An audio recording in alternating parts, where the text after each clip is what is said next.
my way, on my way. Find my way, find my way. On my way, on my way. Dream my way, dream my way. Never a surrender. I find it never fail. I'm a contender. And try can feel. The smallest lies become the brightest enemies. Grenadity. And even if you fall, you gave it everything to be a king.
Kings, it's an honor showtime.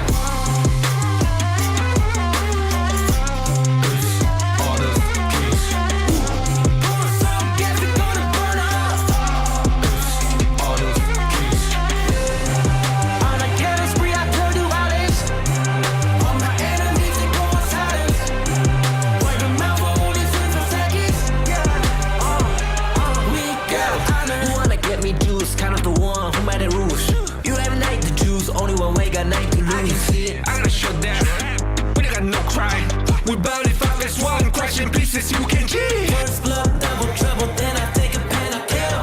All you do is sweat and look at me still victory. Say. I've triggered my soul down. For my pace. We the champions screaming, I'm invincible. Just let them know I can show you all the glory I own. So the drunk go find a way to the palace I'm waiting. Go, live from how can we go? It ain't a river, tiny bit. Storm is coming, tired of your cold. It's my kingdom, fire, blow it up. We the Kings, it's an honor showtime.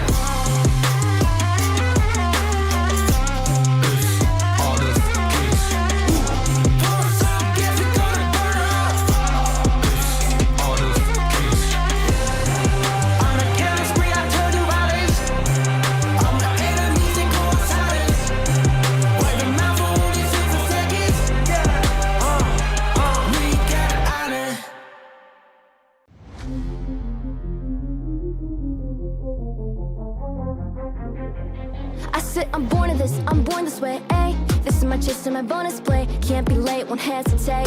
What do you say? Race to find my face, scars to find my skin.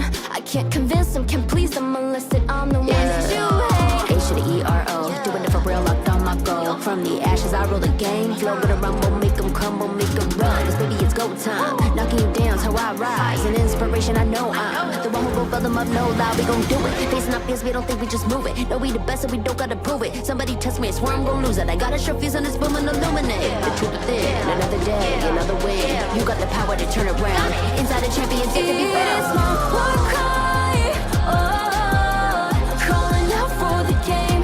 There's a time to hide, oh, won't you yell out my name when I sing on top of the walls, where I belong. It's my ride or die, oh, won't you yell out my let us begin. Crush the foe, look at me now, ready to go.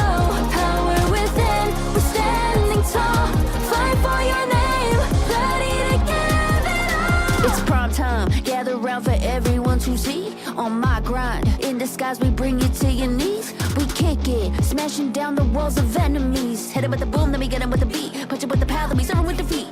I ain't never missing a day, missing a night. I'm on my way, I'm holding my pride. Fill up the game, top of the show, we're not the same. Flaming the blame, same on the aim. When you reminisce on this battlefield, it's on my silhouette that you see. We gon' do it, facing our fears, we don't think we just move it. No, we the best, so we don't gotta prove it. Somebody test me, I swear I'm gon' lose it. I got a trophies on this boom and illuminate. The truth within, another day, another win. You got the power to turn around. Inside a champion, yet to be found. It's my time to fight. Oh, calling out for the game. There's no time to hide. Oh, won't you yell out my name when I sing on top of our lungs? We're out of love. It's my ride or die. Oh, won't you yell out my name? Let's begin. Crush the foe. Look at me now, ready to go. Power within, we're standing tall. Fight for your name, ready to give it all.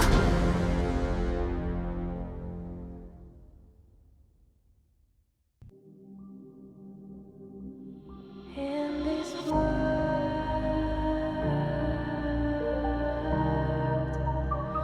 only ones in this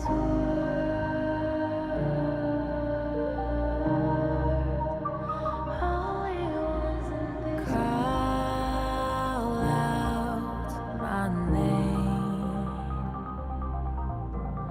cut through the sound of the rain.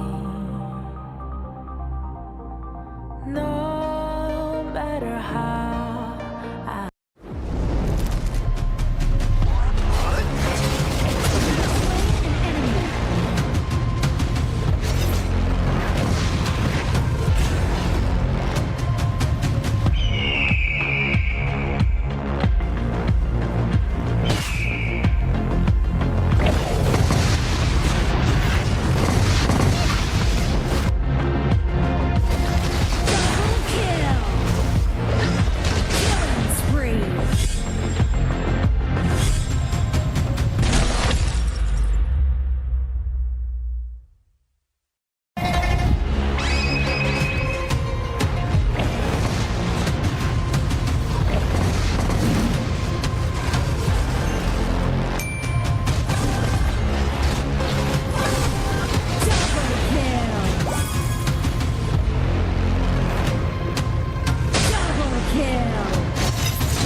Life's growth has always been bound to conflict.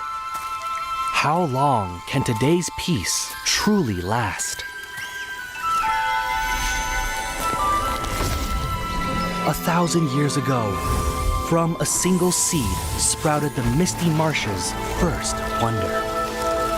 Born of wood, growing into a forest, gathering countless living beings within. Growth, cycles, fates weaving endlessly together. With the deities came the first enforcers, becoming the Misty Marsh's first protectors. They took form as the 9 seers, each with their role sheltering this hidden land. All things eventually come to an end, and a new beginning does not always follow the old path. Today's inheritors of the seer's legacy long for a different future. Their followers, too, drift further apart. The Order of the Seers and Omniscients are like 2 branches growing in opposite directions. The Misty Marshes watches quietly as it all unfolds. For from the moment that first seed sprouted, the deities already knew the life they nurtured would one day choose its own future.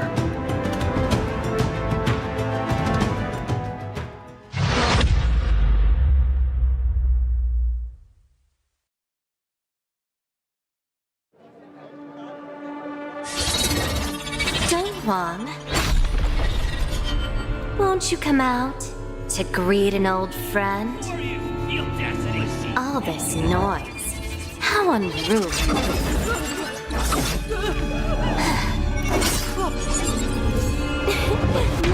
My, such a grand ceremony, and yet it's become such a mess.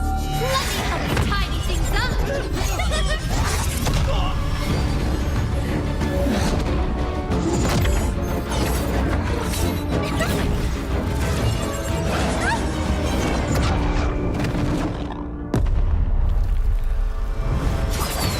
It's almost time!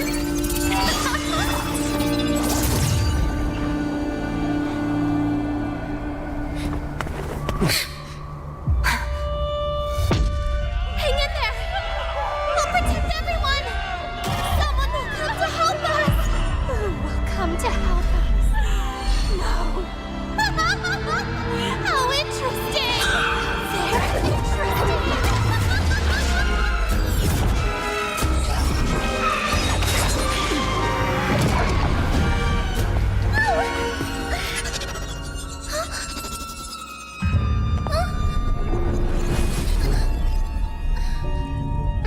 You. Why do you always cling on to him? Austrian. It's been a long time.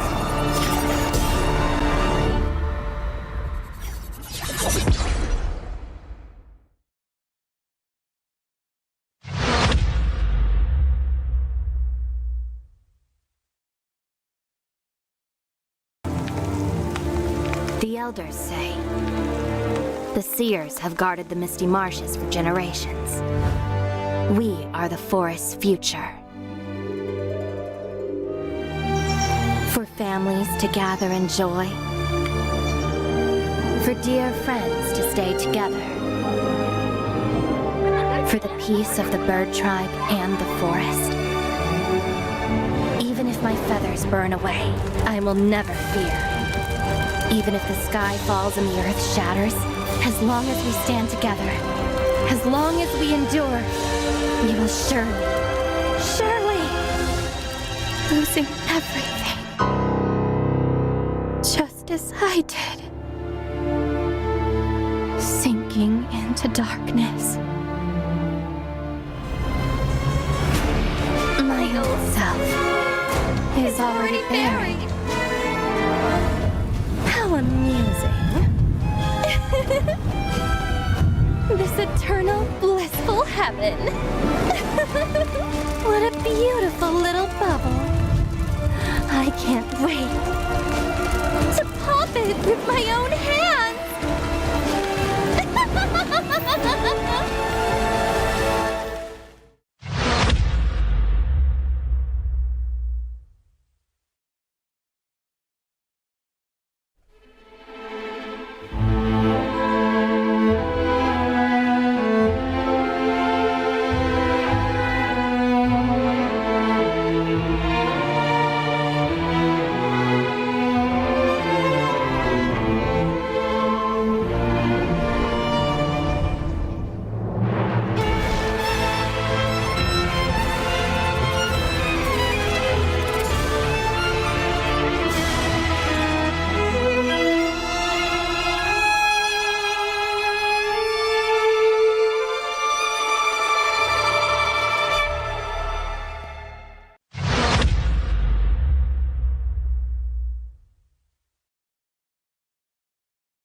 Life's growth has always been bound to conflict.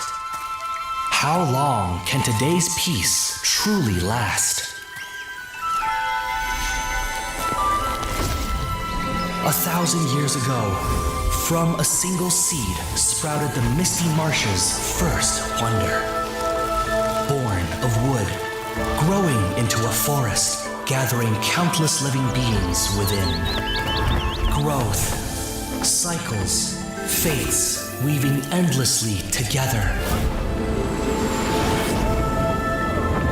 With the deities came the first enforcers, becoming the Misty Marsh's first protectors. They took form as the 9 seers, each with their role sheltering this hidden land. All things eventually come to an end, and a new beginning does not always follow the old path. Today's inheritors of the Seer's legacy long for a different future. Their followers, too, drift further apart. The Order of the Seers and Omniscience are like 2 branches growing in opposite directions. The Misty Marshes watches quietly as it all unfolds. For from the moment that first seed sprouted, the deities already knew the life they nurtured would one day choose its own future.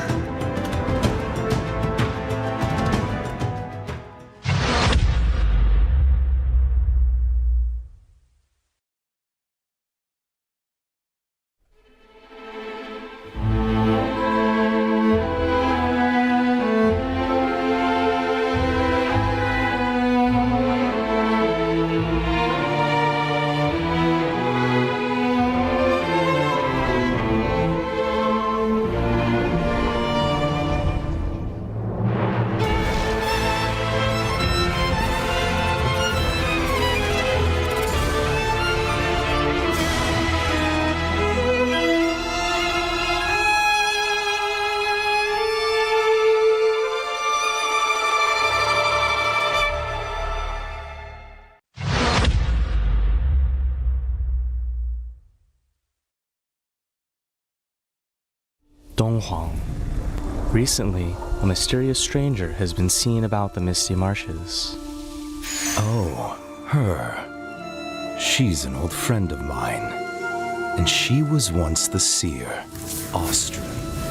Austrin? The seer who once led the bird tribe to repel invaders and protect the Wonder. But didn't she fall in battle back then? Yes, but it seems she's somehow returned from the dead, and she's given herself an interesting new name, Umbrosa. It's exciting, isn't it? Returning back from the dead. What will she bring to Misty Marshes? After all, her current self is completely different from before. The bird tribe girl I remember was pure and proud, forever bathed in light. But now, even from far away, I can sense the darkness and death clinging to her. Looking like this, it's no wonder no one recognizes her as the Austrin of tenfold.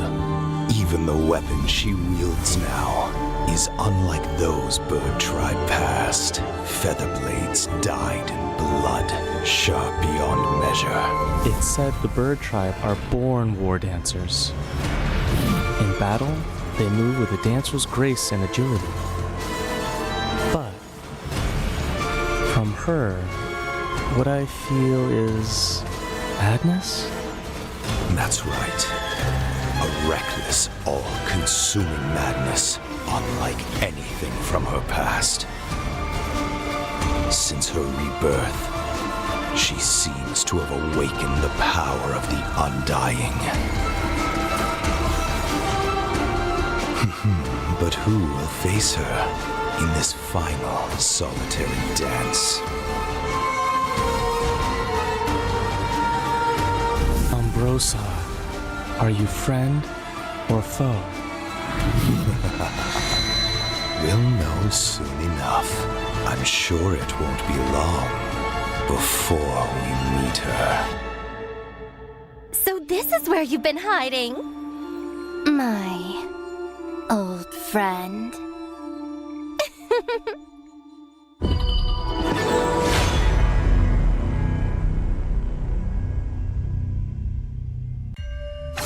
This is her passive ability. Each basic attack applies a mark on the target. Ranged basic attack damage scales with attack speed, and repeated rebounds increase ranged basic attack damage. While in melee mode, basic attack deals multiple attacks rapidly. Skill 1 enhances Ambrosa. After use, it damages and slows enemies within range. Ambrosa then enters a fevered state briefly, gaining a large amount of movement speed and attack speed. Skill 2 is her only movement and recovery skill, enabling her to both dash ahead and knock back enemies. Missing an enemy reduces the skill's cooldown. Landing a hit on an enemy activates their featherblade marks and transfers the mark to nearby enemies. This skill deals damage multiple times to enemies within range and recovers Ambrosa's health. Ambrosa's ultimate is her core enhancement skill. Actively using this skill boosts her movement speed and health temporarily and causes her to briefly enter the indomitable state. If she dies while her ultimate is not on cooldown, she will slowly resurrect.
Compromising with what hurts inside. When you let fear decide your fate, you don't choose which path to take in life. In life, I'm finally letting go of everything that still holds me. I'm against all odds, but I won't give up, 'cause it's my time to shine. Standing in the starlight, can no one let me down. Destiny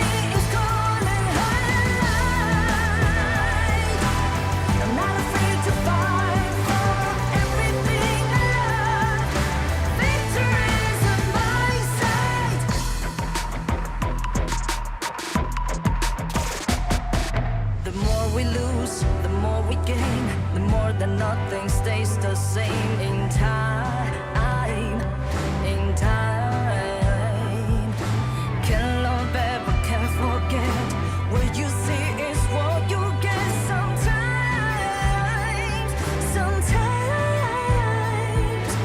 Gonna show the world tonight, the light that shines inside us. We're against the odds, but we won't give up, 'cause it's our time to shine. Standing in the spotlight, can no one back us down. Destiny is calling high and light. We're not afraid to fight for everything we love.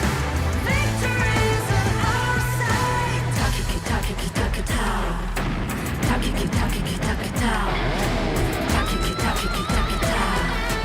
Takiki takiki takitao.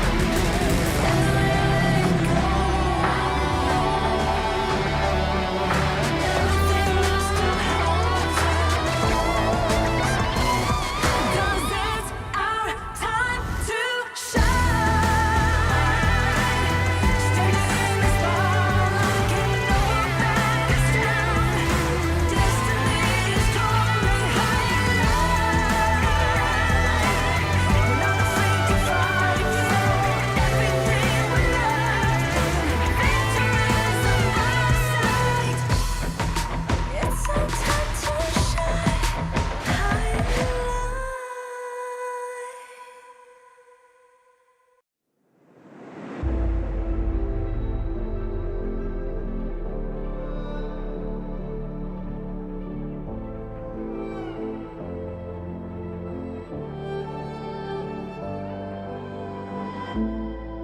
We're no strangers to the fallout. It's what got us here. Ever changing, some chameleon. Blood, sweat, and tears. We'll never make it if we fall to everything that brings us down. With a comeback is now. Blood, sweat, and tears. Fight for what we want. Doesn't matter the cost. Every day, put in work. Blood, sweat, and tears. Nothing comes overnight. Strength in numbers, start to line. We don't bow to fear. Blood, sweat, and tears.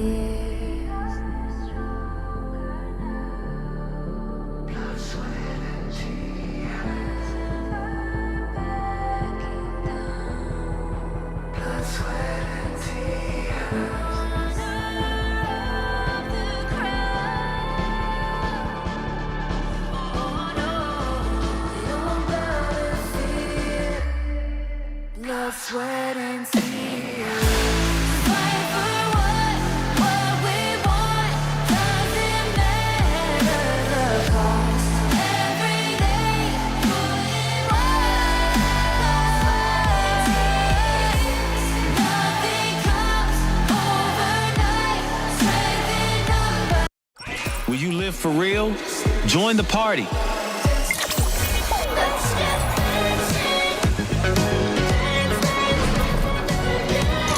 Make the whole street a party and add disco balls.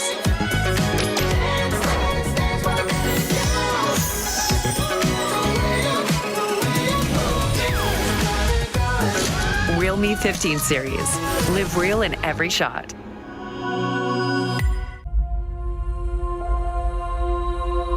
어떤 이들은 침묵 속을 걷고 또 다른 이들은 천둥을 뒤에 이끌며 걷는다. Ma una volta entrati, conta solo una cosa.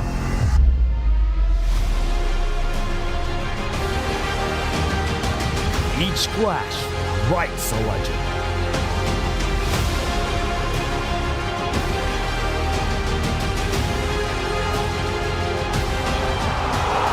Each step takes them higher. And only the worthy remain. 그리고 모든 시선이 한 곳으로 향할 때 Dove il cammino dell'onore conduce i valloranti alla vittoria.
Ladies and gentlemen, welcome to the Honor of Kings, Kings Major West League, and we are in week 2, day 2 of this exciting survival week. I am Private Dancer, casting alongside none other than Dash. How are you feeling going into this second day of the survival week? Very excited. There were a lot of upsets. No, there was one upset yesterday. So I'm very excited to see what's going to happen today because, again, they're going to be facing each other in our first match of the day. So that is going to be the hottest match that we have for today. How about you? How you doing?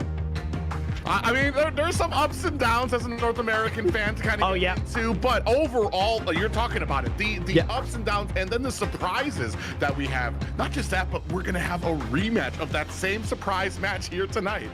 Yeah, that's true. That's going to be very interesting here. We're going to be seeing some great matches for today. And I'm excited as the audience right now because our matches are going to be really fun and we're going to be seeing a lot of upsets. Maybe today, I'm kind of expecting a lot today. I think a lot of people are. This is what we've talked about. Like, this is where it's go time, where all these teams kind of need to pull out those stops. Anything that you've been thinking about, maybe toying with, now is the time to try to get that surprise out there. And all these teams, and especially from what we saw yesterday, some of these teams, they are really pulling out everything and the kitchen sink to try to kind of get ahead when it comes to those groups. Yeah, take a look at this, everyone. A new version arrives on September 24th. Unleash your spirit. We're going to be seeing it on the 24th. We have a lot of surprises for you for that. We also had the Ultimate Awakening super thrilling MOBA combat at September 27, which is coming soon next week. That is going to be it. Yeah, a lot of things in store in honor of Kings, a new update, some new heroes that we can get to play with and start to learn to master to kind of bring into the circle here. But here tonight, especially now that we experienced it yesterday, best of 5 now, no longer a best of 3. So we're starting to see a couple of new picks kind of springing out there for both of these, for a lot of these teams. Yeah, it's going to be way harder for teams that don't really have the big hero pool compared to the other teams. I do believe the strongest teams that we have right here have those. But again, let's take a look at this. The prize pool for the whole tournament, we have $50,000 total. 10,000 will go to the champion. Second place would have 8,500, $7,000 for the third place, 6,500 for the fourth. Fifth to seventh place will still get $6,000. Yeah, and that's not even talking about the pride that kind of comes in with all of these teams and kind of representing a KMW here. As we take a look at the group stage, first, second, and third. First going to OG right now. Second going to 9Z Global, slipping up there into second. Third place is Twisted Minds, and then we can see in Group A, Boars, Level, LM, ALO Gaming, and BTK there. A lot of those teams still kind of struggling, still wanting to kind of claw to get themselves into the playoffs. Yeah, one thing to understand for all of this teams group, as we won't have any eliminations from there, it all comes down to who faces against who. And even for Group A, the 3 teams that we have at the bottom, they're going to be the ones that are going to be eliminated if they stay at the bottom. But the first placer will be the one who is going to move forward to the playoffs. And now, let's take a look at today's matches, everybody. We have Twisted Minds versus 9ZG, BTK versus LM, and OG versus 9ZG on that last match.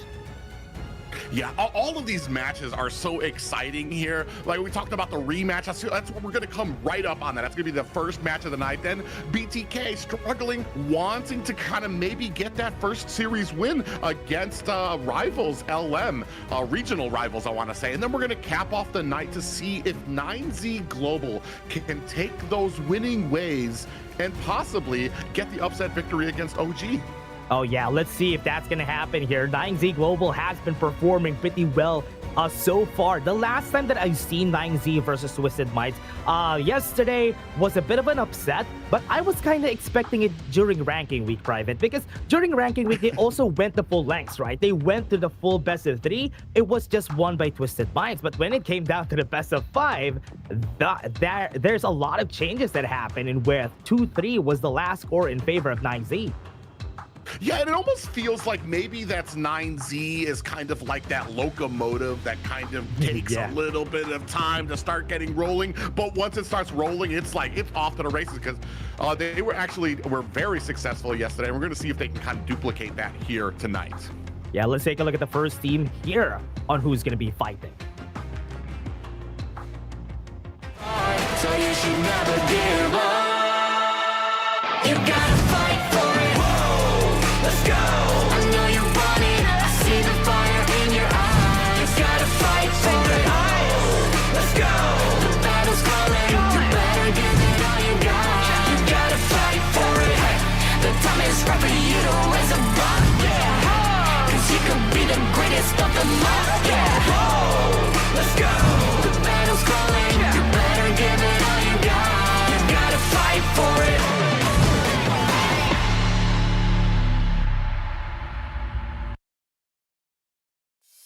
Twisted Minds, the current kings of the Major West, the Masterminds, which is comprised of Clean on the Clash lane, Shuei on the jungle, Shanks on the farm lane, Hai Lang on the mid, and Roamer will be ACC. This team right now is kind of having a lot of problems because yesterday they didn't win a single match.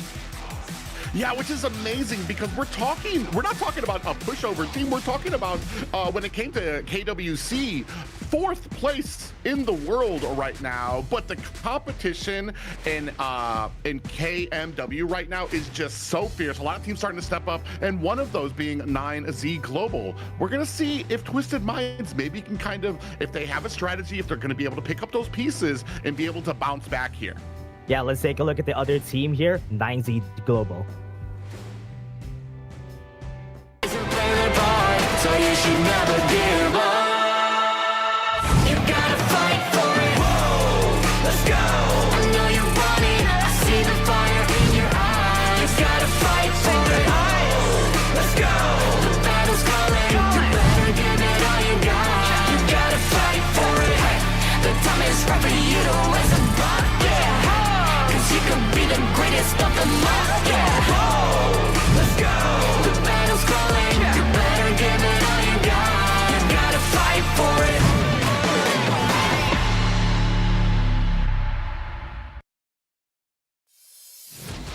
And from Argentina, 9Z Globant. Bringing up the clash lane, we're going to have Wind, Sick in the jungle, Leffy in the farm lane. Capo will be bringing up the Roam, and Moon in the mid lane. And when you want to talk about a team that had maybe a little bit of a rocky start in week 1, but came to claim heads in week 2 here, 9Z Global has come with a vengeance. Yeah, as much as I want to say that Wind, RJ, and Leffy are very new players on the composition of 9Z Globant, these players have been playing since they were in Cade Stars, which is last year. That's why right now, this is definitely the right formula of 9Z Globant. They weren't able to defeat Twisted Minds during the last season, but this time with this composition, in the survival week, they defeated them. So everything is working out perfectly for 9Z Globant. Yeah, they've got so many stars on the team that have just really kind of been picking up the weight for it. One thing I want just to get on there, Sick has been pretty incredible when it comes on here. But we're going to take a look at the head-to-head here with Twisted Minds Shanks up against a 9Z Global Leffy. Yeah, from yesterday's match, though, Leffy was crazy when he was playing the Lung. He was the MVP during that game. So this time, you can see there is not really much of a difference here except for the average gold per minute, which is on the better side here of the side of Twisted Minds, because they're a very macro-centric team. So they are very, very good at doing macro things.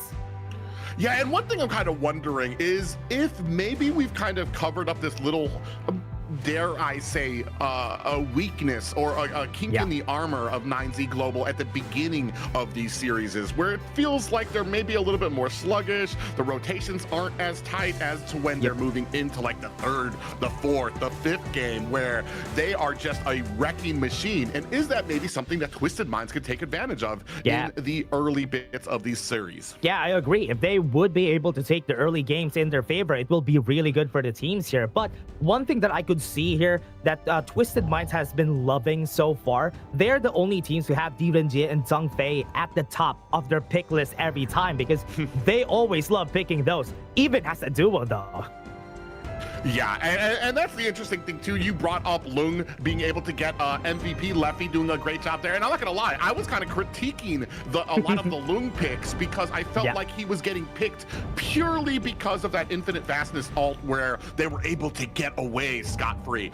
But Leffy, I mean, pushed past those borders, able to get MVP there, and really showed me exactly the type of menace that a pick like that can be. Going with some of the standard bans here, we got Arlie taken off there, Luna for Twisted Minds on the bandwagon. Yep, and as we were talking about it a while ago, Leffy wants to get it on the first game. Lung is gonna be out here for 9Z Globant, and also for the safety of picking it up in the early parts. I've seen a lot of the Doya Dun also coming out during the best of fives, so that is kind of an expectation for me. But the Guan Yu and the Lady Sun has been prioritized here by Twisted Minds. Yeah, the Guan Yu especially, we've seen, I've talked about this until I'm blue in the face, at how much I love seeing that pick. A lot of them, especially if it's played right, where you're able to get behind the lines and really absolutely surprise opponent lines from the back to get them all nice and collected.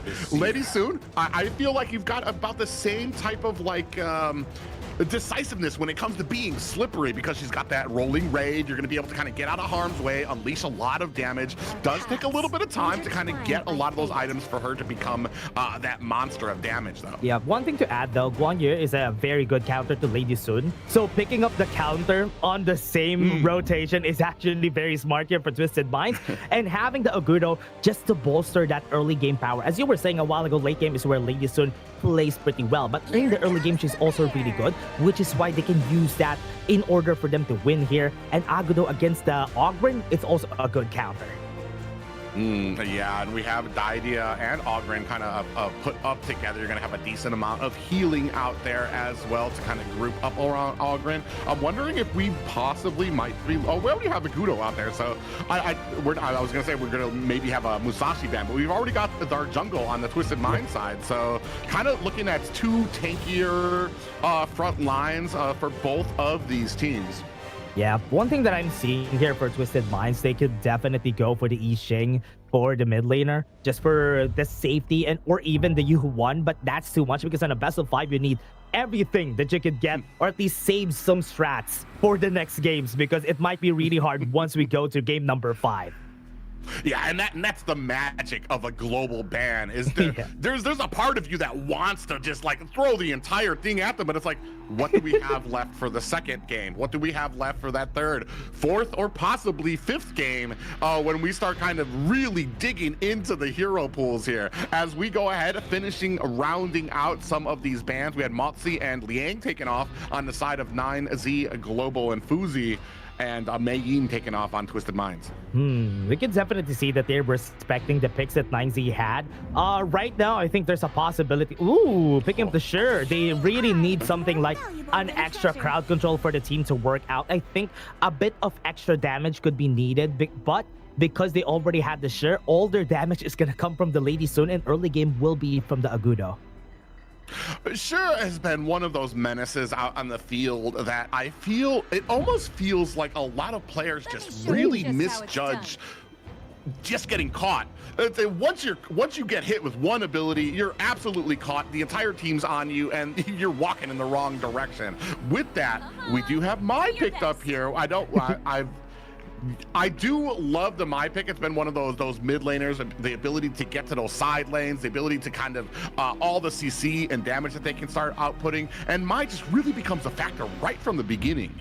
Really surprised that we have the Mai on the last pick here for 9Z Globant. I really forgot that she was a priority here for most of the teams, but because she's losing a lot of games, people haven't been preferring her because Twisted Minds has a very tanky lineup. So there's not really a lot of targets, but considering that they picked up the Sure, oh, now she has a target. She has the Sure, she has the Ming and the Lady Sun. So she has very good targets here. Yeah, and that's going to be, you're absolutely right. That's one of the things is that she has, it feels like a lot of people now, they understand Mai Shirano. They understand what they need to expect from her. So she's not really done so great, especially in a lot of team fight scenarios where a lot of that CC comes out with the tankier heroes where she goes in and gets caught. Here, she's got a good amount of targets. So, and especially in the early game, in the laning phase where there's not as much coverage, you're not getting these death balls of groups from the teams just yet. Yeah, one thing to add though, Mulan against the Guan Yu, one thing that is really sad about the Mulan picks most of the times because she doesn't really have a lot of sustain, but against the Guan Yu, she definitely has a way in fighting in the lane. She doesn't even have to be in the lane because Guan Yu is not going to stay in the lane for sure. So she has a lot more space compared to if she was fighting a Byron and Mai Yin. So I'm kind of expecting a lot here from Wind RJ this game. Yeah, it's going to be interesting to see how these laning phases kind of end up, especially for the XP lanes, as we've seen that because they become such an integral role all over the map to try to get to these fights early, to make sure that they're a part to get that fifth man into some of these fights. It's going to be very interesting, especially with the Guan Yu. Like I said, your whole thing is to try to clear quickly and get good placement on the enemy so you can really surprise them with a lot of those cavalries. Yeah, just to add though, Twisted Minds, the last time that they played against 9Z, they won off of this Guan Yu pick coming from clean. So they could definitely win this, but that was ranking week. Now it's survival week, so it's a different story. So this team's look at the composition a little bit more aggressive from the side of 9Z Globant. There's a lot more dive potential there, but Twisted Minds a little bit more on the defensive note, just because they have to protect the Lady Sun this game. I feel like it. Well, and we're about to get started here. The first match of this series, a rematch from yesterday, 9Z Global versus Twisted Minds.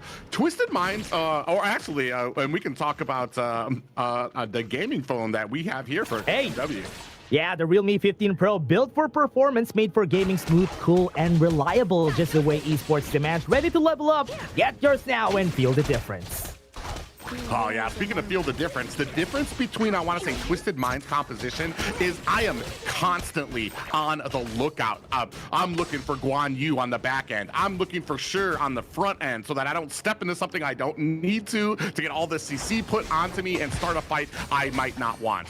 Yeah, I definitely like the idea of the Twisted Minds composition here. The way they're going to be playing the Lady Sun and the Ming, nobody could win against the Lady Sun and the Ming. Whatever you put in front of them, nobody's going to win in the lane matchup, though. But when it comes to how they play this upside, though, ooh, yeah, Clean in a little bit of trouble. Oh, man. And diving in, able to find the kill. Moon with the first blood on Twisted Minds. Great first blood coming in from the side right here of 9Z Globant, but Twisted Minds right now wants an answer back. Yeah, they're going to look to maybe dive underneath this tower. You can see 9Z kind of reading it, backing up a bit. But man, I was talking about how fast this Mei comes into play. The rotational speed already getting caught in their jungle is Twisted Minds.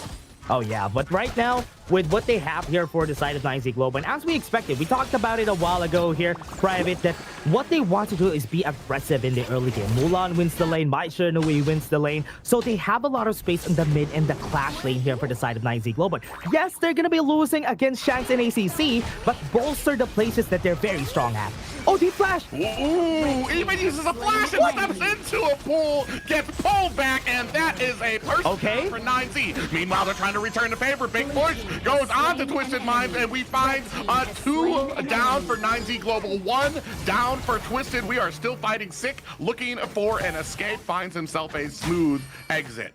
Get good 2 for 1 for the side right here of Twisted Minds, at least on that first kill that they had. The Silky imprint, he was expecting it. Highland predicted where he's gonna flash, and Leppy, oh no, he just went in there. Yeah, that's my biggest, I don't want to say complaint, but like the frustrating part about facing the Sure coming at you, just the amount of impression she can have on the map, taking up basically the entire map. You have nowhere you could run. Yeah, but something to add though, for everybody watching, Highland is not even, doesn't even need a lot of damage items. One time that I've seen him play the Sure, he had the Succubus Cloak for first item because he was facing against a Mai. And that was crazy for me because that is a great idea, to be honest. Yeah, you really kind of reduce the poking. Oh, he's gonna go for it again. Same build. Succubus Cloak first item, man. Oh, man. Yeah, and speaking of which, we do have a little bit of a sandwich here. Looking for a pincer move here is Twisted Mind. Jue in trouble, gets popped up and pushed. Looking for an escape, does not find it. It does look like Leppy getting the kill there. The rest of Twisted Minds running away, and we have 21 seconds till our objective spawn. Yeah, waiting for the objective. Both of our teams are waiting for the mid to spawn. Gonna be clearing it on their side, but it is looking like 9ZG is just looking to clear up the bottom lane, just so both of these laners are already gonna be there. Ooh, ACC gets caught with a little bit of CC there. No worse for wear. Still doing a great job protecting their bottom, but it doesn't look like we're going to have a contest here by Twisted Minds. They're going to go ahead and focus on their jungle first. Oh, yeah. Just going to be going for that jungle, but no answers from Twisted Minds. Even if they lost, their Tyrant didn't even contest it. There was no contest on going to the other side of the jungle here, so it's still okay. 9Z Globant is still on an advantage. Yeah, slowly kind of creeping up there. A 1K gold lead for the side of 9Z. You see Halang doing the best he can to kind of off that. As we talk about a lot of damage coming in. Shanks gets caught there. We do have the infinite vastness coming out from Leppy. Does not find a mark, but more or less used to kind of stave off that offense coming from Twisted. Yeah, looking at the rotations here for Twisted, they're really looking for anything that they can right around the map. They're probably looking for Sick here in the mid lane, because with the, look at them, the places that they have here is going to be on the bottom side of the map, and where Moon has been building a tent right down here at the bottom lane. Yeah, and I feel like, I mean, they were able to find one at the bottom, but it was 9Z was able to answer and reply so quickly that it feels like they've almost kind of closed up that tiny little hole when it comes to some of these rotations. You can see Mai and Sick over there kind of hiding right now, looking. Oh, they're actually going to go look for an advantage here if they can kind of dive in. Moon doesn't even go back to his lane at this point. He's just ganking the bot lane as much as he can. Yeah, I think he's kind of picked up a permanent residence and down here. I mean, like we were talking about, we do have a little path coming in there, diving underneath the tower with the Minds of Trouble. Big pop-up lands onto 2. Down goes a Shanks and ACC. What a good three-man knockup that we've seen there from Moon right off the back line. And that Destiny encounter was the ingredient that they needed just for Moon to get that position on that last fight. Yeah, I mean, a great read from there, and you kind of smelled it in the water. 4 of them were starting to group down here. They were surrounding the tower, and unfortunately, Twisted Minds could not react quick enough to try to get that distance. Yeah, and this is such a good play from 9Z Globant. They're playing with their composition. I love that the idea has been used here aggressively for the team, just for them to get the space, though. Oh, we might have been caught a little bit. Oh no! Gonna try to use those dashes to get away, but they turn it around, and down goes Clean. They thought they had a great engagement there, but it gets turned around so quickly. You're trapped here with me, with what Moon said during that fight, and that was a great turnaround and great answer from 9Z again.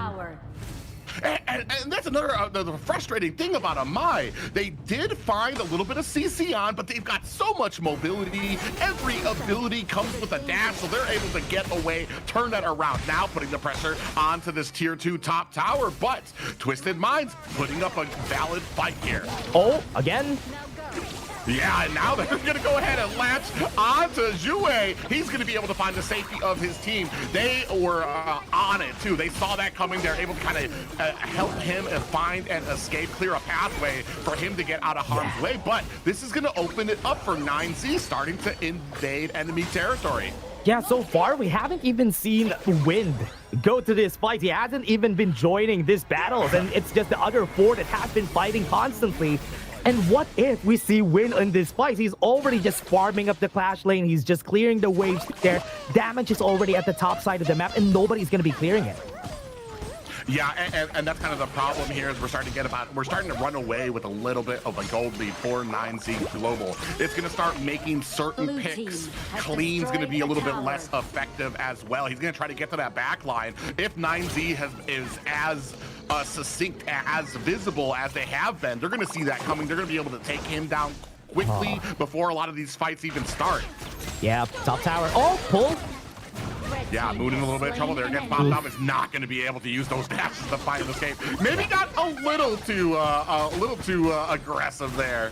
Yeah, what's really scary here is that if you reach the late game in where Lady Soon's going to be very strong, they have to be careful though.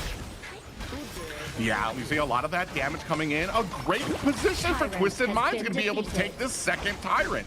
Oh, okay. This is good though. At least now they're coming back. They're getting their footing. They're playing as a death ball here on the side of Twisted Minds because they have to protect their carry. Oh, and Sick gets caught. We were talking about this. As soon as you get caught by a Shed, it is basically all over, especially from mid-game. You have to be very wary of those pools on the ground. That is really crazy. The Silky Imprint, Sick missing the Conductor's souls, and that is what we're looking for. Right now, they're playing as a 4-man unit here for the side of Twisted Minds. If one gets caught, they're definitely dead. So 9Z needs to fight them, or if not, they need to divide the map so that Twisted Minds has to divide themselves and diverge their positioning. Yeah, and you can already see there that Halang has already picked up anti-heal as well, so they're really banking on being able to catch Sick, be able to make less use of all the healing that he can do, because then he's just going to be wrapped up in a stun that lasts for about 4 or 5 seconds. Oh yeah, it's very, very scary here. Right now that we're seeing here for the side of 9Z, they're trying their best to do, as we said a while ago, they need to divide, go for the side lanes, because in the mid lane, they're not going to be winning against Twisted Minds currently. Right now, we already have Daybreaker on Shanks. It's going to be really scary. Moon. Where's the flash, though? Expending all of those dashes out, and yeah, to get out of the way. Oh, we do a nice little pop-up on the 2 members. Now they're going to go ahead, Zhu it in a little bit. Okay. As they dive into the back line. We do see Clean come in with a big push onto there. Got the cavalry, and Raid, a boss coming in. Sick going into there. Is going to get caught. Yeah, that's the scary part about this composition. 3-4-1 is what happened during that fight. And we saw a while ago, Sick again getting caught on these battles is not really good, because if they lose him, they're going to be losing a really great front line for the team, and they can go front to back. Yeah, and that's the thing too. You have the initiation from Zhuwei, so you don't even need to lean onto Halang to get the initiation. Halang can sit in the back, wait for Sick to try to come in and take that damage, and then yeah, he can go ahead and throw slow down his abilities, to get that CC, get that anti-heal onto Sick from the back line. Yeah, gold gap is now down. It's all on like 400 gold at this point, so they are coming back in this game as we speak. Twisted Mind's currently going for that Overlord, and on the other hand, 9Z is on the Tyrant side. Yeah, and they got it down to about 50%. Moon thought it was being sneaky there. Actually going to put some damage on. They do get caught, and that is going to be the first Overlord for the side of Twisted.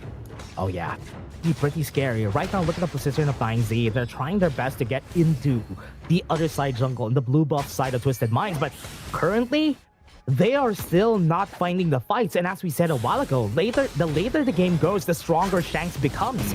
And there's not really a lot of catch potential unless Moon has his flash. Yeah, and it feels like a turning point was when we kind of transitioned from that laning phase where you're able to kind of catch people out, where you're able to get those ganks out there. Now that we're in a team fight, now that we have the five and all of these picks are starting to come together, they're gonna looking for a little bit of an advantage here. I don't know if they see Zui does get a little bit. Oh, look at that chunking down there from left. One shot brought Zui down to 50%. That's a high HP target though. If he hits somebody who is very low in HP like Shanks is not gonna survive that for sure. So it's gonna be pretty scary here right now, Private. 9Z, even with that, the only problem that they have is that there's only one target that Long could always go for, but Clean has good position though. Yeah, he decides against it, seeing three members go into that bush, especially, and that's a good call too. His team was in no position to be able to help him just yet, a little far away, even if he had tried for an engagement. So he's going to turn away. Speaking of which, though, we do have Moon hoping for maybe a little bit of a rotation down the bottom. Isn't going to find it, but now looking for a flank as the rest of Twisted Minds go ahead, force their way into it. They're going to go onto this tower, trying to put on the damage. Big engagement happening. Leffy is going to expend that infinite fastness down into the back line of coming out from Clean. Down goes a Shanks. That's a big amount of damage down for the side of Twisted Minds, but they're able to return the favor. They find 2-3 now. Leffy wins, and a Moon down for the side of 9Z. Capo is the next on the list. It is just Sick alone. He's got to teleport back to base. 4 for 2. They could go for the end. Overlord is still available. Going to be slowing down the minions. 20 seconds on his teammates. Yeah, he's coming in here hoping that he can tank, but they already have Halang out there. He's going to be getting CC down. He's going to get that anti-heal. Are they going to be able to close up this game? Down to about 75%. Look at him taking down to 10%. Is he? It is over. First game. Very dominant going to Twisted Minds. Good comeback from Twisted Minds. Even though that they lost the early parts of the game, that comeback was a really nice story to see right here for Twisted Minds. What a really good first game. The plays, the death ball, it has all worked out in their favor. Yeah, and I do like the fact that they were very calm. They understood that the early game, the laning phase, we might have a little bit of trouble starting to get online, but they were very comfortable waiting until they kind of transitioned to that group. And when they were a group, they were unstoppable. It went all the way from 9Z being able to push, advance into enemy territory to boom, hit a wall, and Twisted Minds really took advantage of that. Yeah, it was a really good play coming in here for the side of Twisted Minds, that they really played around the strengths of their composition. As we said a while ago, once we go to the late game, that is when we transition in where Shanks is going to be scary. Yes, in the late parts of the fight, Shanks died, but he already did his job. He did so much damage against most of them already at that point, in where it didn't really matter if he died at that point.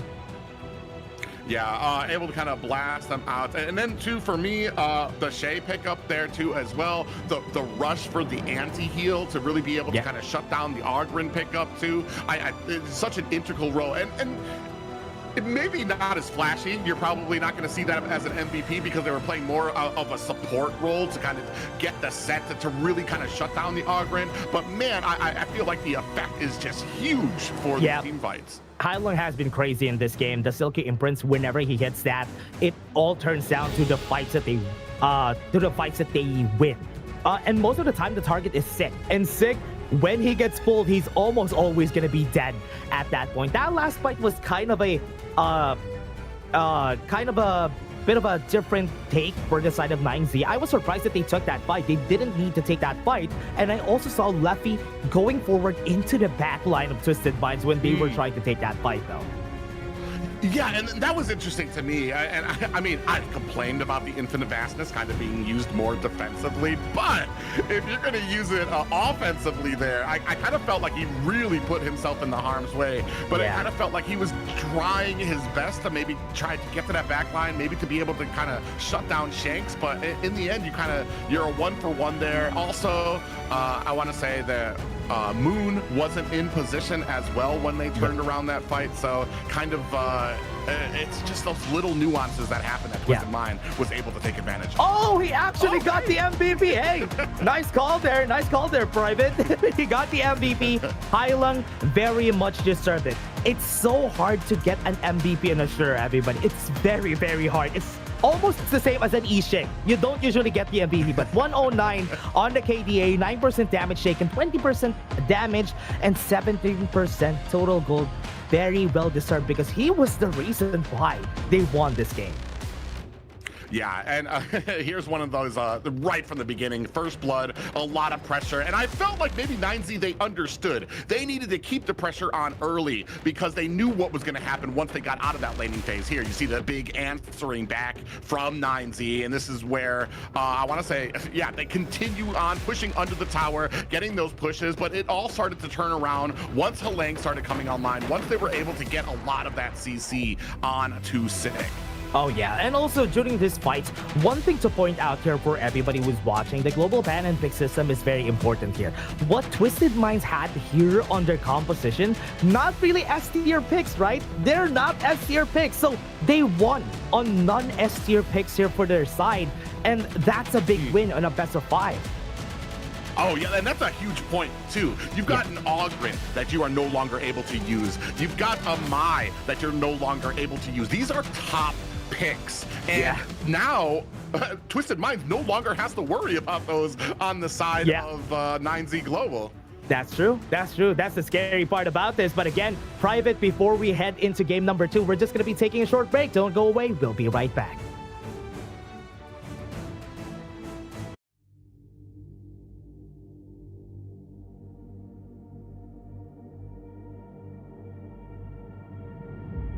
I feel it deep flowing through my blood.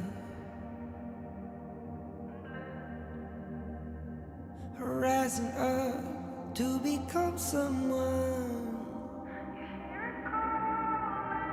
and taking it all on my own. What a sweet victory. And taking all of my control, awaken something deep in me. Like flames, feel it burning inside. Take a hold in pursuit of the prize. I've been told, ain't no way to survive. Keeping all of this fire that's locked up inside. When this is the time, enter the ring. All those mental chemicals doing their thing. I got flashes of battles inside of my dreams. I was made for this moment. At least now it seems like it's time to come face to face with your fear. Been battling reasons for all of the years, and I learned how to fight them with style and grace no one's ever encountered. You say it's amazing, I'ma come out swinging when they open the gate. Go ahead, call passion, I'm calling it rage. I'm taking what's mine like I already own it. Watch but don't blink, going here to the moment. The sky rain down. Here's to the madness that's all around. Go on, tell them who you are, you are, you are. Go on, tell them who you are, you are, you are, you are. Here's to the moment, the sky rain down. Here's to the madness that's all around. Go on, tell them who you are, you are, you are. Go on, tell them who you are, you are, you are, you are. My name is honor, my name is king, my name is champion, my name is strength. Tell them who you are. My name is Pentakill, you think it's strange? My name keep ringing inside of your brain. I hear it every night. Here's to the moment the sky rain down. Here's to the madness that's all around. So tell them who you are, you are, you are. Go and tell them who you are, you are, you are. Here's to the moment the sky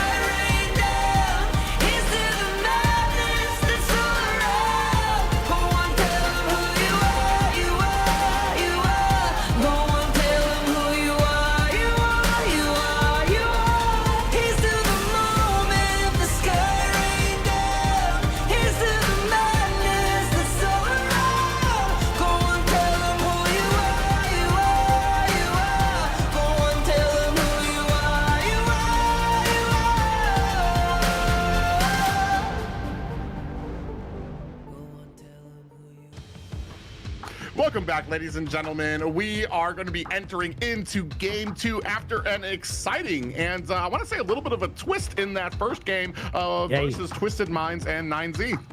Yeah, what a great pun there. What a twist that we've seen there on game number 1, everyone. But it's almost the same as what happened yesterday. Game number 1, game number 3 is when Twisted Minds won those games. And game number 2 is when 9Z started to come back, have that momentum. But this time, it's very different. The wins that Twisted Minds had yesterday was 21-minute and a 24-minute game. But this time is a bit shorter compared to yesterday. Yeah, very dominant, and that just kind of shows how well they understand. Once they had the advantage, they took it and they just rolled with it so fast that 9Z weren't even able to get their wits about them. It just got steamrolled into the fact that they forced, I want to say, bad fights out of 9Z. They turned around that last fight when it could kind of appear that they weren't ready, and I want to say maybe not everybody was on the same page. You had the Lung diving deep into enemy territory. You had Mai Moon on that, wasn't in position to be able to help as well. So I mean, great effectiveness by Twisted Minds to really kind of keep that pressure on. Yeah, and this is what we were talking about, right? This is the Kings of Major West that we're talking about here, Twisted Minds. So I was kind of expecting that they're going to be coming back from the losses from yesterday. They just had to have this mental reset after a day. So maybe this is the mental reset that we're looking for. Oh, I love this first ban though. A respect to Sick, banning the Fade on the side of Twisted Minds. Yeah, and that is almost very interesting to me, because one of my big things about Sick is he feels very well-rounded when it comes to a jungler, whether it's just those assassin, highly mechanical heroes, or those big brute forces like you get with the Ogren or the Agudo here. And I feel like he has so much in his pool that he can go into. Though I want to say I do kind of favor the assassins. They're a little bit flashier. I like seeing a lot of those plays coming in there, and a big main one taken off for him. Yeah, I love that they have this respect on the picks that 9Z used yesterday to win against them, like the Futsu. We don't really usually see the Futsu getting banned, but banning it against Win on the first phase of the bans is actually a lot of respect from the side of Twisted Minds. Now, because of this opening, they have the pay on their first pick. Yeah, which is really interesting, because I've been talking, I think it was Phil who brought it up, that a big counter for pay is the Ukyo Tachibana. Yes. However, that pick is not exactly the most... It feels like that pick itself is countered by a lot on the roster when it comes out there. So it's very hard to kind of balance this stuff out. Instead, 9Z Global, they just go ahead and they just start off their first 2 picks, Zhang Fei, Dharma, this insane amount of CC. Yeah, I love that they picked that out for the side of 9Z. I was kind of expecting that Twisted Minds will pick the Zhang Fei for the second game, and denying it against them and picking up the Dharma also is such a good note for them, because if you catch the pay lacking, get him caught up on a crowd control, he's definitely going to be dead. Yeah, and that's the thing too. While he's super mobile, while he can move around the jungle and clear very, very fast, he is super squishy. So once he gets caught, it's not going to take a lot for him to actually go down. With that in mind, Twisted Mind's going to pick up the Lian Po, get themselves maybe a little bit of peeling power, a little bit of that front line that they can do to maybe protect the Pei as he tries to find himself an entrance into the fight. Yeah, what people usually do whenever they have this, I was kind of expecting a Byron getting picked up here by Clean for Twisted Minds, because that's usually what you pair up with the Pei. A Byron, a Mayin, so that you have this access to the clash lane, have it easier for Pei to go for invades. But Twisted Minds just went in for the bot side. Shanks and ACC picking up the Demon Jit and the Lian Po on their side just to have that 50-50 against 9Z. Here right now, 9Z already with their first 3 picks, I feel like the checkbox for an initiation to a team fight is checked by all 3 of these characters. So we have a lot of options for starting a fight, for cornering Twisted Minds, for cutting them off from each other. There are a lot of answers just in these first 3 picks alone. Yeah, one thing that I see also for 9Z, they already have a lot of crowd control. That's three big ones for the side of 9Z Globant. Now, what they're losing is damage. They need to have a jungler that has a lot of damage. They need to have a marksman that could carry them through the late game. So that is something that they could use here. Maybe a Chano could be good. A Long, Long is also down now because they already picked that up. So a Chano could be what I'm thinking here. Yeah, there's still a decent amount of picks when it comes to the marksman, as well as maybe an assassin pickup for them as well. We were just talking about how well Sick does on a lot of these assassins and damage picks, that hopefully you can get to a point where 9Z is holding them down there with a lot of that CC that they have out here, cutting them off, and then you're going to be able to use Sick to kind of come in and clean. Are they going to lock that in? Ruru being picked up here. Actually, I don't believe that's locked in just yet. No way, right? No way. No way! They actually locked it in! Oh my, what? Okay, I was not expecting it because I think so. I think it's the first time that we've seen Nakaruru here in 9Z Globant. That's a debut pick for Sick at least. So with that really gives us a little bit more of the personality of Sick. Sick loves playing assassins. And because Luna and Fate are banned, let's just pick up the Nakaruru so we have the assassin on our hands. Yeah, this is going to be very interesting. I haven't seen it in pro play. I've only seen it kick my butt in ranked matches just because of how quickly it can get around the map, flying, getting over ledges and stuff like that. So that's going to be, and it comes online pretty early as well. This is going to be very interesting too, especially against the Princess Frost pickups. That's a big, wide berth of area that can get CC'd down. Yeah, one thing that I could describe for everybody watching for Nakaruru, one thing that she's very good at is taking down targets, like backline targets. Princess Frost, the Pei could be big targets here for Nakaruru, and that is the reason why they picked this up. She can go in and out of fights pretty easily, but she can only kill one target at a time. That's the only disadvantage of this pick, but I think it's very good against Twisted Minds. The one thing, though, too, is the fact that it's just going to be very interesting to see if they're going to be able to dive onto Princess Frost like that without getting seized down and kind of putting themselves into harm's way. It's not even just that Princess Frost has their own CC, but you've got the Lian Po there that can kind of turn around and get that healing for their team members as well. It's going to be very interesting compositions here from both teams. Yeah, I like the damage potential of the Nakaruru and Leffy with the Flowburn Marksman here for 9Z. I think this is a well-balanced composition and what we were looking for. But Twisted Minds has a very good, at least a counter whenever they get a board in. So when the Winter is here has been dropped, there's an ultimate coming in from Lianpo with a Tremor Smash. So they have a lot of ways to stop 9Z from just going in. So that's what I like about their composition. Yeah, there's just answers on the backside. So it's going to be very interesting because the only thing, though, is it feels like we are waiting to counter the engagement from 9Z Global. And I'm not sure that we really have the engagement on our side of Twisted Minds. Yeah, but now for Twisted Minds, I like this. Pei, Princess Frost, they have the Mai Yin for the aggression, so I like that. At least they have the Mai Yin here to help him in the early game. I just want to know how Nakaruru is going to be fighting this if they get invaded pretty early in the game, because that's what I'm expecting from Twisted Minds with the Pei and Mai Yin on their side. So now we're going to go to game 2. Yeah, game 2, Twisted Minds taking on 9Z Globant. One win already in the pockets of Twisted Minds. And we're going to see, yeah, that's the double-edged sword of using an assassin right now in the current meta where you are susceptible to those early game invades. You can see Princess Frost actually going ahead, peeking into the jungle on the side of 9Z Globant to get a little bit of that information. Oh man, Win might be dead here, though. Yeah, a little bit too forward on the side of Twisted, pushed into Twisted Minds. Yeah. It's going to be an early first blood for Twisted.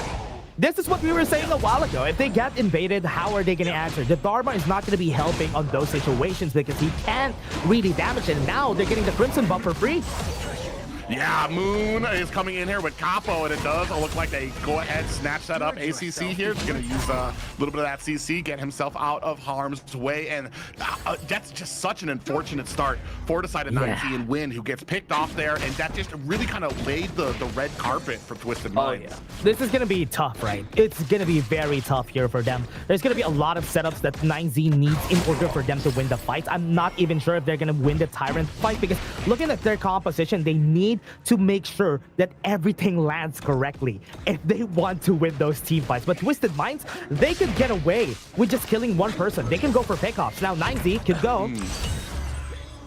Yeah, and honestly, and that's a huge plan when it comes, especially with something like Zue on the pick. They get very slow here, crawling away. They do get to the safety of the tower. It's a little scary there for them for a second. And another death by Wind up at the top. 9Z Globant having some problems in the Clash lane. Yeah, and this is what we're saying about a Mayin pick, right? Mayin doesn't lose against almost everybody on the lineup that we have in the Clash, especially against a Dharma. Now that he gave him a first kill, look at this replay, everybody. He's just gonna go in at level 4 and win without a flash. It's just gonna be dead there.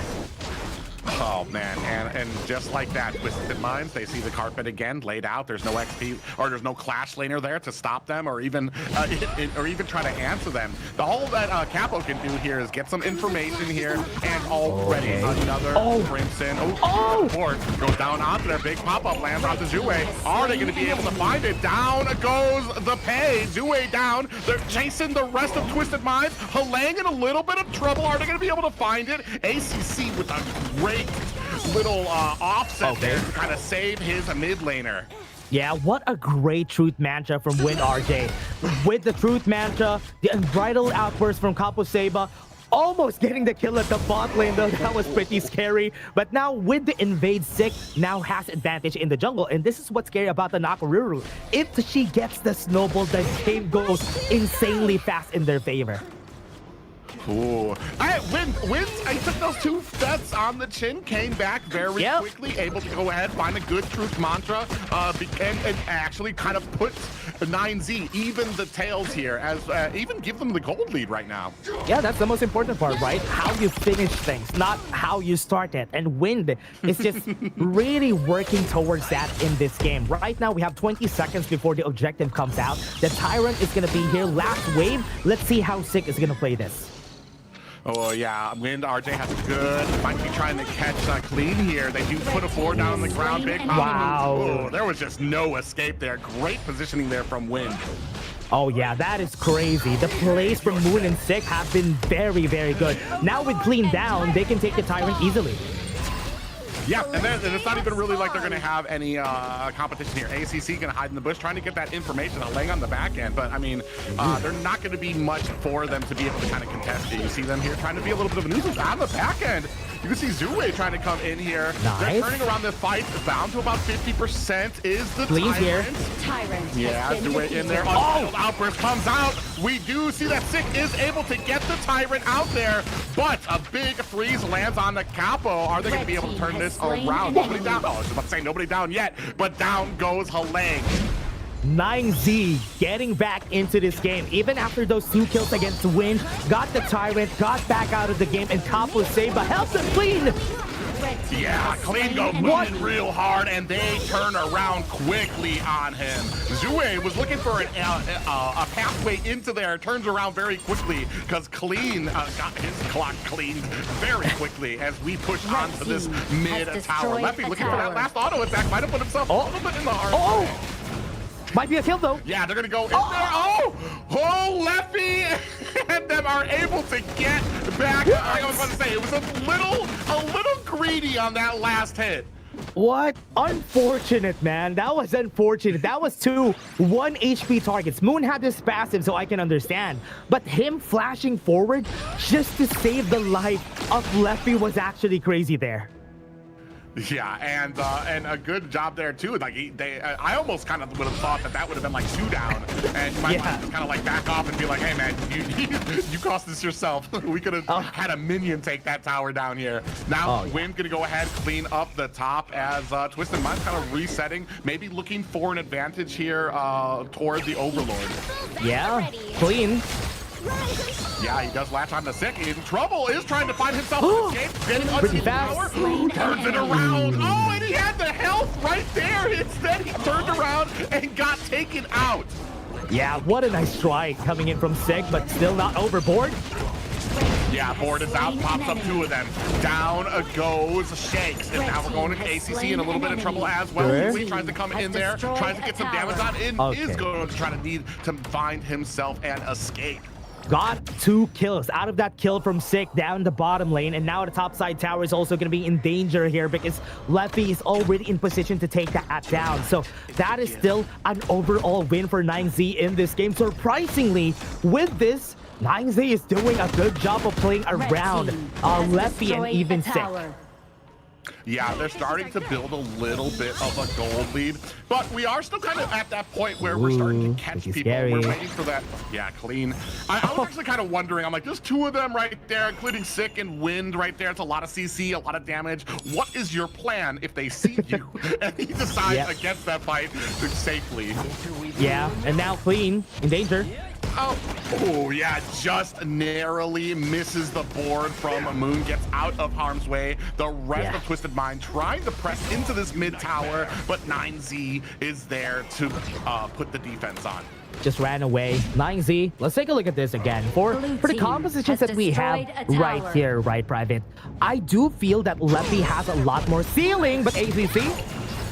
Oh, yeah, ACC is going to have to get himself out of harm's way there. He's actually getting chunked down very quickly here. And his job, he wants to be able to try to get that vision for his team, wants to be able to kind of check these bushes. But, I mean, not when your team is out of position. There's no value in that. All you're doing is putting yourself in harm's way, especially against possibly 5 members of 9Z. And they make quick work of that Overlord. Overlord has been taken down. 25 seconds on that Tyrant. 9Z needs to stop the side of Twisted Minds in these fights. Right now, I do believe that 9Z, once the late game goes in, they have advantage. I think the damage from Leffy is going to be more than what Shanks could offer, especially with the Flowborn Marksman. So that's what I believe here. So Twisted Minds is playing here on a very tight stopwatch time clock here for them. And now Tyrant is up.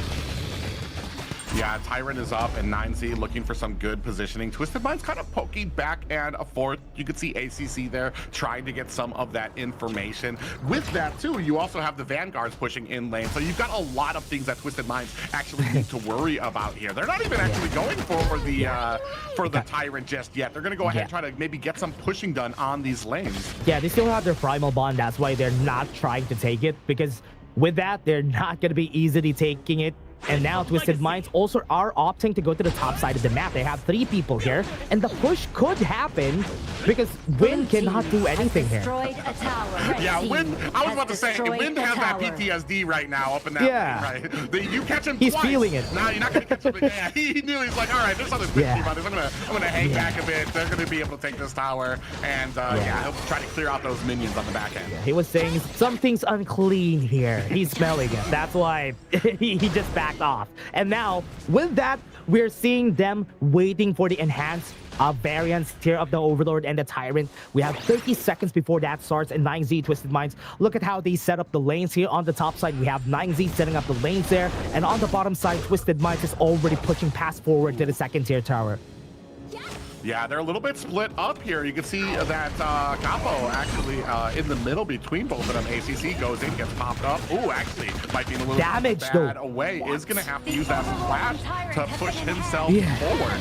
That was scary, though. ACC not having any flash here in this fight would not be able to get a good setup on that Tremor smash. So, Twisted Minds is just going to back off. Just respect the fact that 9Z has position here on the Overlord. Yeah, and that's unfortunate. And that's such a good read by 9Z, too. As soon as they see that flash go out, ACC gets taken very low. They know he's going to have to return base. They know that they're not going to have an initiation on the side of Twisted Minds, so they go ahead, quickly take that Shadow Overlord. Bro, Leffy with the arrow storm. Oh! Ooh, underneath towers there, clean. What are you doing? You might have gotten caught up there. Yeah, Mayin is down as well. Or yeah, clean just got caught underneath tower. Yeah, you know what? I respect it. I respect the idea that he's thinking that if he gets Moon and Moon dies, that could have been a great kill. But Moon had flash. If he didn't, man, if he wasn't able to catch that before the drop kick, that could have been an easy kill there for Twisted Minds. Yeah, and now with the Vanguards at their front, they're going to go ahead and put some pushing onto these towers. That's going to be another tier 2. They're going to maneuver around to mid, and it looks like we're only going to have about high grounds left for the side of Twisted Minds. The Arrow Storm is very annoying, man. Lefty, with his Arrow Storms, nobody could move forward. What? Ooh, speaking of which, we are going to have to expend. Lefty has to use that flash to get himself out of harm's way. On the back end there, you do see Clean able to answer back to win. Now, pop-up, Capo in trouble. Moon goes down. The rest of 9Z running for the hills. Lefty actually going to put some damage onto that Crimson. Okay. And we go in. ACC in trouble. Z gets taken down. On the next on the chopping block. Unbridled Outburst is able to catch Halang. A great turnaround by 9Z Global. 3-4-3. What a great fight there for both of our teams. Still not won by anybody here, but Clean has been doing a good job setting up this fight for the team, but Clean could go in here. Yeah, he's looking for a way. They're scared. An option, an angle, but yeah. And all they needed to do, he just showed himself there, and that was enough for 9Z to be like, all right, we're gonna go ahead and back up here. Man, that was scary. That fight was actually kind of scary here. I was surprised that Twisted Minds still took that fight. They could have won that already. Went for the reset, then go for the Tyrant. Oh man, 9Z just got the turnaround just because they got 2 kills there, and now they have possession for the Tyrant. Yeah, and it's just a great read by 9Z too. They get chased back, they lose a few members, and they still have the wits about them with Lefty and Capo. They know that they still have the advantage. They're gonna still try to get that Crimson Golem down to 25%. This, a Tyrant is, and it is stolen. Halang goes in there, scoops it up. Good use of that Winter is here so that they can secure that Tyrant for their side. We have 80 seconds on this. Twisted Minds needs to use this in their favor. They were losing most of the fights a while ago, but with this Tyrant, they might be able to win the next ones. Yeah, and at the very least, they've afforded themselves some breathing room because you're going to have that pressure coming in from all the lanes. It's going to allow Twisted Minds to maybe start cleaning up some of their jungle, maybe kind of come back, maybe look for an option or at least some type of placement here. Oh yeah, let's take a look at that now. 205 on this. Good items from the hands of Lefty. He would be dealing so much damage once the fight comes in. What's really hard about this for Twisted Minds though is that the mid lane tower of 9Z is still standing pretty strong. And that's why they cannot even invade on the jungle of 9Z. That's why right now they're trying to set up a death brush here in order for them to get a pick off, then try to push the mid lane. Yeah, and I want to say too, like off of that, like that mid tower is so important for team fights because having that up means there is so much security on 9Z. They can get a fight here, and they have a closer place to just run back to get to safety. Meanwhile, Twisted Minds gonna go ahead start on this Shadow Overlord. Yeah, starting on it, Clean in position. Finding a death brush so that he could set up those very cheeky plays. He has a flash again, so he can do that this time around. Tyrant, the Primal Bond is already down for Twisted Minds, so that's going to be good once they start this Overlord. Ooh, sick. Poked his head out there. Didn't like what he saw, went back. Now ACC gonna go ahead and start on there. It does seem like Twisted Minds, they want to try to get more information. They're looking for that backline, looking for a way in. But I mean, 9Z's doing such a great job. And look at that, Shanks got nailed down to 25%. Lefty just unloaded on him. Now, Twisted Minds know that they're not gonna have that big amount of damage, and they start backing up to their jungle. And this is just showing what you were just talking about. Having that mid tower up. Twisted Minds know if they get a bad fight here, it's over for them. They have nowhere to run. Meanwhile, down to 25%, 9Z quickly scoop up the Overlord. Very smart push on that top side. Wind was pushing that top side of the map so that they have to back away and won't be able to fight the 50-50 here on the Overlord. That's very smart here. 9Z right now has big advantages. They're just waiting for the next wave in order for them to drop this Shadow Overlord on whoever they want to. Right now, they're gonna go to the bot side though. Ooh, draws out a little bit of damage from ACC. Does a stick on the back end. 9Z looking for an angle in. They don't find anybody. Twisted Minds continually being pushed back now. Now they're going to have to contend with Vanguards coming as well. Yeah. Waiting for the Shadow Vanguard. Where are they going to drop the Shadow Path? That's the question. They're just waiting for Twisted Minds to go for pushes. I think bot lane is where they're going to push, or the Shadow Vanguard could go to the top side. Yeah, there you go. The Shadow Vanguard is going to go to the top side of the map. So they would be using that as a distraction for that push. Oh, no. Yeah. Actually, Zoe in trouble. Is going to have to... It gets into harm's way. But they turn it around. Sick is down. Putting on a good front line. You still see that Moon and Leffy putting on the damage. Clean comes in, finds a pop-up, but has to disengage.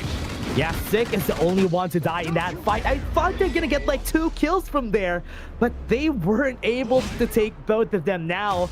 Tyrant is alive. They do have the smite on top of Seba, so they could use it. But right now, Twisted Minds is also positioning right there on the bot side of the map. It was just great positioning by the side of 9Z. As soon as Sick went down, Capo and Wind kind of took the front line there, while Moon and Leffy kind of fell back to kind of provide that suppressive fire. It was a great movement there by the side of 9Z to kind of cover up, and there was nowhere for Twisted Minds to kind of really push that engagement here. It looks like they're looking for a little bit of engagement on Twisted Minds. They're kind of baking out this Tyrant. They don't. I mean, Sick is back up now. So they are going to have that smite. So we're all kind of looking for that positioning. It was stolen before, so I know they're a little wary of that. ACC comes in from the side. Ooh, we do have a wasted ultimate there from Wind and a reset on this Tyrant. We don't have the board anymore. This might be the opportunity that Twisted Minds is looking for. A lot of ults off the table. And Capo able to scoop up that Tyrant.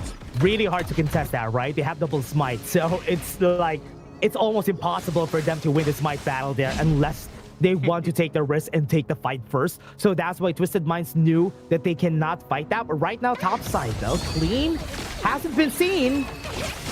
Ooh, actually, in a little bit of trouble there. And just to go on to your point there, the fact that they knew that they couldn't take the fight, but they were still there looking for an opportunity, looking for an angle to try to get in. So it was very dangerous, but still very well played. Twisted Minds had vision on it the whole time. Unfortunately, just were not able to find the advantage that they needed.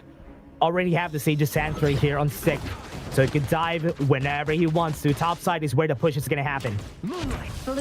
Yeah, and now you see Leffy there from the back, putting on the damage. Unbridled Outburst lands along with the board. They are trapped. Shanks gets up, beat down, gets taken down first on the back end. Moon in trouble. ACC trying to take him down. Moon actually able to find himself a kill there as well. Jouet is next. Lang might not be long for this world, and 9Z Globant very dominant in that fight, but a little lower than I would care for when pushing this tower, and they're going to be able to get that next high ground. Are they going to be finishing this game? No, they're going to be backing off, going to go for that Vanguard after. But what a great fight coming in from 9Z Globant on that one. Win RJ just going in, gets a double on that Truth Mantra, and that's the reason why they won that fight. Good efforts again from Clean, but nobody was there to follow up. Yeah, and it's just such a great job, too, because you have Capo coming in with the Unbridled Outburst, cuts off the escape of Twisted Minds, and then you're going to have Wind come in with the Truth Mantra on those people who are trying to figure out what do we do now that we're trapped. And, yeah, it's a great fight overall by 9Z. Oh, wow. And now they have the Shadow Vanguard again on their side. They could use this, but they're going to have the Primal Bond before this Tempest Dragon comes out. 20 minutes on the game. Oh man, this is gonna be a Tempest game, and nobody's here to finish the game just yet. 10 seconds on the clock, and 9Z in position to push the top side.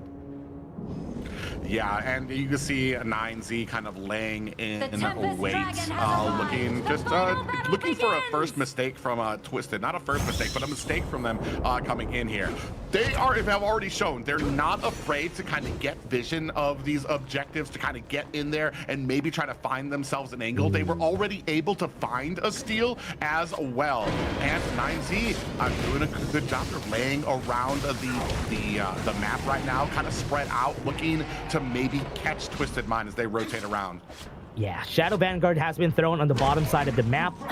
We can see Shuri on the top side. He is positioned there. He's trying to clear out the wave as much as he can. And now with the Shadow Vanguard looming on the bot side of the map, it's looking pretty scary here for Twisted Minds, because on the other hand, 9Z could play the mid lane, could play the top lane, so that they would have to look at both of those lanes.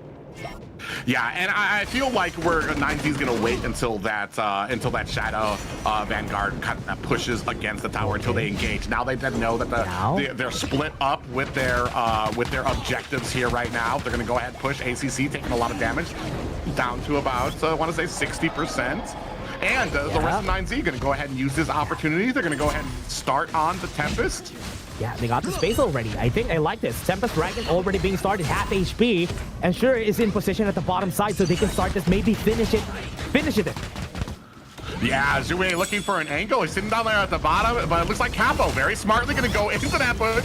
Check it out, 20%, 10%, and a great board goes down to protect that pickup of the Tempest. They can finish. Okay, good thing that they were able to clear the top side. And now with the Tempest on the side here of 9Z Globant, this might be the end that we're looking for here. One last push is gonna be all it takes for 9Z to get a 1-1 scoreline. Yeah, but you know what they say, like a lot of games are lost at the enemy's gates here. You need to be very careful about not putting yourself in harm's way. They're doing a great job picking from afar, just poking down these towers, not really getting themselves into harm's way. Vanguard coming in. Now, is this going to be the last fight?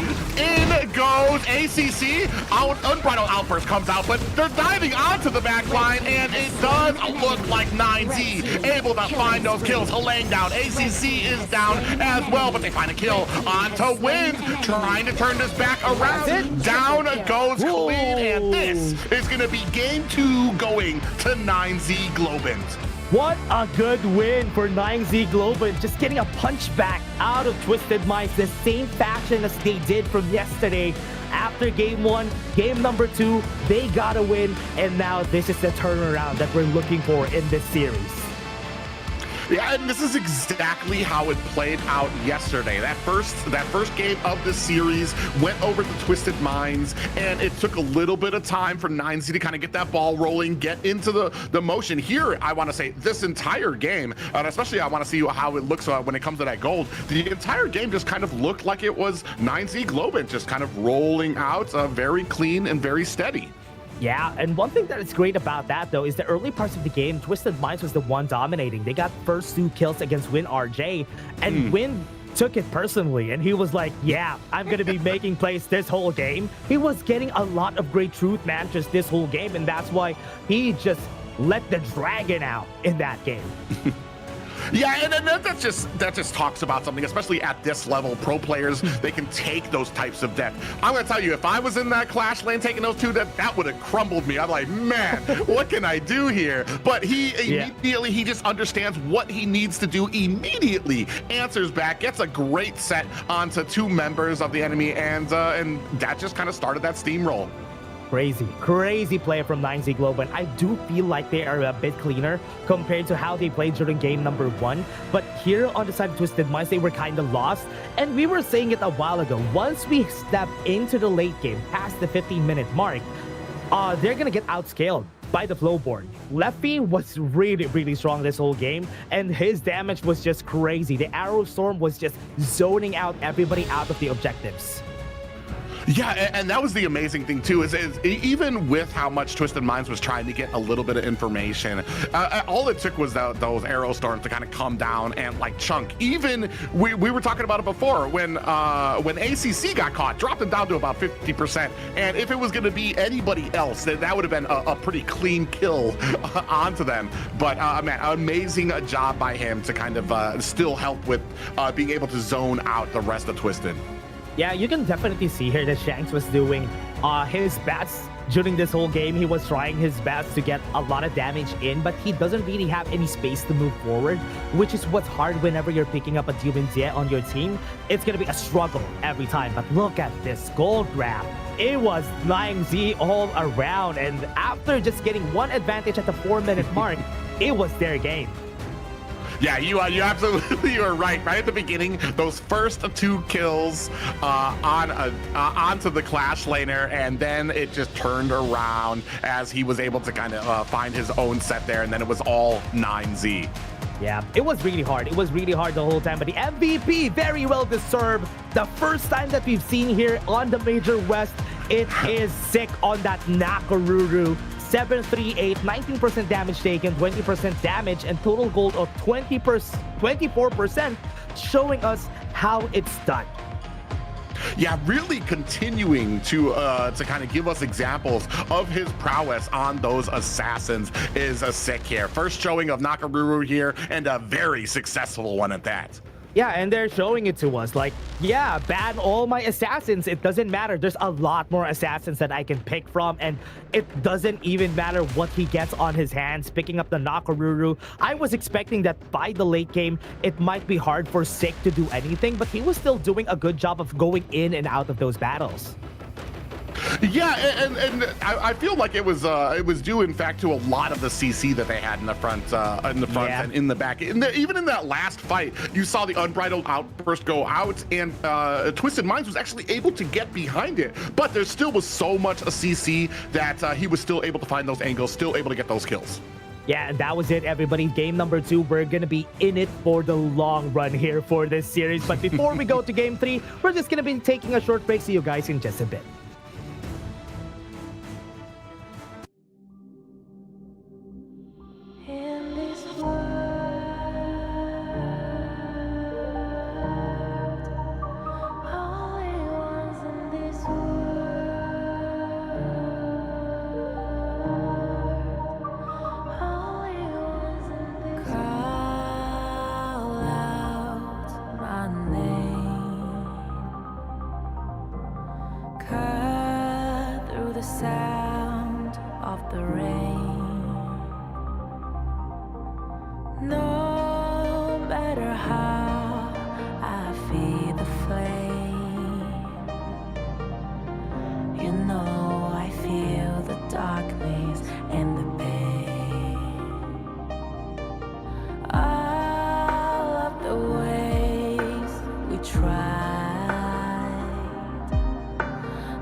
Now I see that I got everything I need.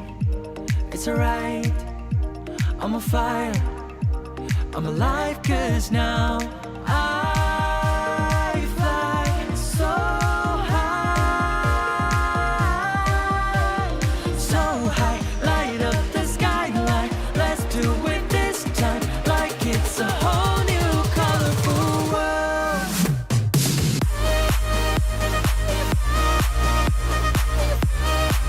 Like we're the only ones in this world.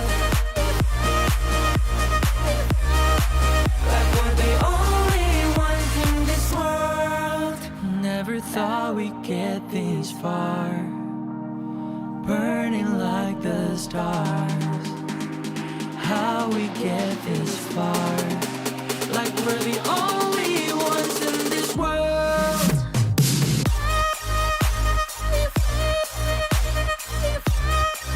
Like we're the only ones in this world. And welcome back to Twisted Minds taking on 9Z Globant. And ladies and gentlemen, we have a series on our hand, but that wasn't a surprise to anybody. Yep, that was the same story from yesterday, everybody. A 1-1 again this time around. And on the same games, game number 1, Twisted Minds won. Now 9Z won game number 2. Is it going to be the same thing here for game number 3 and 4? Let's see, because this is an exciting series to see for all of us here. Yeah, unfortunate for Twisted Minds, they did take 2 losses yesterday, so you do know that they are wanting to try to turn this around. This could be that momentum that they're looking for to be able to turn this around and maybe try to get some more of those victories for the rest of this survival week. Yeah, what a sick play from 9Z. From that game, they picked up the Nakaruru. The Flowburn Marksman was very effective during that time. But on the hands here of Twisted Minds, they're kind of trying to think about what they're going to do. Remember, everybody, even if they lose, Twisted Minds were still the kings of the Major West. So I'm kind of expecting excellence here moving forward from game number 3 to game number 5.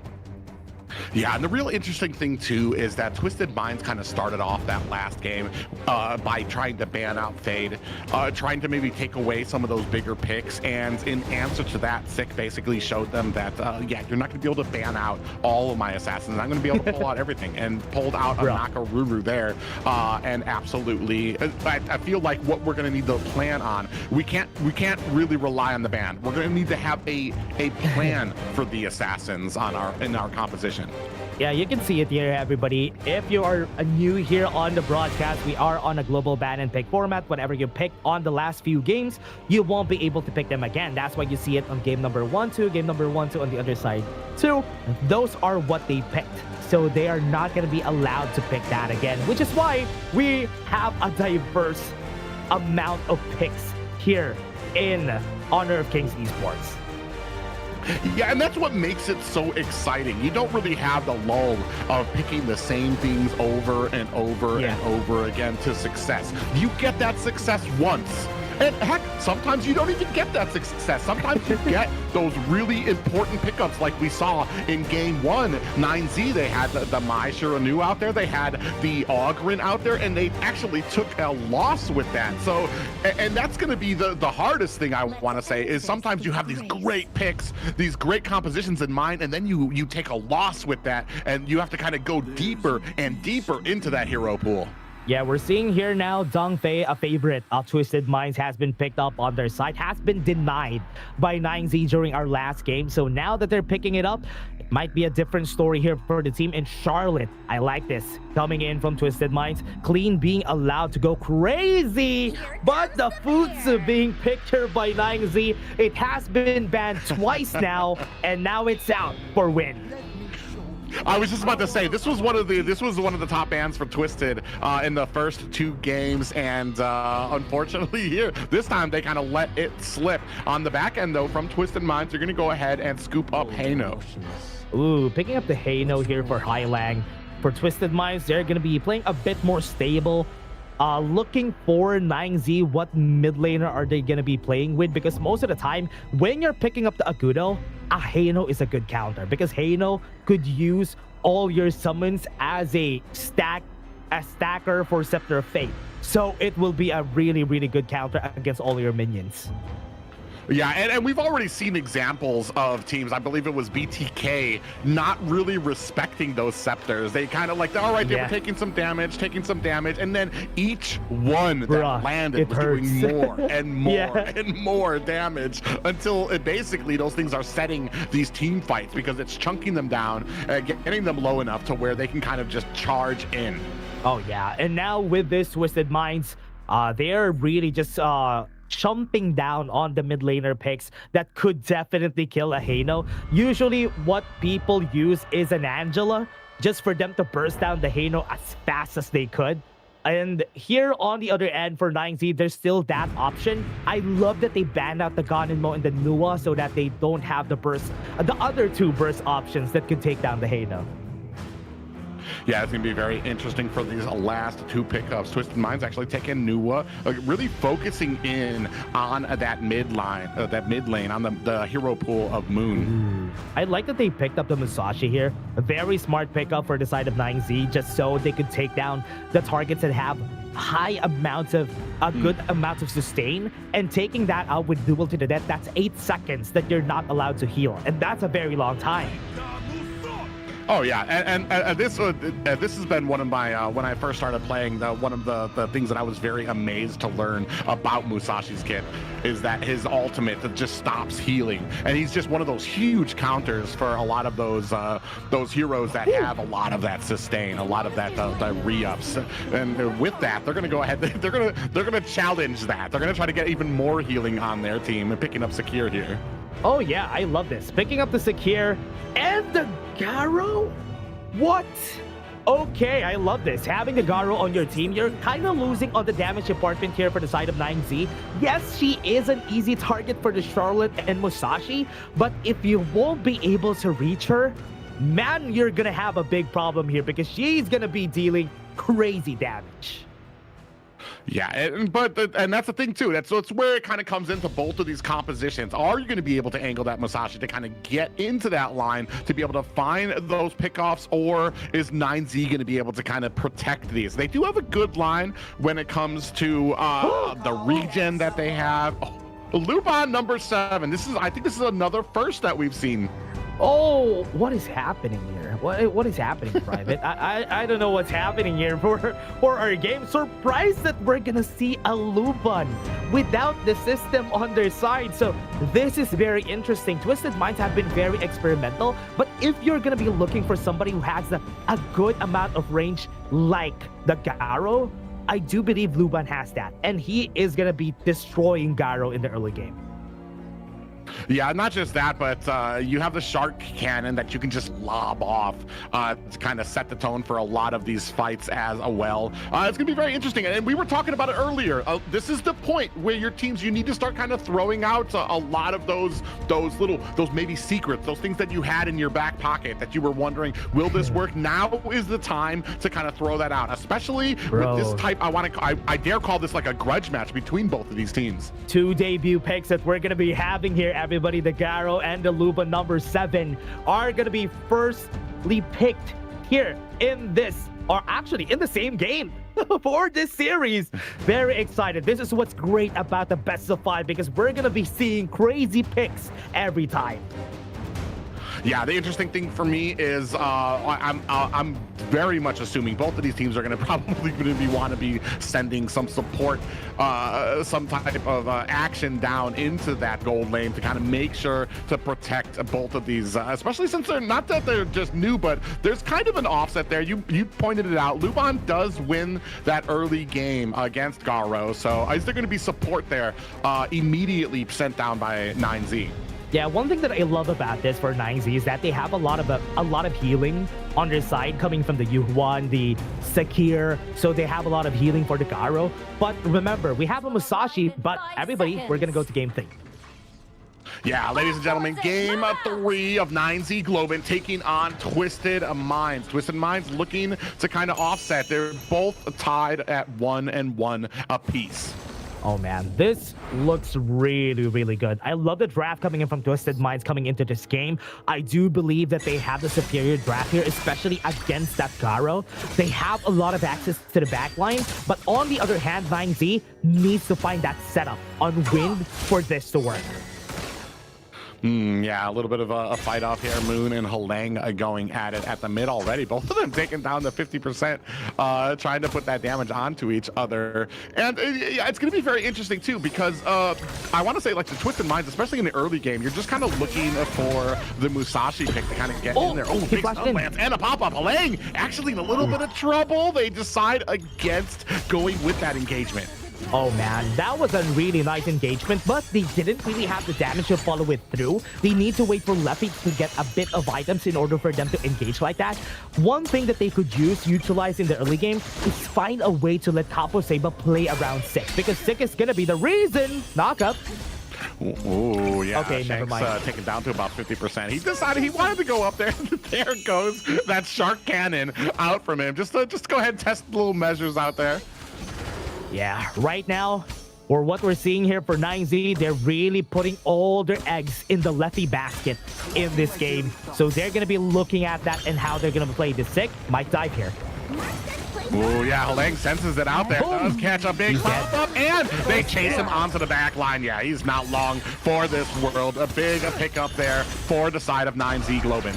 Yeah, good answer. 9Z setting the tone in the early game. Good first blood on their side, and now what they can do is find a way to just give more space here for Leffy in the bot side, because Shanks can't even lane against him right now. Yeah, and yeah, they're gonna go ahead and keep that pressure on and putting it all there onto mid and doing a good job, especially because I feel like we haven't put enough pressure on the bottom by Twisted to kind of protect this Luban pick up by Shanks. You can see 3 members down here looking for an angle to get in there, put some on, looking for that stun coming in from Moon. They do not catch it. Yeah, it has been crazy though. Capo has been hitting all his mulberry powers. This is going to be crazy. If he hits that on the right targets at the right time, it's going to be really scary against the other team. Right now, Twisted Minds are still in that area of just waiting for everybody to scale. Yeah, Shuei's going to have to get forced out back from that mid lane. And S2G, continue, press on the mid, rotate back to bottom. Press on the mid, rotate back to bottom. Just to kind of keep on this pressure onto Shanks. Yeah, this is what's great about the Sakir, right? He could just move in and out of lanes and be okay about it. He can traverse a lot of distance just by using his Ride the Wind. And that's what's great about him. And protecting Leffy isn't even a problem for him at this point. Yeah, and we still haven't seen, like, I mean, we're still in kind of the laning phase here. Zui just has not been able to find an opportunity, and because there's such a great job by 9Z Globant to kind of keep this nice little tight ball. Leffy isn't left alone, Moon isn't left alone. All of these picks are kind of grouping around, especially with these nice tight rotations. Yeah, in the early game, you can see the power of Sick in this game. He's just zoning out a lot of the areas, getting vision for the team, and clearing up this wave in the mid lane is the most important thing before you start on those objectives. 5 seconds, cleared up on the mid lane. Leffy might be a bit late, but we can start this Tyrant battle right now. They immediately sense that. Dewey actually going to go in there, looking for the duel to the death. Actually gets taken down to about 25 cents. Going to use that dash to get himself to safety, but it's not enough. Sick going to pick up the kill on the back end. Shanks tried to put on some suppressive fire, but it is not enough. And down goes ACC. That is 2 down for the side of Twisted Minds. 9Z going to use this as an opportunity to pick up the Tyrant. Ooh, actually, they're going to go in clean. Not done. Halang on the back end as well. And it does look like a pickup comes from Halang. Able to get that Tyrant. What was that? And now he's knocked it over. Got 2 kills out of that. Oh man, that was a crazy fight that we've seen there. They got the Tyrant. They got the win. And 9Z just lost that battle. No smite on Sick when they were taking that Tyrant. Yeah, and a great pickup by Twisted Minds. They did kind of turn it around, or they actually got pushed back, took a death, and it felt like 9Z, they got a little comfortable. Thought that, all right, we're going to be able to take this, no problem. Twisted Minds said, no, we're going to turn this around. We're going to actually go for this and turn this entire fight around. Yeah, use the ult though.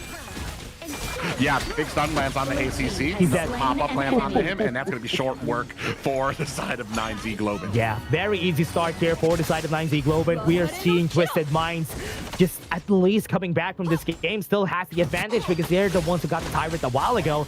But you can see that in fights, they struggle. Look at what they're doing here. Capo Seba in position to just stop them from taking the Azurba. Blue team has yeah, and it looks like they go ahead and steal that away. Halang putting on the damage. It actually flashes forward. Is that going to be enough? He does get himself a little bit of distance toward that mid tower. 5-3 right now in favor of 9Z. I want to say the items that Hailang is building here, he's very, very tanky. Just looking at how much HP he has currently, I want to see if he's building tank or he's building a little bit of magic damage just so we can make use of the Scepter against this Agudo pick. But right now, what's scary about this is that Shanks, if he gets stronger and stronger late game, could be pretty scary here, even for Leffy.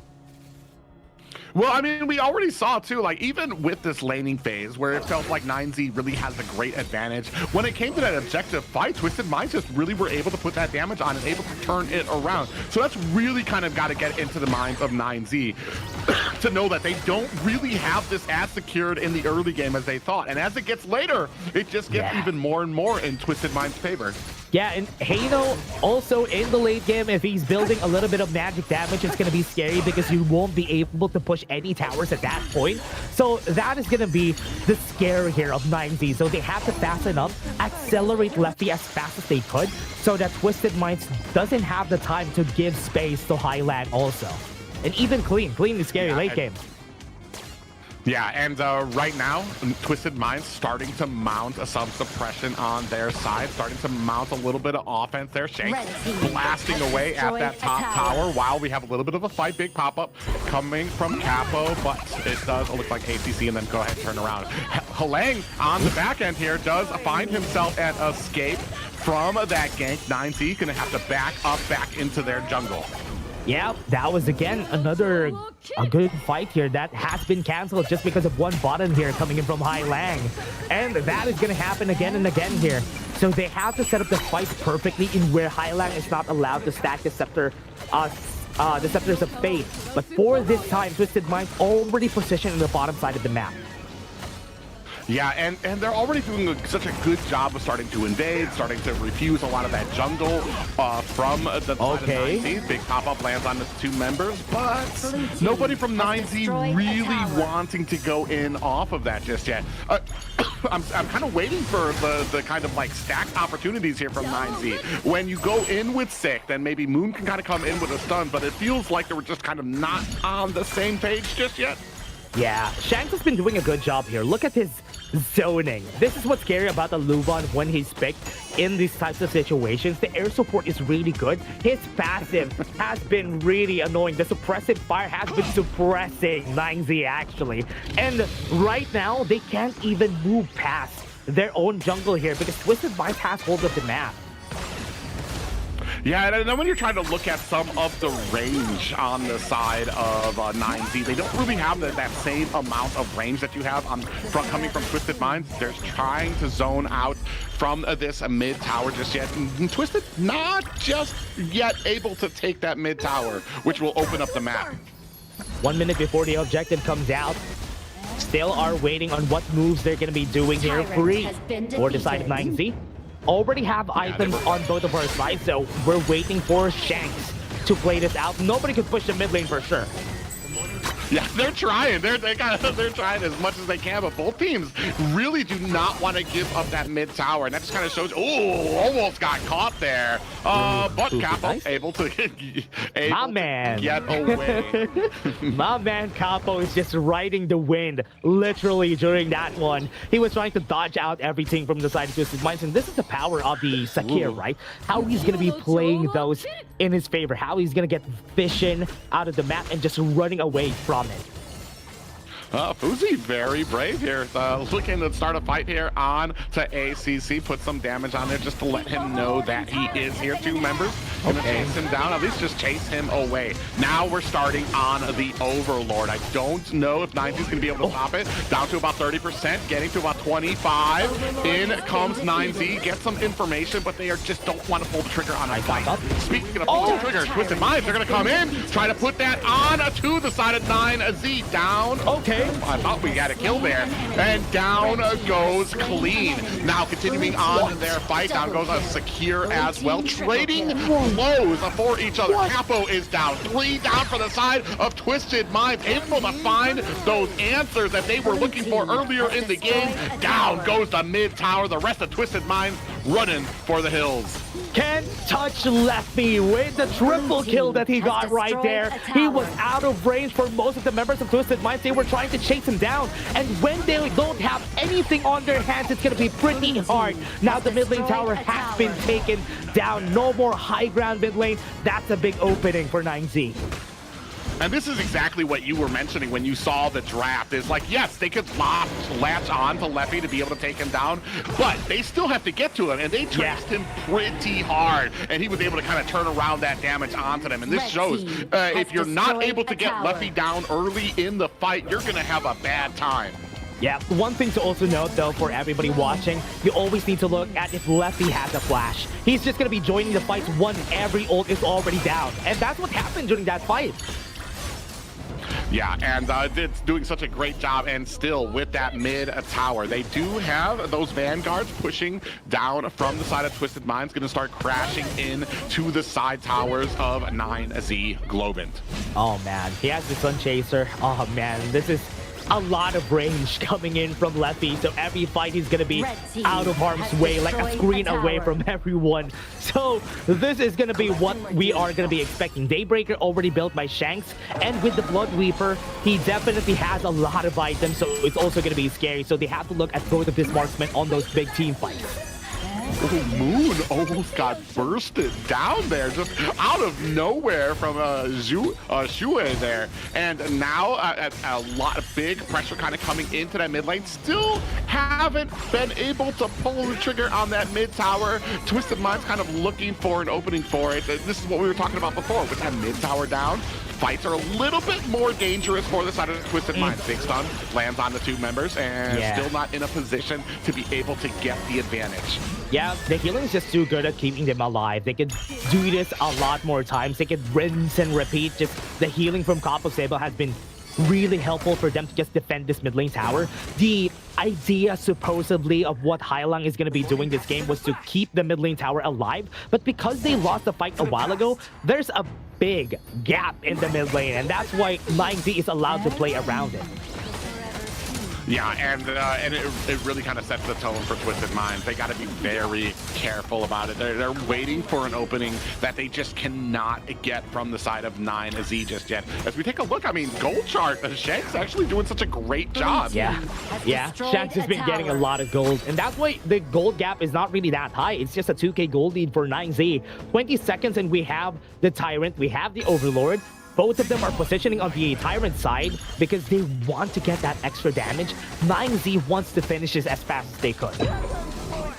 Yeah, but it's all kind of coming down. Oh, no. Can we get to those farm laners? Ooh, we do have a little bit of an engagement here. And Lane gonna go ahead, find himself and escape. Almost got taken and caught there by Capo. But the Shadow Overlord taken, scooped up in that time that engagement happened. Twisted Minds had the forethought to be able to scoop up the Overlord. Nice bait from their side though. ACC in position to get the stun here. Now the Tyrant could be taken. Yeah, ACC blows back, looking for an engagement here as well. 50% on the Tyrant. The rest of 9Z have the opportunity. That's going to be scooped up. Actually, that got taken. Yeah, backline is in a little Shue trying to find himself an escape here. Finds him. We do have a Shue finds himself a kill on the backside. Clean, diving deep into the backline. We're going to have to use a flash from Win to try to get himself out of harm's way. 2 down for the side of 9Z Globant. Yeah, got 2 kills on the side of Twisted Minds. That was a big shutdown coming in from them. And now with the mid lane tower and the Shadow Vanguard on the mid lane, High Ground Tower is going to be in danger here. 15 seconds before Leffy comes out. And this could be a time for Twisted Minds to take down this tower. Yeah, they have the advantage, they have the pressure, and they have the firepower. Oh, a big pop-up land on the 3 members. They do turn it around, they find a kill onto the lane. They need to be backing up here as you see the rest of 9Z Globant starting to force their will into it. Clean, a couple of pot shots before he escapes, and the rest of Twisted gonna try to get that retreat, try to clean out the jungle before they run away. Capo MVP just to save them and not be allowed to push. That kill on Hailang was pretty important for them to not finish this game. Now they bought themselves some time. They could go for another fight here, but something that 9Z always needs to understand is they need to defend Leffy. If Leffy is killed by Shuri again in this next fight, this game is over and it's gonna go for Twisted Minds. Yeah, and this is what we were talking about, trying to get locked onto those farm laners. Can they do it? Shue did such a great job, knows what his target is able to find the angle he needs to get into there. Yeah, right now, Leffy needs to just stay out of everything, stay out of the harm's way on the fights, because he's gonna be the only damage. Or he has Ominous Premonition, everyone. He has a tank item because he wants to survive as long as he could. Yeah, and I mean, and this is going to kind of come down to how well he can kind of play, because you need to maintain your distance, but you also need to kind of get in there quick enough before the Twisted Minds is able to turn it around with the damage, because you still have that the immense amount of fire superiority coming from Shanks and what he's dishing out. Yeah, right now, Twisted Minds is positioning themselves on the top side of the map, just clearing out the waves. So far, the waves are in their favor. 45 seconds, and we already have ACC in position right here on the blue side jungle of 9Z. Yeah, it takes a little bit of damage. Great clearing there from Leffy. Stun comes out. Does not really catch anybody just yet. We have cleared through the mid lane for both of these teams. Now forcing their way forward. ACC and Halang. Ooh, do catch him with a little bit of damage there. Wynn's going to go ahead and try to put on some damage onto these minions. Looking for an angle. Do they find one? Ooh, Halang takes down to 50%.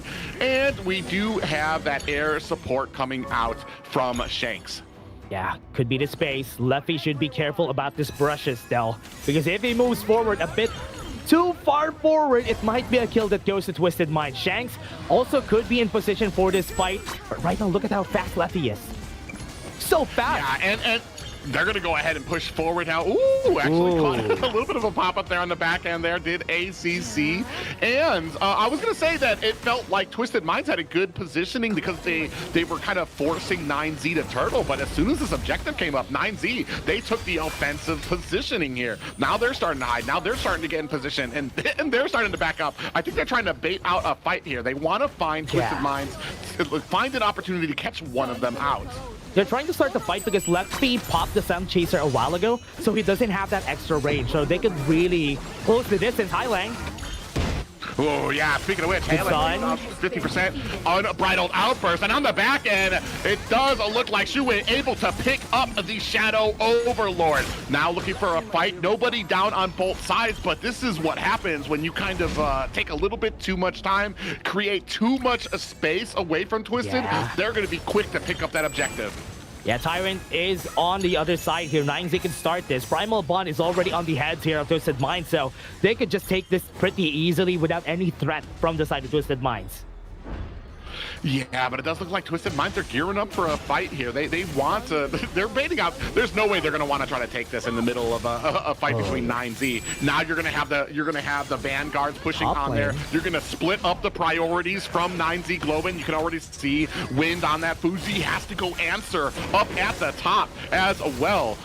Where's Leffy? Leffy's in position here on the back line, though, but Shure is already setting himself up to go on the back line, so it's still a pretty scary one. Shadow Vanguard on the top side, so this is going to be a big threat. Shanks is still starting on that Tyrant, even with the Primal Bond. Yeah, I mean, they're starting on it. It's almost kind of like they're trying to slow play it. They're not going to be able to do enough damage, like you said, because of that Primal Bond, and they're not able to. They just wanted to be in a position to refuse it to 9Z. Yeah, very smart for Twisted Minds to just delay that so that the Tyrant couldn't be taken by 9Z. Now, at almost the 20-minute mark, we have the reset. Tempest Dragon is going to be coming up in a bit. Yeah, Capo does have to back up from it. Moon comes in, catches the stun, is not available for the team just yet. Okay. In a little bit of pressure up at the top. We do lose a high ground tower. Tempest Dragon has spawned. Ladies and gentlemen, we are at the 20-minute mark. Again, this is the second game that we're on a Tempest game, everyone. So with this, we're going to be seeing Twisted Minds just getting ready on that Tempest Dragon. 9Z pretty scared on moving forward because they know that everybody is a threat at this point in the game, and everybody's building their items and getting ready for this next fight.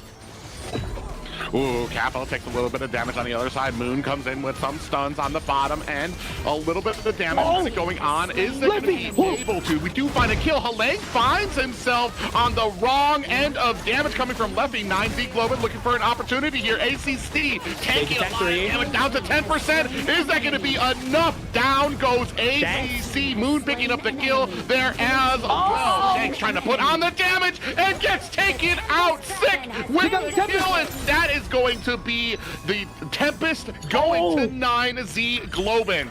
They can't even stop them. Sure can't even recall back to lane. Sick is going to be here. They could go for the kill. Yeah, and he's fighting for his life issue, but he knows that there is nothing he can do. He was trying to at least slow them down, but now you're going to have the Tempest Dragons marching down all the lanes. One player, actually two players left. Halang is back up and clean. Yeah, they have the Fate Rewind. If ever a push is going to be happening here, they should be scared. Pushes are happening at every lane. 9Z positioning themselves at the top side of the map. They can go for the push here. Start it right now before the waves of the Tempest Dragons are going to be coming in. Destroyed a tower. Yeah, that last fight, just such a great experience. We were talking about Leffy. It's basically on him. A lot of pressure on him not to get caught and to still try to find those angles to find the damage onto the back line. Onto Halang, he was able to take him out, and that really turned it around for 9Z. Now, all the pressure mounting on the side of Globant, trying to protect this high ground. Down, back. Only one more left. Are they going to be able to find it? Oh, yes, the little Fate Rewind there is going to bring the tower back up, but 9Z right there to bring it right back down. One more high ground tower, another barrage of dragons on their way down the lanes. Gold leads doesn't even matter at this point, everybody. It all comes down to how they play this next few minutes before the next Tempest comes in. Leffy already dropped the Sage of Sanctuary a while ago to get it with the Destiny. So this time, what are they going to be doing? They're going to try to push this bot lane tower. Blue team yeah, and they're going to make short work of it. Now you have an open and exposed base on the side of Twisted Minds. 9Z looking for a top side. Oh, on the back end there, Shui was a little too deep. Does have the resurrection. Okay. To get away. Look at the damage coming out. Clean. Actually, a little bit of trouble here. Down goes the Musashi. Shui goes down. Clean is next on the chopping block, and another pick up. That's there. it. Actually able to turn it down on Pussy, and that is going to be the base. 9Z Globant with a pickup, 2-1. Bro, a bit late on that Fate Rewind. That Fate Rewind could have healed the crystal. Oh man, that was unfortunate. Twisted Minds could have taken another fight. But in the end there, it all came down to who's the marksman that's going to stay alive. Whoever has the marksman alive, they're going to be winning that game. And in the end there, what a play. Good effort from Twisted Minds, but 9Z just won this game. Not just good effort, but the patience of 9Z. Because I'm not going to lie, it did look a little grim. They weren't able to find the angles. Leffy, though, was continually farming, continually getting his items, continually staying in the back and making sure that he wasn't getting caught.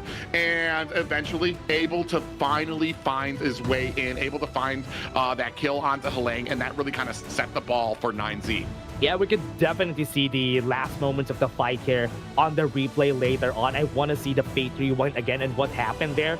But on the end there, it all came down to how Shuer was going to go for Leffy. Clean also tried his best to get the kill on Leffy there, but they weren't successful. On the other hand, the other two members of 9Z was also trying to get on Shanks. They failed, yes. But in the end, the Tempest Vanguards were the ones who finished the game there. Yeah, and it almost feels like it's crazy because both teams were trying, and I want to say 9Z, they actually failed at trying to get to that back line, trying to get to Shanks. However, as weird as this is to say, Twisted Minds failed harder trying to get back into Leffy because Leffy was actually able to turn that around and find a kill of his own. Yeah, you can't even fault Shanks in this game because Shanks did a good job this game staying alive more than Leffy. Because as we said a while ago, there's not really a lot of catch potential for 9Z, so Shanks would have an easier time surviving. On the other hand, Clean and Shure could really easily get onto Leffy. So that's why Leffy had more jets this game. But in the end, it was still the last lap of 9CG. You can see the gold gap here, everybody. In the end, it didn't even matter. They had like a 7k gold lead in the end there, but everybody was full item anyway. Yeah, I was about to say, you can only get 6 items. That's the max you can get. After that, it comes down to strategy. It comes down to who makes the least amount of mistakes and who can create those opportunities. You can see here, Wind RJ with the MVP, 3, 1, and 6. Damage taken at 13%, damage at 17, but it doesn't speak for the setting potential and him being able to get in during those fights. We didn't see most of his setups, but the Sage's Mites that he has been doing against the junglers or even against Clean has been really good. It has been very important on great parts of the game, but if I'm going to be giving an MVP also for just my personal MVP, it was Capo Zeba. He was doing a good job at saving the team most of the time, and that's why, for me, he was my second MVP. Yeah, great job, and especially against the reading into that Musashi pickup. They pick up the Secure, and it just kind of overwhelmed him with what he could kind of nail on. And I feel like, unfortunately, Shui was finding it very hard to try to get in there to try to find those duel to the deaths. Yeah, you can see here though, right? Wind was going to the back line. He was the Shui, he was the Clean off the other side. But again, everybody, that was just game number 3. It was 9Z who won this game. But let's see if game 4 will be their win or will we head to game 5. We're just going to be taking a short break. See you guys in just a bit.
Now I see that I got everything I need. It's alright, I'm on fire, I'm alive, cause now Ladies and gentlemen, we are at possible game point here of this exciting series, a rematch from yesterday, Twisted Minds taking on 9Z Globant. Yeah, it was a very nice game that we've seen there during that whole time. It was crazy that we have 2 Tempest games in one series. That was the same story yesterday, everybody. Is it going to be another Tempest game for game number 4 or game number 5? I don't know, but I'm excited to see who's going to win for this series.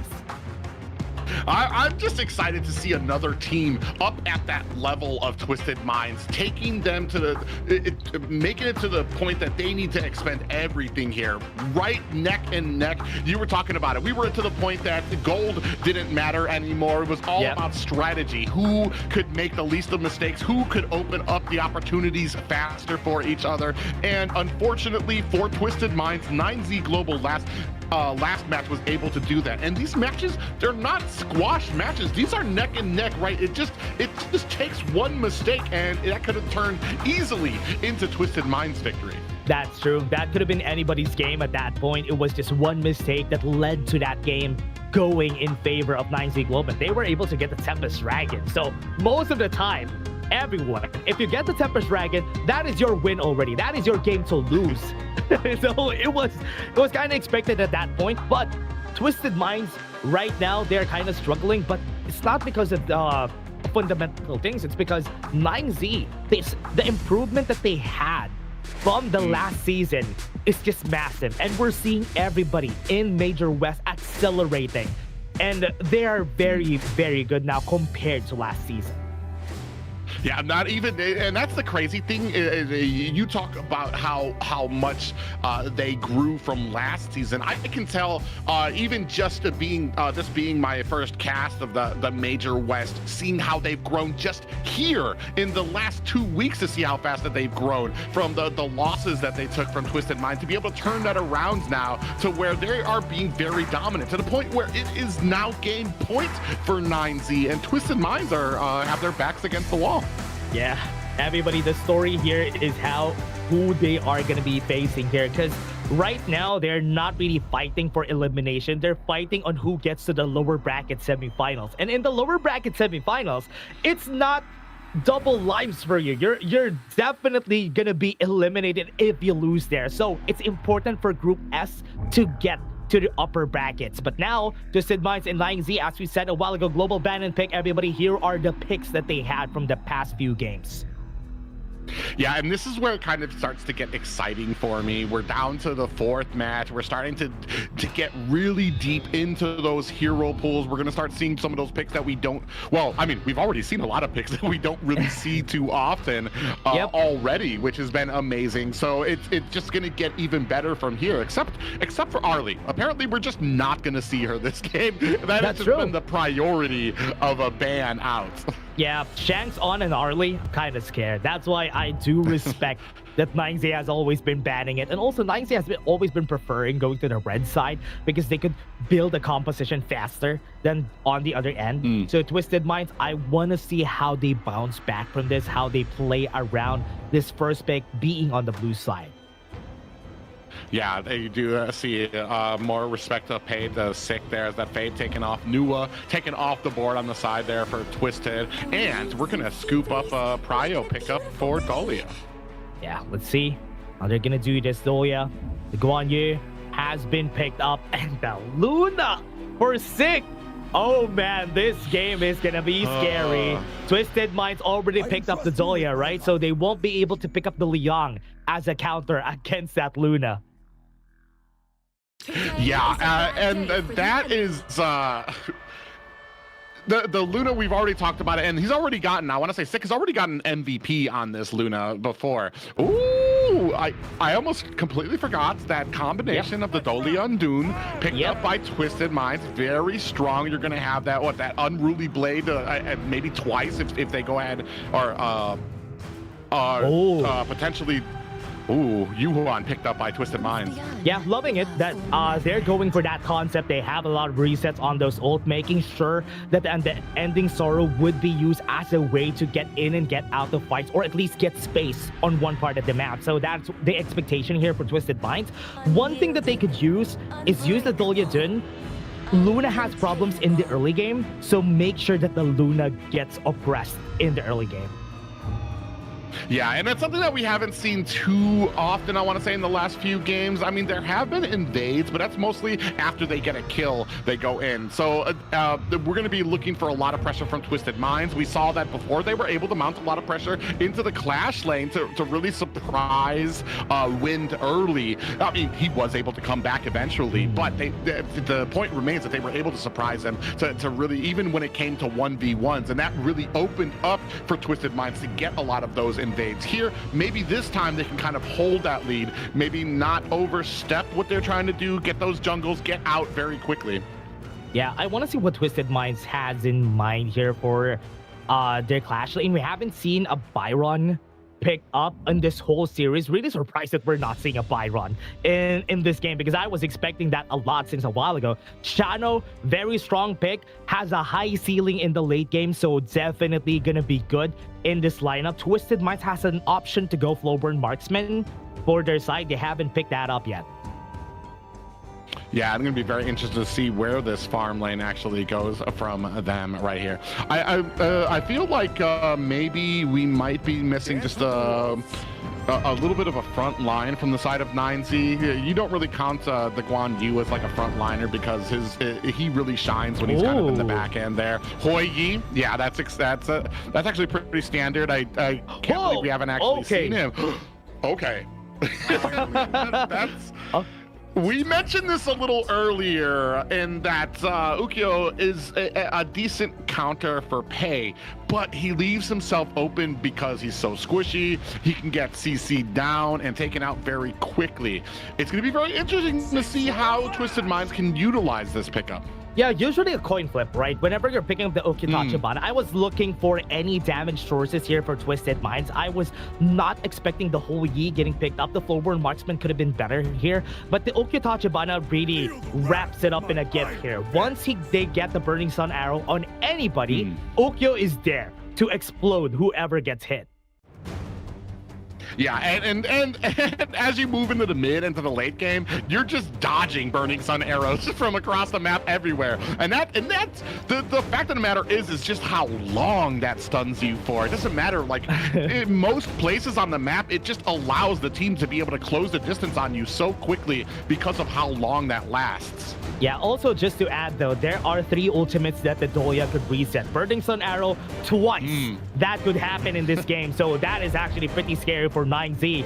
I am expecting that they're gonna go for resistance boosts in this game just because there's a threat of that crowd control on this side of Twisted Minds.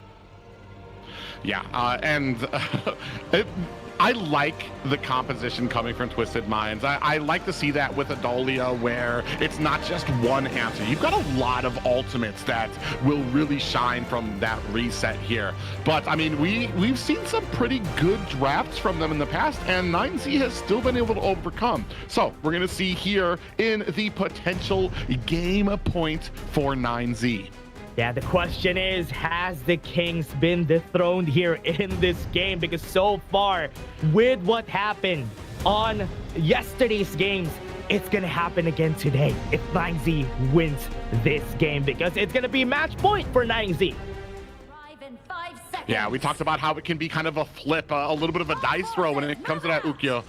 We're gonna see here if they can kind of. I haven't seen a successful Ukyo yet, so I'm really kind of eyeing this one. I want to see how well Clean can treat that.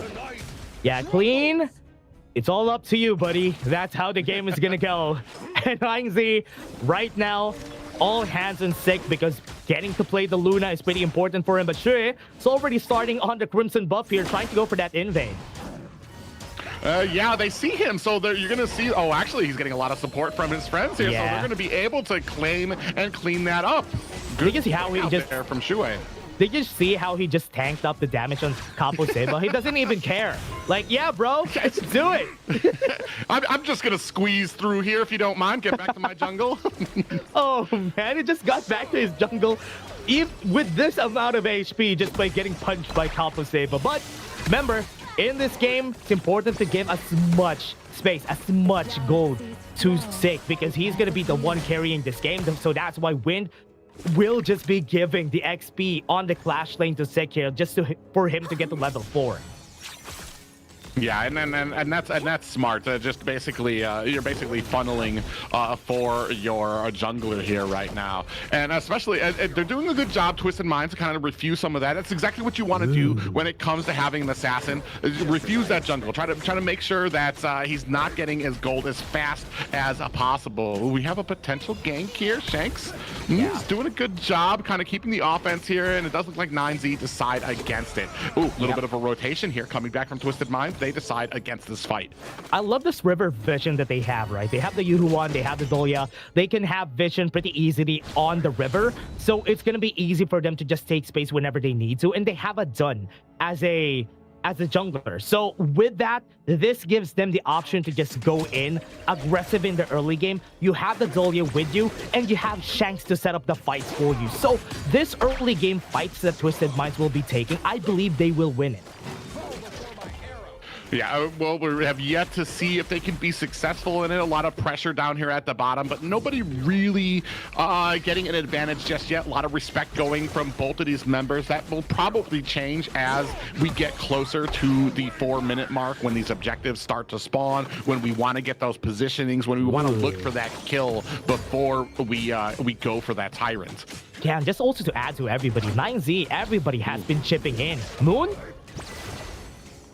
Yeah, Moon's looking for a little bit of an advantage, but AC's doing a good job. Twisted Minds are doing a good job. They understand that they don't have vision up there, so they're going to keep a safe distance on their tower. Oh, no. Really hang down. Oh, no. Whoa! Actually gets caught there by the Snowfall Slash. Is that going to be a kill? But they don't find it just yet. Turning it around. Is that going to be enough? Shuwei misses the Unruly Blade. Yeah, I thought that was it. I thought that was a turnaround here but Sick, very, very dangerous to just go in like that, because Clean almost got the kill against him, and that might be the play that they're looking for. Get the stun on Sick, then start from there. Yeah, thankfully, I mean, that was a lot of action in there for nobody to turn up with any deaths yet. At the 3.5-minute mark here, let's take a look at the items. Yeah, right now on the items, you can see that almost on the side of 9ZG that they're already almost complete on the items here, especially for Lefty on that Eternity Blade. But Twisted Minds, with the game in their mind, I do believe that they're going to be doing a lot of damage in the early game, but so far we haven't been seeing it. Yeah, they've just been safe. A lot of respect for both of these teams. They're not trying to be the first one to make a mistake. A lot of poking, a lot of feeling out to go in. They back up. They're not one really, especially when they don't have vision on a lot of that backline. They don't know where the damage is just yet when they poke in, so they smartly back off. Here, you see Shuwei starting up on this Tyrant. He might be in a bad position here between two members of 9Z Globant. 25% left on a Tyrant, and it's picked up by Shuwei. They're trying to make them pay for it. Can they? Big flash comes out. Is it going to be enough? They don't find the kill. Still got away, and Leffy got away with murder down at the bot lane on Shanks while everybody's busy on the Tyrant. And as we were seeing, Sick was on the top side of the map, so they didn't really prefer on taking that Tyrant during that fight. So what they did was just find a kill somewhere else. Let's get a kill. Yes, we're going to be losing on the Tyrant because they won't be able to kill us anyway in this early parts of the game, so we don't need the Tyrant on the side of 9Z. Yeah, it's very interesting, too, to be able to kind of trade that out. Nice kill. Oh, and just like that, off-skill Shuwei finds a kill onto Sick, and that's really going to set them back, especially on a Luna, where you kind of want to keep the advantage, keep that snowball in your favor. Off-map, you saw Shanks was using the Burning Sun arrow, got the hit on Sick, and that was it. That was his death sentence. You can see in the replay. Yeah, he's just going to be here. His own, thinks he's good to go. Drop the arrow, and that's it. He's dead. At least he saw it. I'm going to tell you, there's nothing more frustrating than getting hit from a Burning Sun arrow from across the map where you don't even see the Hoi-Yi. So at least he saw it coming. So he understands. Usually it's just like, what happened? All I know is that I was stunned. I was in a coma for a little bit. Now continuing on, resetting up on the map. Yeah, so far, I really like this for Twisted Minds. They're making use of the early game on the Dulyadun, and they're using the Burning Sun arrow for them to get more. So far, I haven't seen Wind on these battles. I'm kind of expecting him to rotate more, get the displacement, because Twisted Minds is going to play like a death ball. Ooh, ACC almost gets caught there. Is going to be able to get away. A little bit of a setup there from 9Z. And you're absolutely right. They're doing such a great job being able to kind of get some of these resets on to who needs it so that... and Clean with the catch up there. Oh, Leffy very quickly. And this is kind of sometimes my problem with the Ukyo is that you, especially in the early, I mean, you're in there, you're so squishy. And as I say that, he leaps behind Capo and finds the kill onto Leffy. Oh, arrow. Yeah, and a big stun lands. Two members of 9Z Globant. They're going to go ahead and disengage from that. Oh, man. Okay. What a clean pickup from Clean. Yeah, it was a clean kill. We've seen it a while ago. When he dashes, get the stun. And as we were saying, he's going to be dealing a lot of damage when he gets the stun, the Snowfall Slash to finish it up. And Leffy not respecting the distance there. Yeah, I'm just amazed. I was just sitting here talking about the damage that from one Hence there. Like he had to jump onto Leffy, was not able to finish the job, and I thought Leffy was going to probably turn around. But yeah, you're absolutely right. Didn't really respect the ability of him being able to close the distance here. Okay. Capo going to take a little bit of a stun as we continue to mount our pressure on this mid tower. Rotation coming to bottom. Here it comes. Ooh, that was really scary though. This is the time that we're going to be seeing Sick going on those plays. Also, good pickup on Moon. He already has the venomous staff, so we're going to be seeing less healing from Shui. So that is the most important pickup here for Moon. Now it's going to start to go in favor of 9Z and Chano. And if Leffy gets the Daybreaker, it's going to start to go in their favor. He just needs to not get caught. Ooh, we have two of them hiding. Clean might be in trouble here. They might be caught, and a great pickup there, and that is unfortunate for Clean. Can't even fault him. He doesn't see them. They were there forever, and they were waiting for him to just go on the bot side. And with that pickup, they can go for the Tyrant. Oh, yeah, especially there was only 1 second left there. A great, oh, man. That's just super unfortunate for Twisted Minds there. Clean right before the Tyrant. But very wisely, Twisted Minds going to go ahead and start on this Overlord. Yeah, right now I want to see this. I want to see how Shanks is going to be playing this. Because with the item pickups, it is going to come down to how he picks up the items here. Because we need to find more damage if ever Clean falls down, and that needs to go from Shanks. If it goes on hit, if it goes crit, we need to know. Yeah, the only problem is the distance. It was like I want to say Hoi is just wide. They don't exactly have the longest range when it comes to Shanks and Clean for that damage. So they actually need to get pretty close there. Ooh, we do have the Mournful Sorrow come out there, and down still goes Halang. What was down? He was going ham on the back line because nobody was there. Even with the Unending Sorrow and the flash from Hailang, he didn't survive that. That is a crazy chase down from Sick. Yeah, very interesting here. Capo in the bush, looking for possibly. Ooh, onto the deep side, deep onto the back line. Moon able to back up. He's still in the fight. He needs to back up. He's very close to dying there. Shui doesn't see it now. Okay. And looking for a kill. Oh, he gets a push. ACC Shanks in trouble. Gets taken down. What a push from Win. Goes to the back line directly on Shanks. Got the pushback. Even with the flash, it didn't matter. He still got the kill in the end. And now this is going to be an easy Overlord for the side of 9C. I want to say this is kind of a common story for Twisted Minds. When they try to dive deep and go too deep, don't actually get and finish the job. They dove after Moon, and Moon was able to just narrowly get away. 9Z Globant able to turn that fight around onto Twisted. Yeah.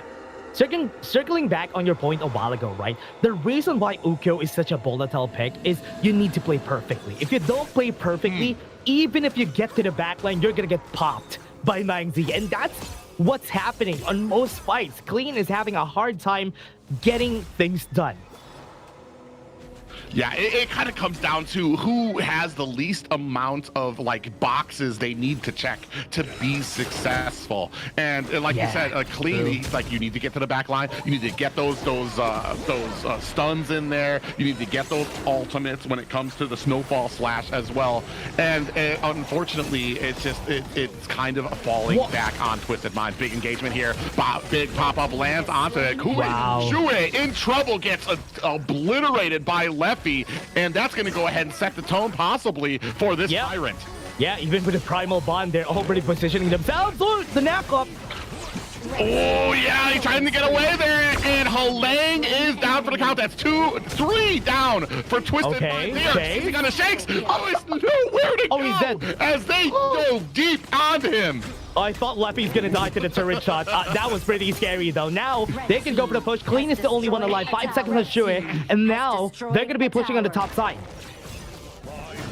Yeah, they have the pressure. They have going into the back line. Speaking of Clean, Clean finds himself a kill, but is in a bad way between two members of 9Z Globant. They are looking to close this up. This is game point for them. They want to close up this series. Yeah, they didn't even opt for the push on the top side. I was surprised that they didn't go for it. And now the Tyrant is up and available because Leffy is not around. Clean did a good job buying the team some time so that they can reset for the Tyrant. Yeah, and Tyrant is up right now, and they're going to go ahead and reset. Clean down for about 10 more seconds. Leffy down for 5, so they're going to probably both be up by the time these two clash. Oh yeah, they're going to be waiting for the Tyrant. Shui is in position. Level 15 on Sick, probably full item at this point. With a 4K gold lead and towers down on their side, it's much more pressuring on the side of Twisted Minds.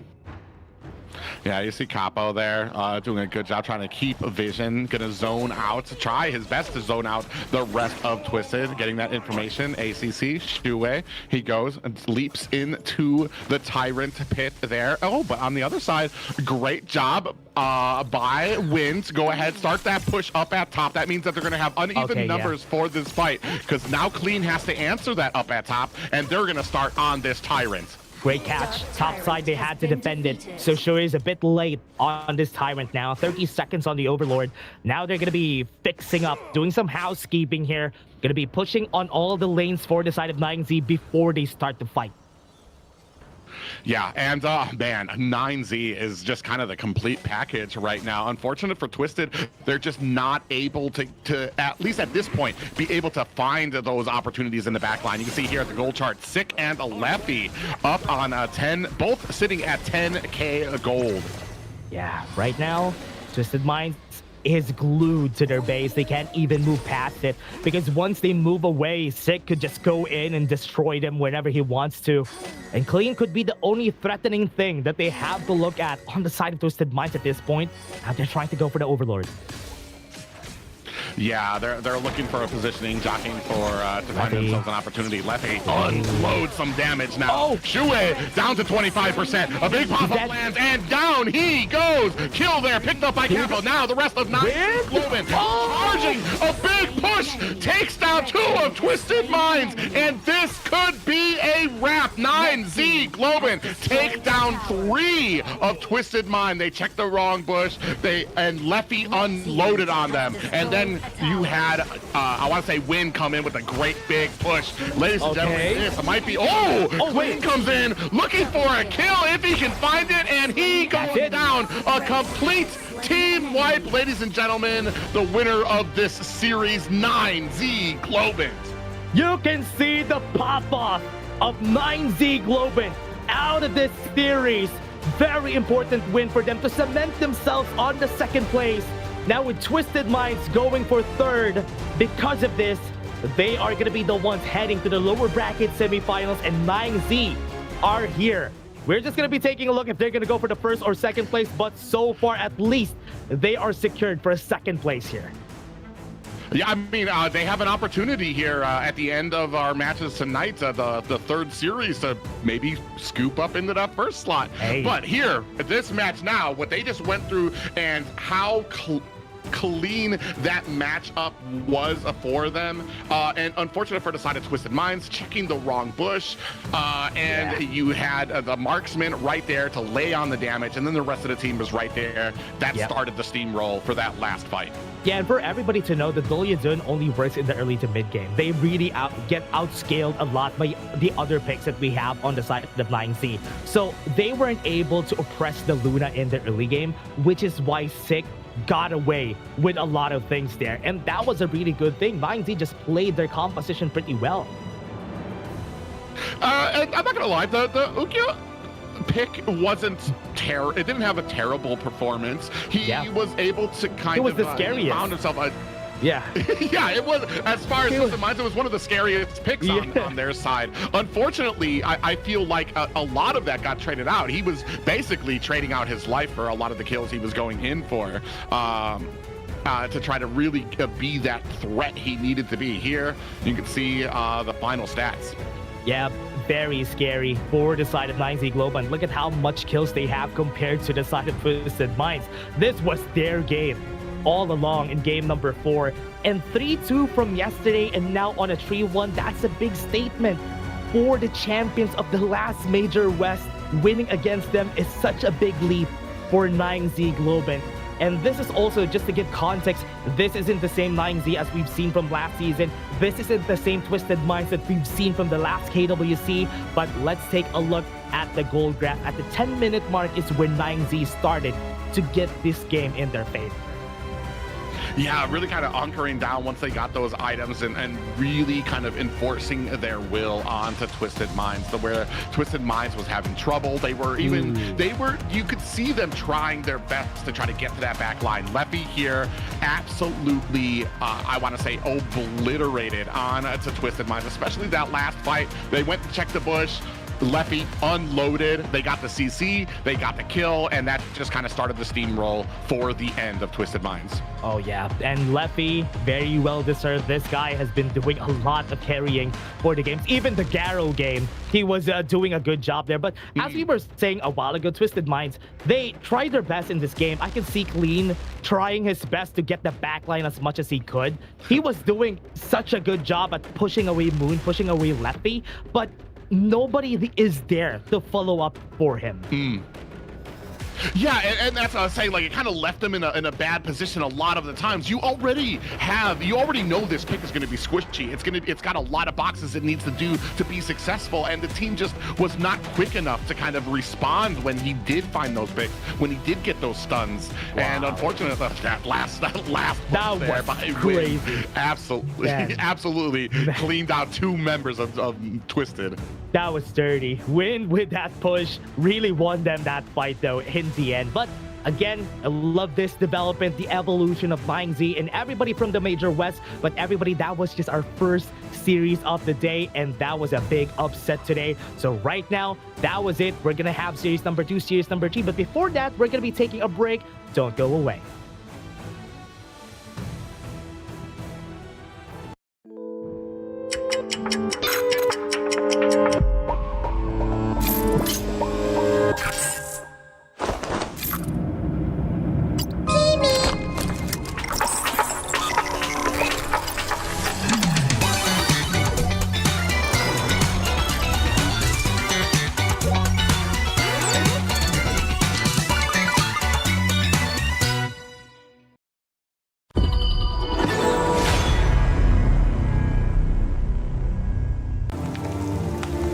The elders say the seers have guarded the misty marshes for generations.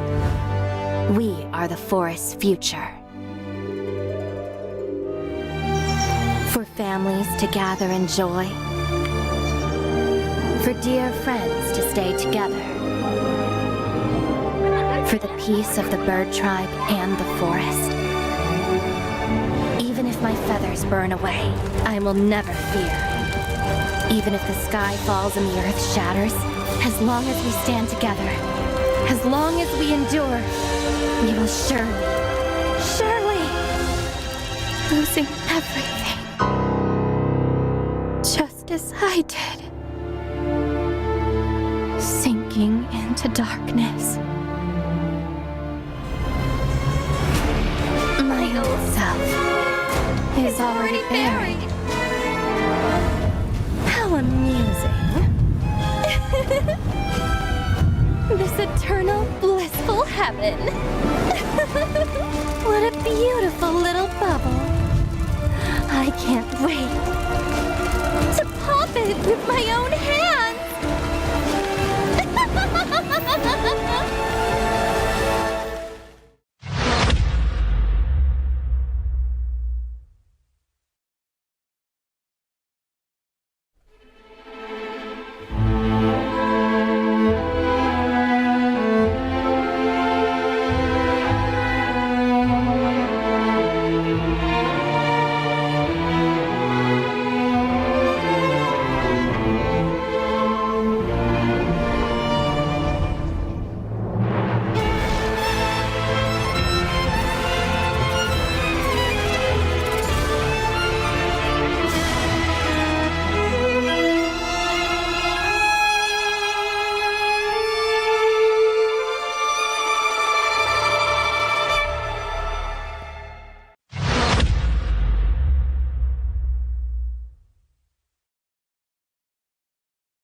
Will you live for real? Join the party.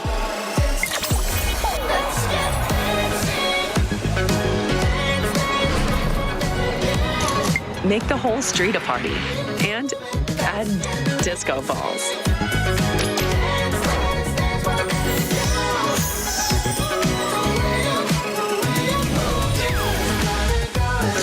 Real Me 15 series. Live real in every shot.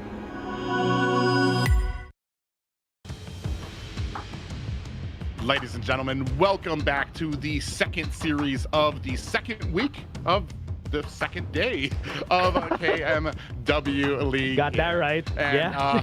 If it's going to be I'm hoping it's going to be as exciting as our last match. It kind of left me a little breathless, a little sweaty here already, and we're only moving on to the second match.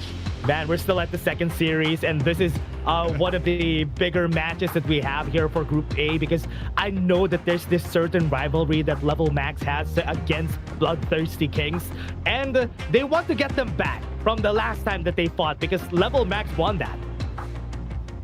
Yeah, and it's actually, and when it came to the Open series, before this, BTK was actually able to send Level Max to the lower bracket, but they just have not been able to duplicate that success again.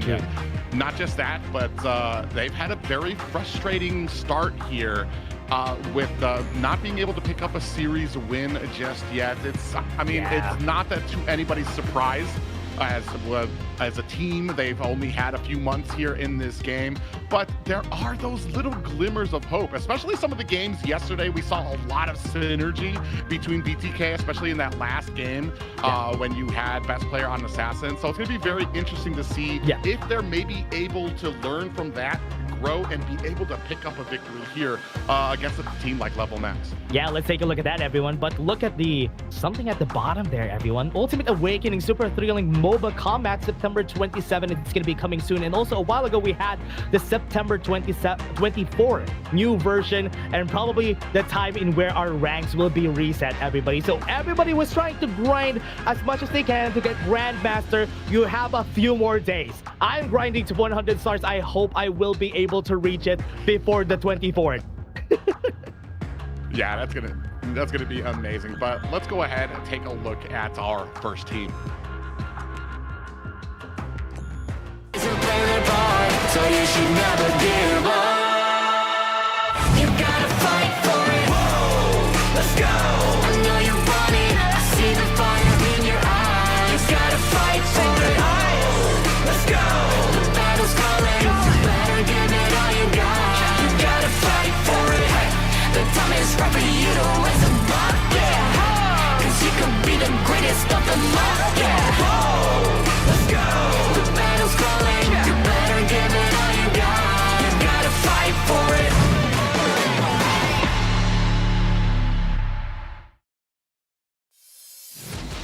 It's a United States grudge match coming here. It is BloodThirstyKings picking up the Clash lane. It is Fly the Chicken in the jungle. Best player 1 in the farm lane. It is MOBA Zane picking up the roam. It is Shark, and in the mid lane, it is Hoon. Maybe this is the time that they're going to be getting a win here.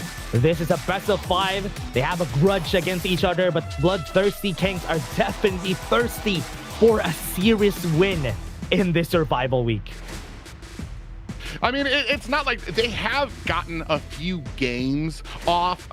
It's just, I mean, when it comes to being new to a game, understanding the compositions and understanding, especially when it comes to hero pool and things like that, it's going to be very interesting to see what BTK go. Do we have another plan out here that we might be going for? Yeah, I want to see how they adjust here, because right now, but let's take a look at Level Max and who they are. So you should never give up. You gotta fight for it. Whoa, let's go. I know you want it. I see the fire in your eyes. You gotta fight for it. Let's go. The battle's calling. You better give it all you got. You gotta fight for it. The time is right for you to raise them up, yeah. Cause you could be the greatest of them all, yeah. Let's go. The battle's calling. You better give it all you got. You gotta fight for it.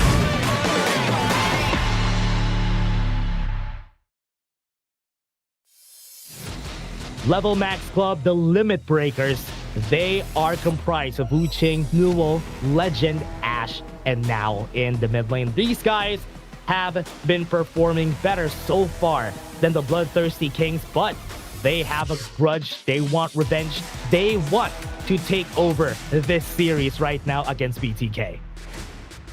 Yeah, I want to say this was the first kind of wall that BTK hits since joining Honor of Kings. They were very dominant until they hit Level Max, who, like I said, they were actually brought down to the lower bracket, met BTK in the finals, and had a great plan. And I want to say it was great because they weren't afraid to go outside the box. They actually were able to beat BTK with a double fighter in the side lanes, which you don't see too often.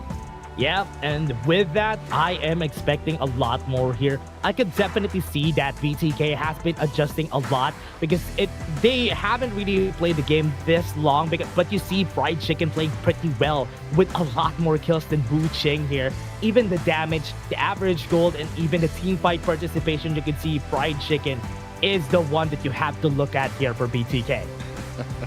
Yeah, I was about to say the one of the I want to say the hardest workers on the side of BTK when it comes to, and I feel like as far as the team goes, he's the one who's kind of adjusted the quickest to the meta, to the heroes, to be able to kind of find his roles, even to the, I don't want to say separately, when BTK's doing bad, whether they're doing good, whether they're doing bad, BTK Fried Chicken is able to find able to find those angles, able to find those kills and get in there to try to get the turnaround. Yeah, the only question is how much the hero pool of BTK has from the past week. How much has it widened? Because on a best of 5, it's going to be way harder compared to a best of 3. Because Level Max Club, I definitely am sure that their hero pool is much wider than BTK's. But there's a possibility that they need to finish this at a 3-0 if they want to win against Level Max. Yeah, the earlier the better for BTK. Yeah. And I mean, it's unfortunate. Like I said, we're talking about a team that's very new to this.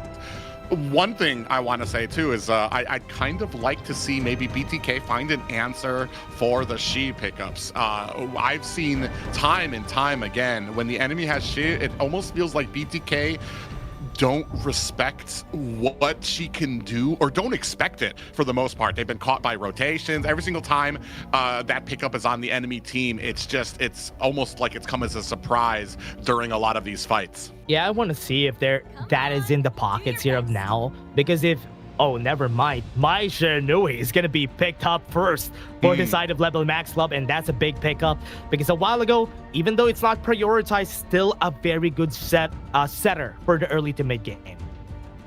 Oh yeah, and not just that, but that's a big answer to Hoon. It's one of his favorite pickups too when it's allowed. They've been able to kind of refuse that to him as well. Here we're gonna go for the lone pickup on the side of BTK. We've seen how strong it can be. Dolia, the next pickup for BTK. So they're gonna be looking for a lot of those resets. Hopefully building a composition based on a lot of different heroes that can really meld well with that. Yeah, they can pick up the Yuhuan for the next pick up here, or even pick up the Dun for best player 1 if he wants to play a tank jungler that could really work towards what Dolia wants to do. And Yuhuan also being denied here, very smart for the side of LM. But BTK, I hope they answer with a Dun. Yeah, I mean, that would be the obvious pickup here. I was actually kind of, I was hoping that they would be able to, they go with a Menki. They go to try to secure some type of comfort for best player, because that's one of his favorite heroes there. The Huan refusal is really great too, because that's one of the bigger, I want to say, counters for the Mai Shiranui, who can pretty much be all over the map, but there's such a wide berth of area that Yuan affects. That's a great refusal by LM here. Yep. Good pickup here for LM, and with these 2 picks, they can build a composition around it already. They have a lot of space, a lot of roaming for the Yuhuan, so they just need to have a stable farm laner and a roamer on their side, or rather a farm laner and a clash laner that could work towards just denying the long space. And as we move on, we do see the D Renje taken off of the board as well. And I'm kind of wondering, what do we have left on the side of BTK to kind of round out this composition? We're still, like you said, still looking for that Clash laner. Dune would have been a good pickup for the side of BTK. I do know Chicken does play Dune. He does favor the Dharma, which is has already been taken off the board. There as well. you go. But, we're gonna go for the Charlotte. There you go. One of the favorites of Fried Chicken, together with the Fatih that we see from the almost all games that we see BTK on. And I do believe that if they perform really well with this one, they might be able to get this on a very long game against LM.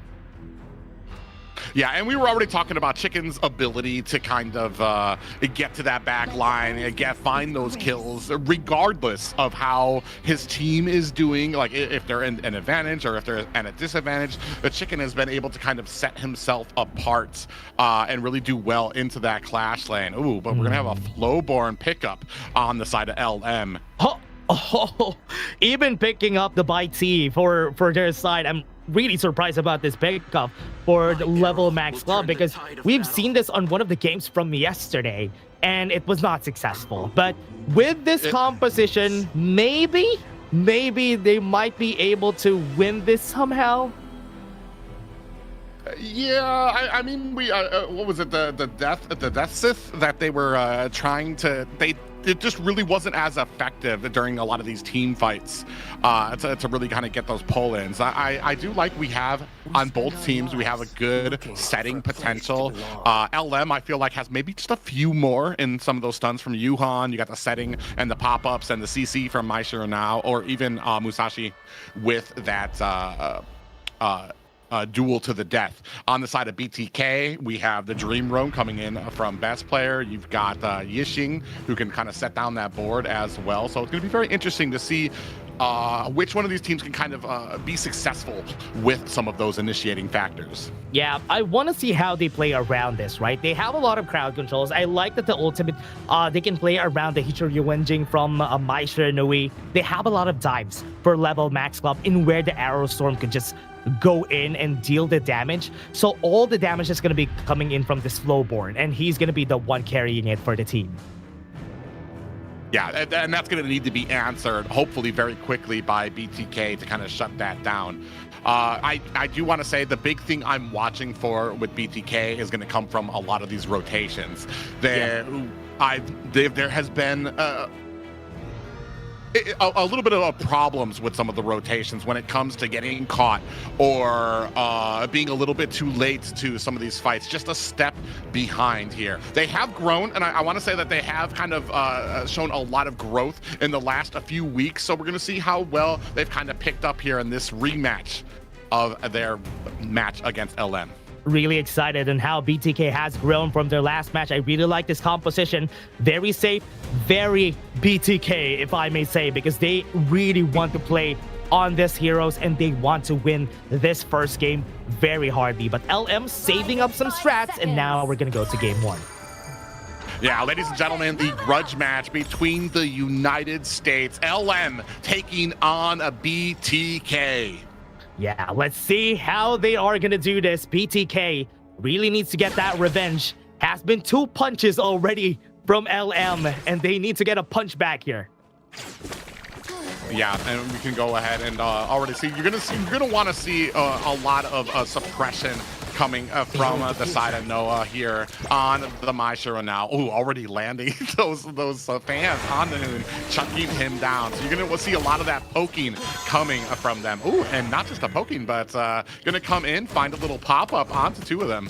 Yeah, one thing that's good about the Yixing pickup, right, is against the Maishiro Nui, he doesn't really, quote-unquote, lose against her, because remember, he has a passive. That's why he's a very safe pickup. But looking at where they're putting their eggs here on the side of LM, they're really trying to help out YT on the top side. So when Newell goes on the top side, they could probably look for that kill on that fried chicken.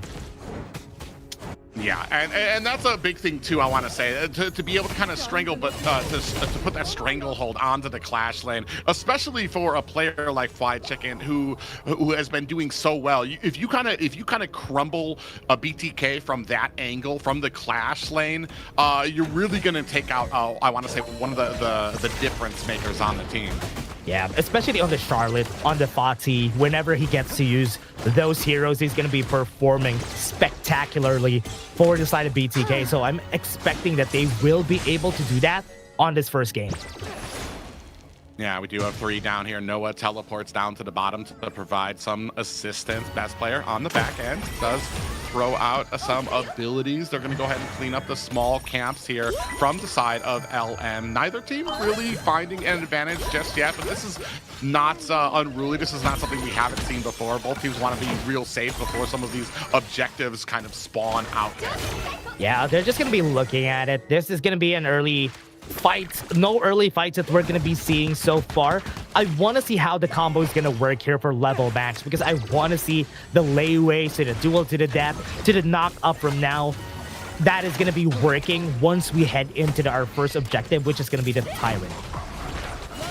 Ooh, we do have a little bit of engagement up on top. Chicken's going to be able to... Ooh, I was going to say, be able to get away, trying to get to his tower here, taking a lot of damage. 25% is going to be able to get that healing sprite on the back end. Meanwhile, down at the bottom, Shark and Mobazane taking a little bit of damage, but no worse for wear.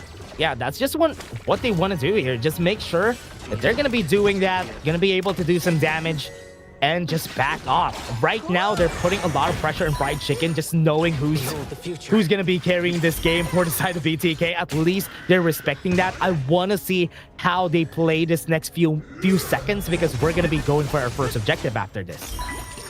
Yeah, and I want to say that kind of does leave open the bottom end. I mean, you're going to put all that pressure on the Fly Chicken, then that leaves open the bottom end for Legend Ash potentially to possibly get ganked. Maybe BTK can kind of take that pressure, mount it down at the bottom. A little bit of engagement here. They're going to try to latch on the best player. We do have a board. Lands onto 2 members. Not sure if they want this fight, though. It is a 3v4. They decide against it there. Good board, but just not the follow-up that BTK was looking for. That's going to be a 50-second cooldown, everybody. It's not going to be up on time on that Tyrant fight. So this is not good. Right now, they won't have their biggest ultimate on that Tyrant fight, and LM still has theirs. So it's going to be a crazy one. Yeah, and especially for a team like LM. Oh, actually, they're going to go in there. We do have that Dream Row. They are not able to find it just yet. Is that going to give them enough space to take this Tyrant, though? Yeah, got the space. Tyrant could be taken. Oh, easy take for BTK. Yeah, good first start there, and not I want to say LM got pushed back, and immediately BTK immediately rushed for the Tyrant to try to almost like they wanted to take it before LM realized what was going on and were able to regroup. So that's just some very quick thinking on their side. Ash and Legend down here defending this tower. Oh no, this is scary. Could go for the dive.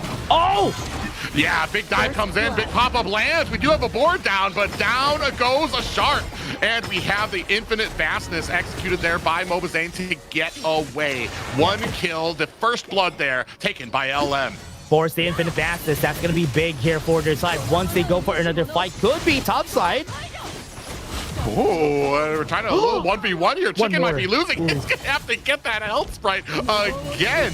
Oh, man, I feel like he's kind of met his matchup here when it comes to that laning up there. He's kind of been going back and forth. They've been holding him down. They're doing a great job, as you said, continually putting that pressure on the Clash lane. He's not going to be sustaining that, right? Whenever he uses the duel to the death against him, Fried Chicken will not have that extra healing on those fights. So that is going to be really scary whenever that happens, which is why Musashi is such a good pickup here against that Charlotte.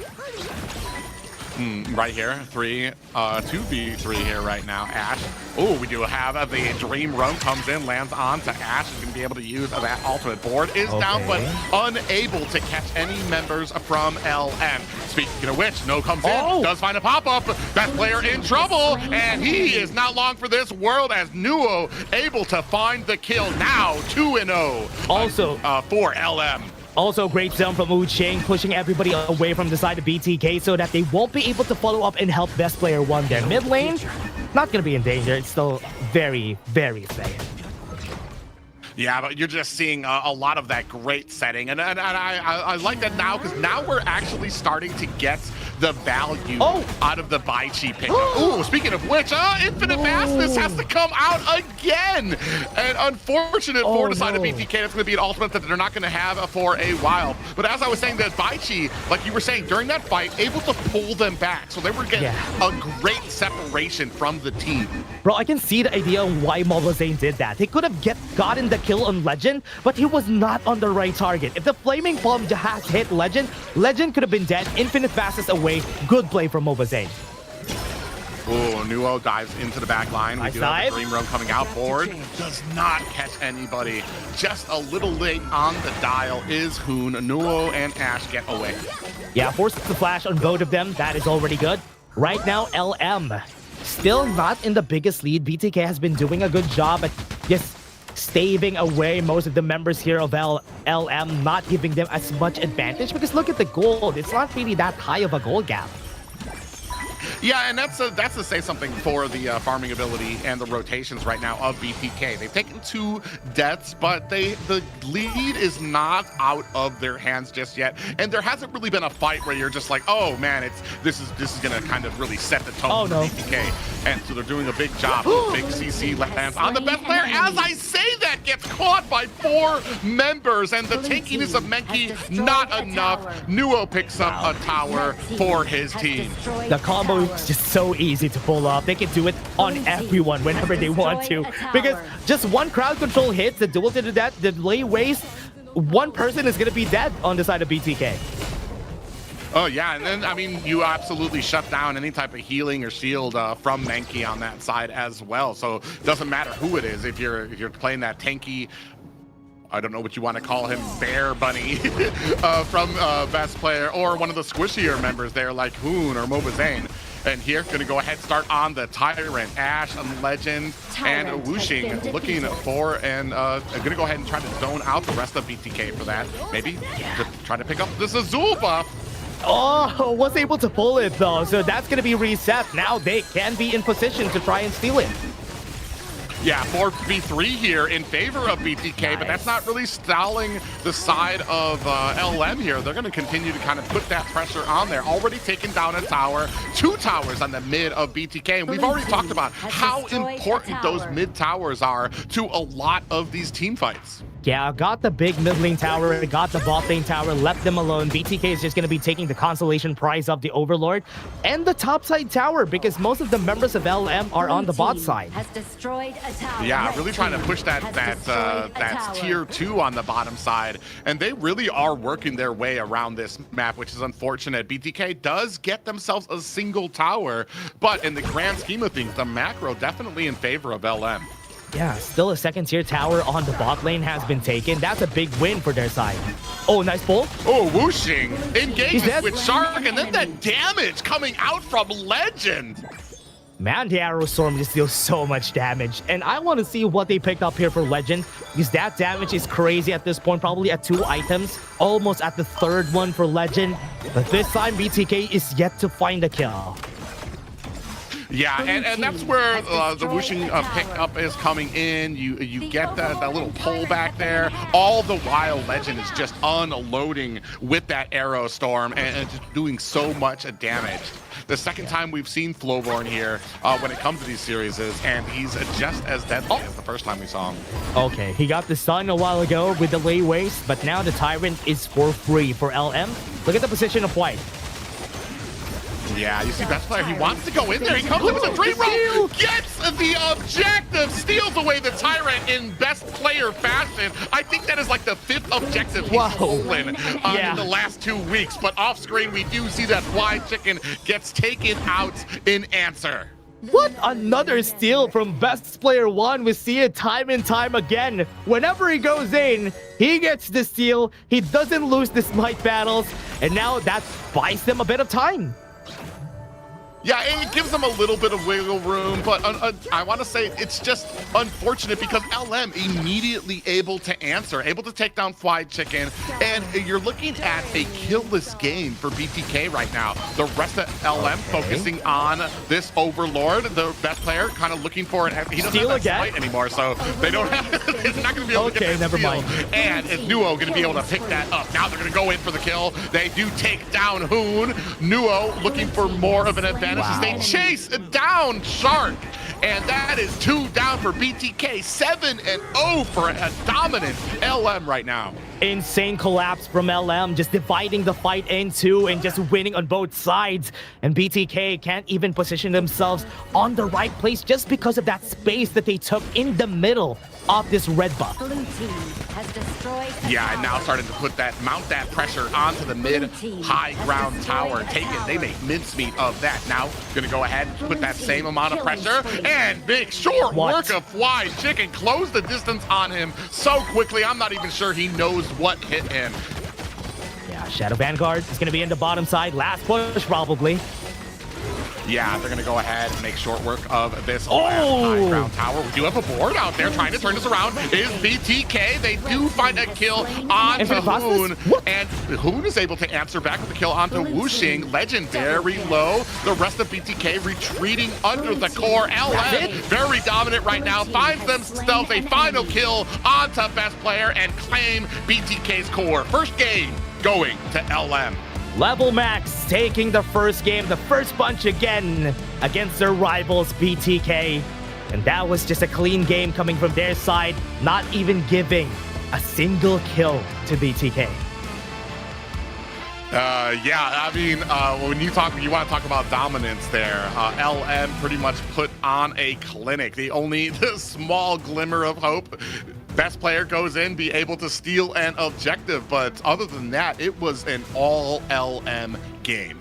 Yeah, it was a nice try for BTK. I can see the idea. I like the steal that we've seen there from Best Player 1. Again, another highlight for Best Player 1 is the steals that he is going to be constantly doing in this whole series. But Level Max Club had the bigger picture in mind, and they were able to just take over the game. Yeah, and I felt like the part of that plan, at least one checkbox of that, was to put all the pressure that they could onto that Clash lane, really kind of refuse a lot to Fried Chicken. And unfortunately, I feel like the side of BTK, they weren't able to reply to that. There was all that pressure up at top, which meant maybe there was a little less down at the bottom than the farm lane, and BTK still weren't able to kind of get that push and answer to it. Yeah, I was kind of expecting the same here for BTK, that they will be able... Oh, never mind what I said a while ago. They were able to get one kill from Hoon on the side of BTK. But in the end, LM was still able to get the win here. And the objective of this composition from Level Max Club was just very... what do you call that? Very straightforward, right? They want to get the duel to the death. They want to get the lay waste on anybody. And once they get that, that is a good start. That is a good starting place for them to start fights. Yeah, and especially with the amount of CC they had, the pop-ups, you called the duel to the death, the ultimate coming from Mai Shiranu, and even the Baichi pickup there, all while having the Flowborn in the back line, able to get those arrow storms out and unload on them. Yeah, and you can see here, LM just slowly taking the lead, taking the towers at almost the 6-minute mark during that game, in where they started to just dominate with the good kills. And in the end, it was a 9k gold lead. 12-1 is the scoreline that we have there. And LM, man, what a good first statement against BTK. Yeah, a statement indeed, setting the standard here in that first match against BTK, letting them know you're going to have to come out with more than the same old against them, because they've been, like I said, these are people, I want to say they probably have the most experience. Not a shock here, MVP Wuxing here, 0, 1, and 7. Damage taken 27%, 8% damage. And we were talking about the possibility of the Baichi wasn't as effective when we first saw it. Here, really kind of getting in there, trying to get those pullbacks and allowing their marksman to shine as well. Yeah, it was zoning a lot of people in this whole game, and you can see the lay waste that he has been doing on everybody getting like 2-man, 3-man layways was the start of the show here. Has been doing that and always leads to a kill, like what you're seeing right now in your screens, everyone. Yeah, and even to the shock, oh man, look at dove well underneath the tower, and that was so unfortunate. And this has kind of been the story of the learning curve that kind of comes with this. We do have, and this is where I think Hoon was able to kind of pick up his first kill there, make it not a spotless game for BTK, but unfortunately the results the same, and academic, a victory for LM. Yeah, what a great win for Level Max Club. Good first punch. It's a 1-0 right now, everybody. But before we head into game number 2, we're just going to take a short break.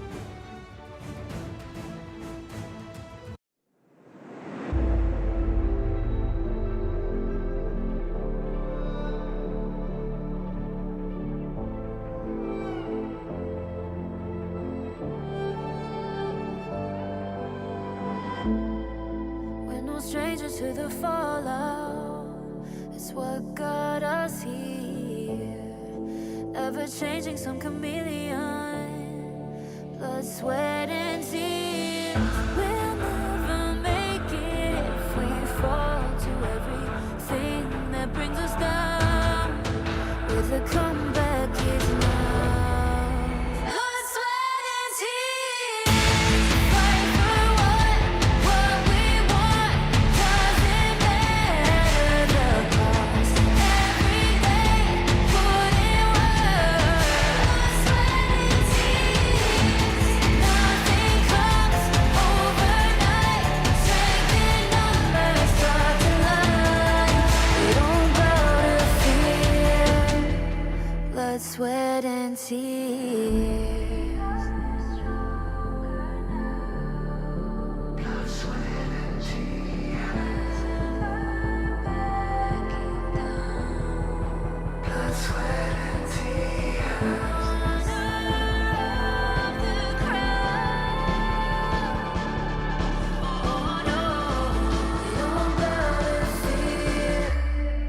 Blood, sweat, and tears. Fight for what we want. Doesn't matter the cost. Every day, put in work.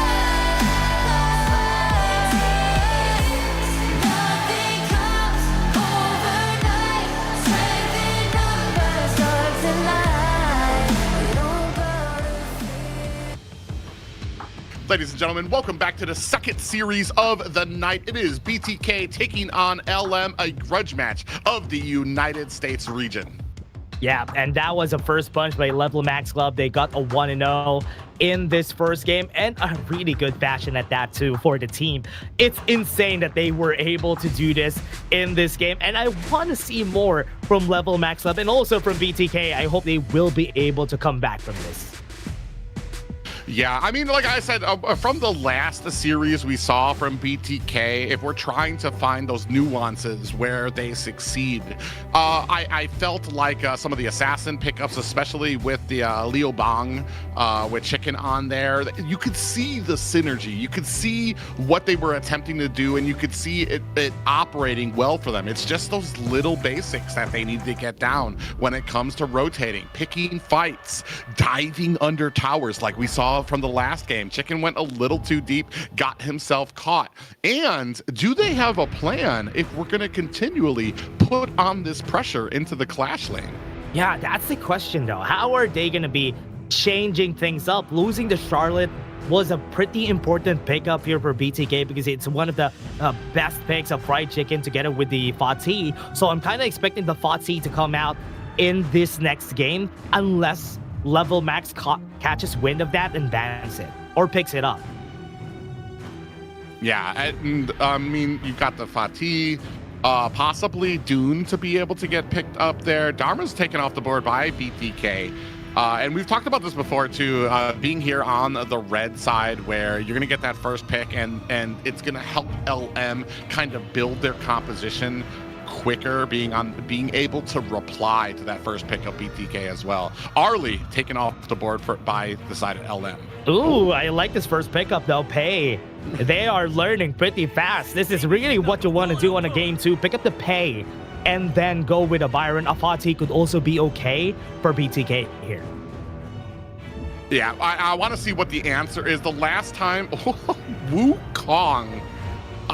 Is that lock it? Okay, never mind. Okay, it's not locked in. Okay, you know what? I'm tired. They've done this to me in the past where they don't actually get the pickup there. My thing is, the last time we saw BTK pick up the pickup, it was answered in full, just exactly what I was going to say, by a mountain of CC by their opponents, which, I mean, we've talked about it before. Pei is so squishy. If you're able to catch him, you're going to be able to take him down quickly. Here, you've got the Liang, who's already a huge answer for a lot of those quick moving, versatile heroes, and mixing that with the Princess Frost. Bro, that is crazy. Liang, Princess Frost, works against the Guanyu, works against the Pei.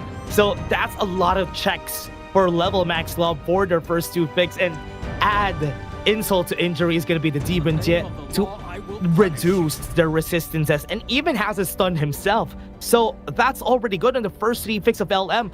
But honestly, the BTK, don't get me wrong, these 3 picks are good, but against the Liang Princess Frost, it might be hard. Yeah, and I'm honestly kind of wondering where you go from here for BTK. Maybe we look for a way to try to offset some of this CC, going possibly for Zhuangzi.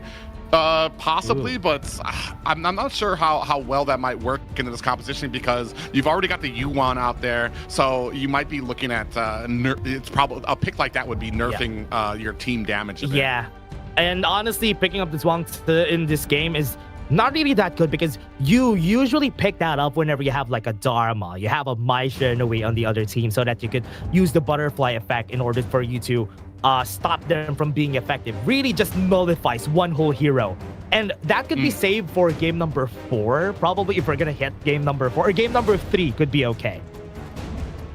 And now as we're going into the next game, Mulan picked up by the side of LM. Second time today. Not as effective. Yeah, second time today. It wasn't very effective the first time we saw it. In fact, I felt like it could have been changed out with almost any other Clash laner at that point. But, I mean, LM, they have a plan, so we're going to see if they can execute it. Oh yeah, I like it, especially against the Guanyu. Very good counter. She has a lot of wave clear. She could definitely go at the back of Guanyu and push him back himself. And that's why I really love the Yuhuan pickup that everybody has been doing currently whenever they see a Guanyu on the other side. Yeah, it's going to be very interesting. Lady Shen picked up, and Flowborn picked up for Mobazane. I believe this is the first time we've seen him in the last 2 weeks grab that pickup, snatch it up. Yeah, I love this, having the Lady Sun against this. At least whenever somebody goes in, whenever the Liao flashes and uses the control, drop the Destructive Deluge. Oh no. Oh no. Oh no. Jing picked up here by the side of LM. Oh no, man. I'm scared. I'm scared here for BTK. One easy combo that they can do is that they drop the mirror domain on whoever Liang uses control on. Whoever gets picked up, whoever that somebody is dead. And whoever helps them is not going to be able to help them effectively. Remember, mirror domain on a winter is here. It's so hard to stay there. You're going to be dying if you stay there. Yeah, that's going to be very interesting to see how it goes in there, and especially with how aggressive we've seen a lot of these Liangs picks up. You're going to see them try to flash forward, get that power word control on, followed up by Princess Frost, and then possibly now the Jing pickup. Yeah, what I like about Level Max Club's composition, they don't really have an effective front line, but they're going to be coming from everywhere, which is what they want to do here with their composition. Probably going to be picking up on a Howl on Liang even, just so whenever the control is up, they're going to find somebody, get the kill on them, run away. Because they can do that, definitely, with the comp. Yeah, and that was kind of my big takeaway here. I'm kind of wondering, especially with that Guanyu pickup, we really need to be very careful about trying to get to that back line. Are we going to be able to kind of have that communication, have that synergy that is needed to be able to follow up with that? Or, I mean, it's going to be very interesting to see here. 1 point here already for LM. They're trying to set the standard here with another. Yeah, and just to add to that, though, from what you said, the Guan Yu is going to be the reason why LM could lose this. If Fried Chicken plays this perfectly on Guan Yu, he will be able to push the Direnjie, the Liang, the Princess Frost away, which is going to be what will set them up for a win here. Yeah, but we're going to see how well that can be executed. We've talked before about these compositions. It's good on paper, but it all comes down to the execution. Now, let's see how they're going to be doing this game number 2, everyone, and it's going to be a very, very tough match. Yeah, a little less, I want to say, pressure on to Fly Chicken this time. Ooh, actually gets caught with a little bit of a rotation there by now up at the top, while the Hoon and Shark going to go ahead, try to take this jungle minion. Actually, they're actually fighting a little hard for this jungle minion against Legend. They're pulling it. They're making Legend lose time and wait for their cooldown. And once they got their cooldown up, yep, we're going to take it. Yeah, so a little bit of advanced strategy there coming out from BTK. Meanwhile, now up at the top, going to go ahead, find himself a teleport back to mid lane. Yeah, one thing that they have to look at here is that Legend is a very independent marksman with the Direnjie. You will expect him to be just alone most of the time, and Ashe is just going to be roaming around the map, just helping out to find kills, especially in the mid lane. Ooh, Nuo, and now they do go ahead and latch on. Are they going to be able to find it just yet? Not able to find the kill. Okay. They're looking for a tasty best player there in mid, but they don't find it just yet.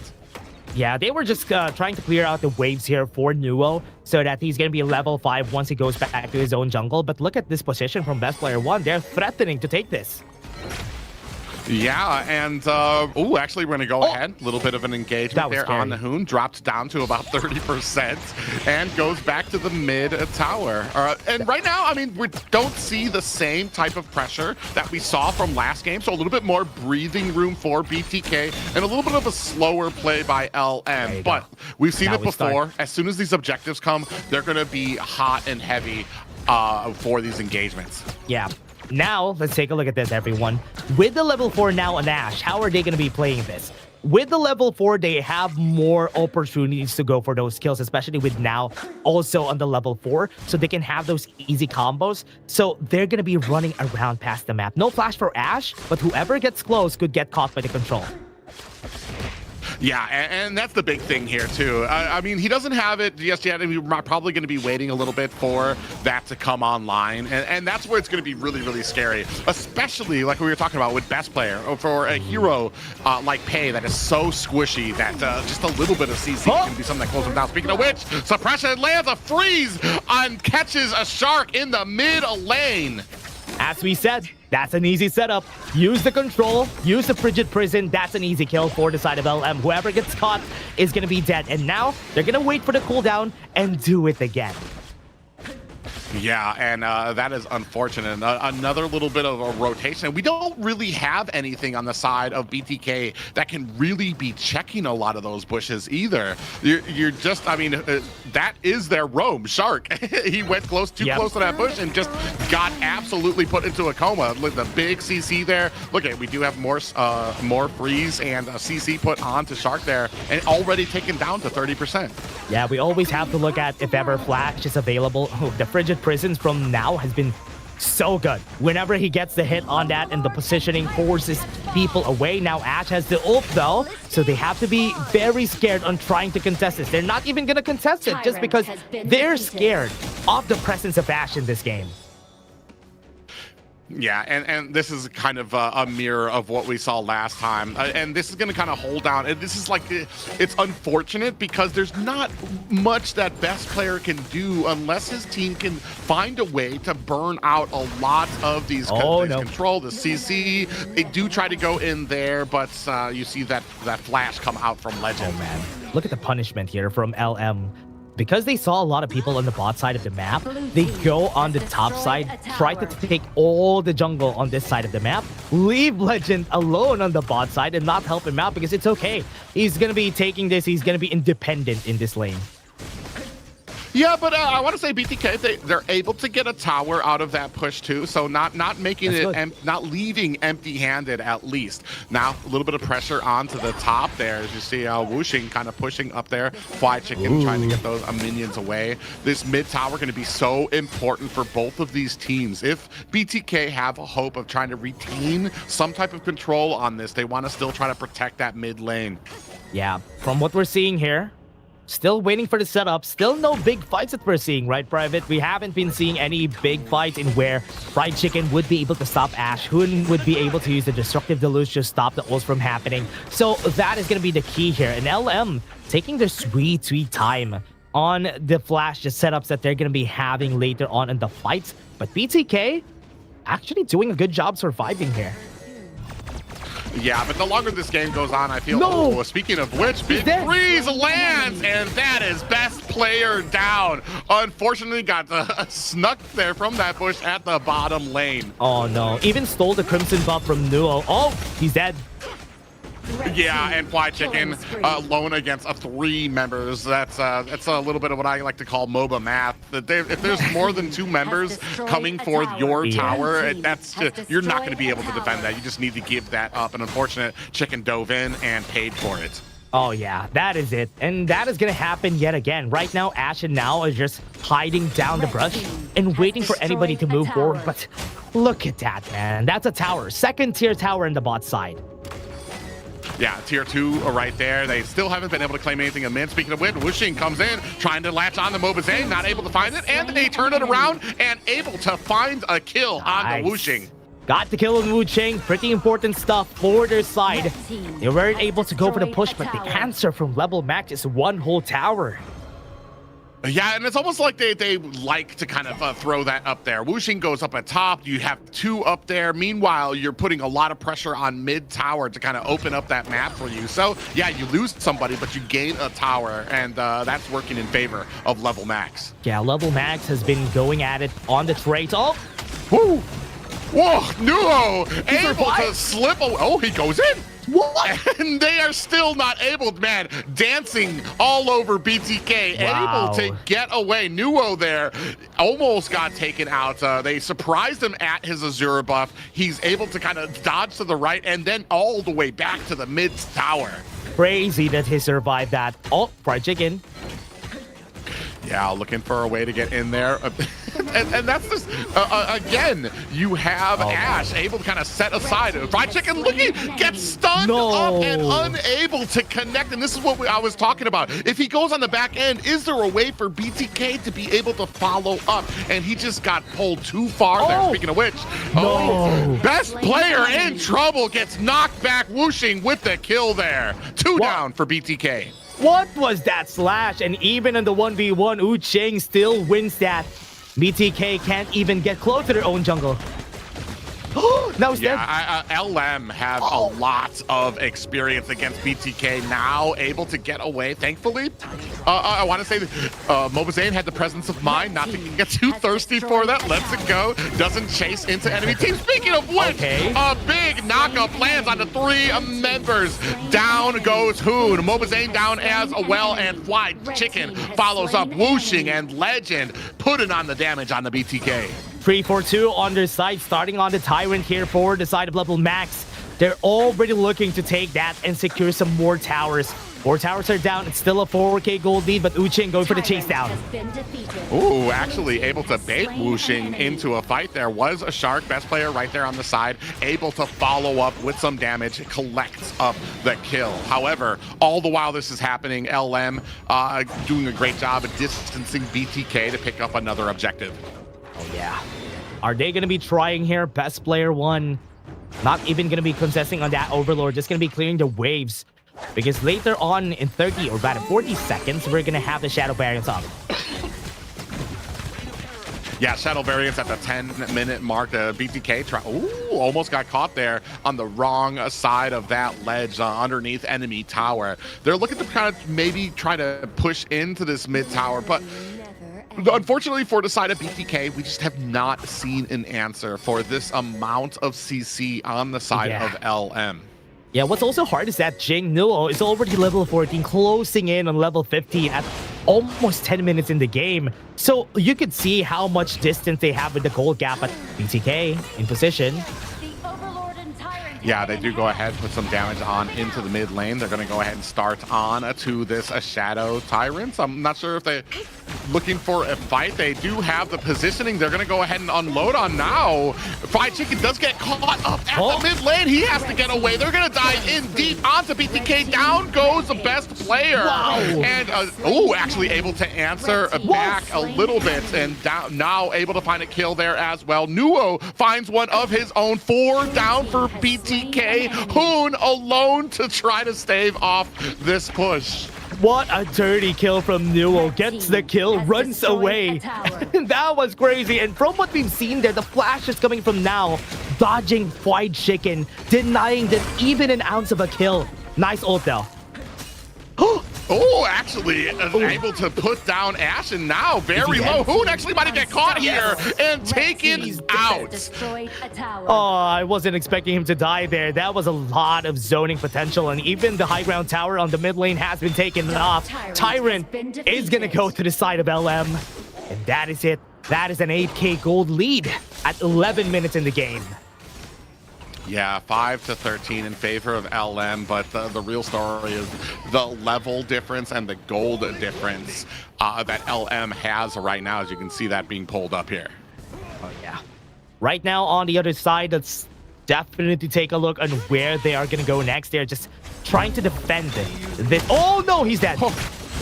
Yep, and the big suppression, it doesn't matter who is caught there, doesn't matter how tanky you are. If it's Chicken, he gets locked down and shut down, and that is part of the unfortunate part of this composition. There's nothing really to check these bushes. There's no answer for the CC, and they are paying for it. There's just no, as we said, there's no answer right now. LM just having a very dominant game as we take a look at the goal charts. Yeah, it's also very hard to fight against the Jing if you don't really have any direct answers, and the direct answer is on the hands of LM, the Princess Frost and the Liang, and they don't have that for BTK, which is why they're having a problem against him.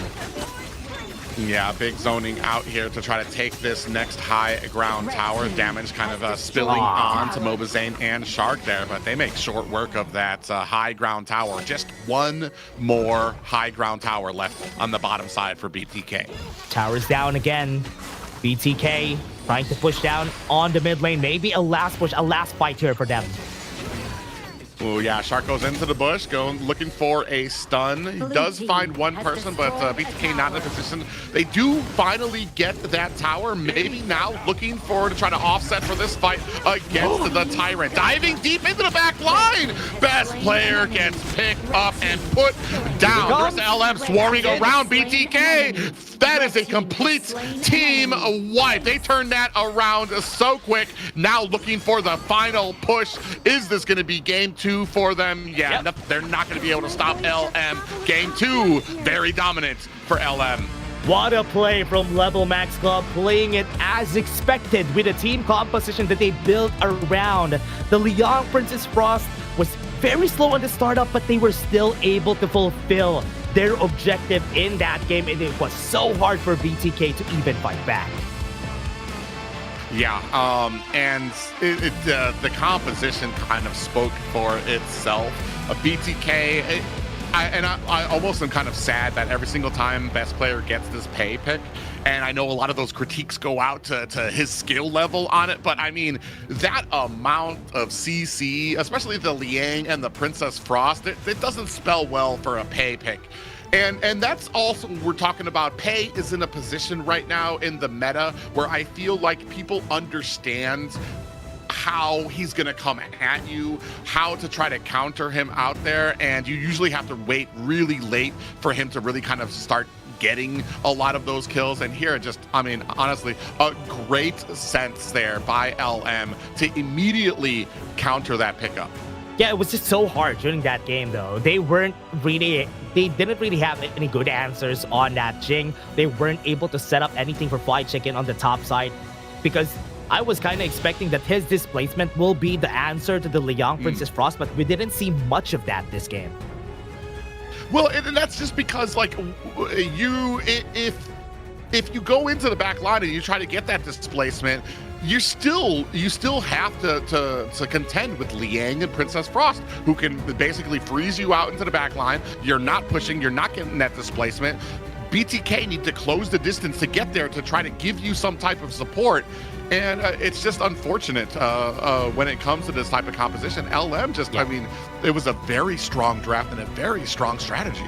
Yeah, it was so hard for him to even get close, right? That's why Fried Chicken wasn't able to do so. You can see the damage dealt from both of them, and Best Player won. They were not allowed to do anything this game because LM was just aggressive with the crowd control, as we kept saying, right? Because the Winter is here, is there. You have the control from the Liang, so it was so hard for them to do anything. Yeah, and at the end of the night, that just goes another very clean victory for LM. A bit more of a fight here put up by BTK with some of these pickups here, but I mean, the end, the control, the CC, just it was too much for them to handle with this composition. Yeah, and you can see here, Level Max Club had the game in their hands the whole time. It was not, they were not even able to get anything to gain them an advantage, maybe some kills here and there, but other than that, was just LM's pure victory here. Yeah, as we go ahead, take a look at the MVP here. Nuo on the Jing, 6-1 and a 7, 22% damage taken and 30% damage dealt. And there was a point during this match where you pointed out he was about 2 or 3 levels ahead of BTK, and that's just man, that's just a recipe for domination. Yeah, insane plays coming in from Nuo. He was allowed to play like this. Whenever you see a Jing on the other side, you should not allow the Jing to play anything like this. He was playing around, moving in and out of the fights. Yes, he died once during that scene that we've seen there, but he's allowed to do that, those long distance dashes, just because there's no crowd control to stop him. Yeah, and here, I mean, even when it comes to the fights for the objective, Mobazane getting caught there at the end too. It just, they go in and immediately just get caught in the CC. They weren't even able to really get any touch on to the side of LM, just because, like we said, the insurmountable amount of CC there. Hopefully, though, the only bright side maybe being that you have some of those prime CC pickups that might not be available next time now. Yeah, maybe they can pick the Liang Princess Frost next game, but everybody, before we head into Game 3, we're just gonna take a short break.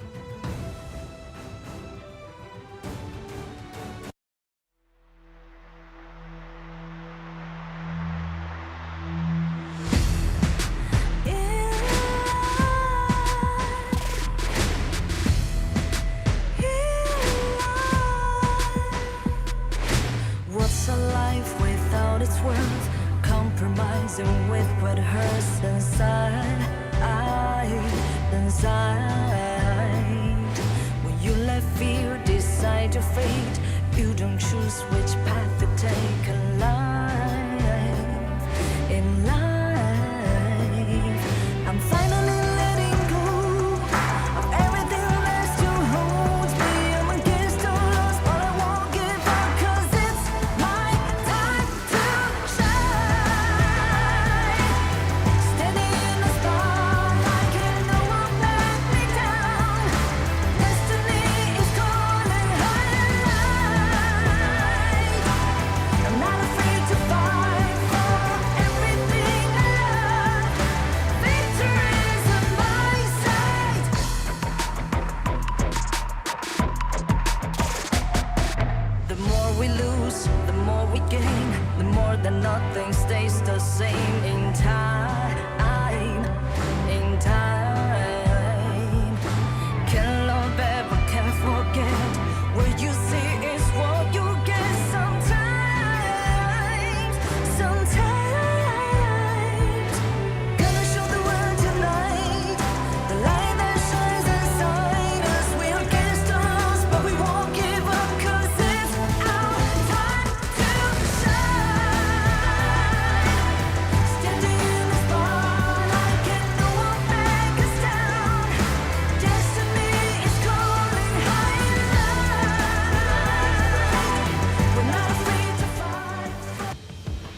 Ladies and gentlemen, welcome to our second series of the night. It is the potential game point for LM taking on the Bloodthirsty Kings. Oh yeah, let's see if they will be able to come back here for the side of BTK, because they've been taking 2 punches without any answers here from this whole series. Maybe this game number 3, they would have an answer against the members right here of Level Max Club.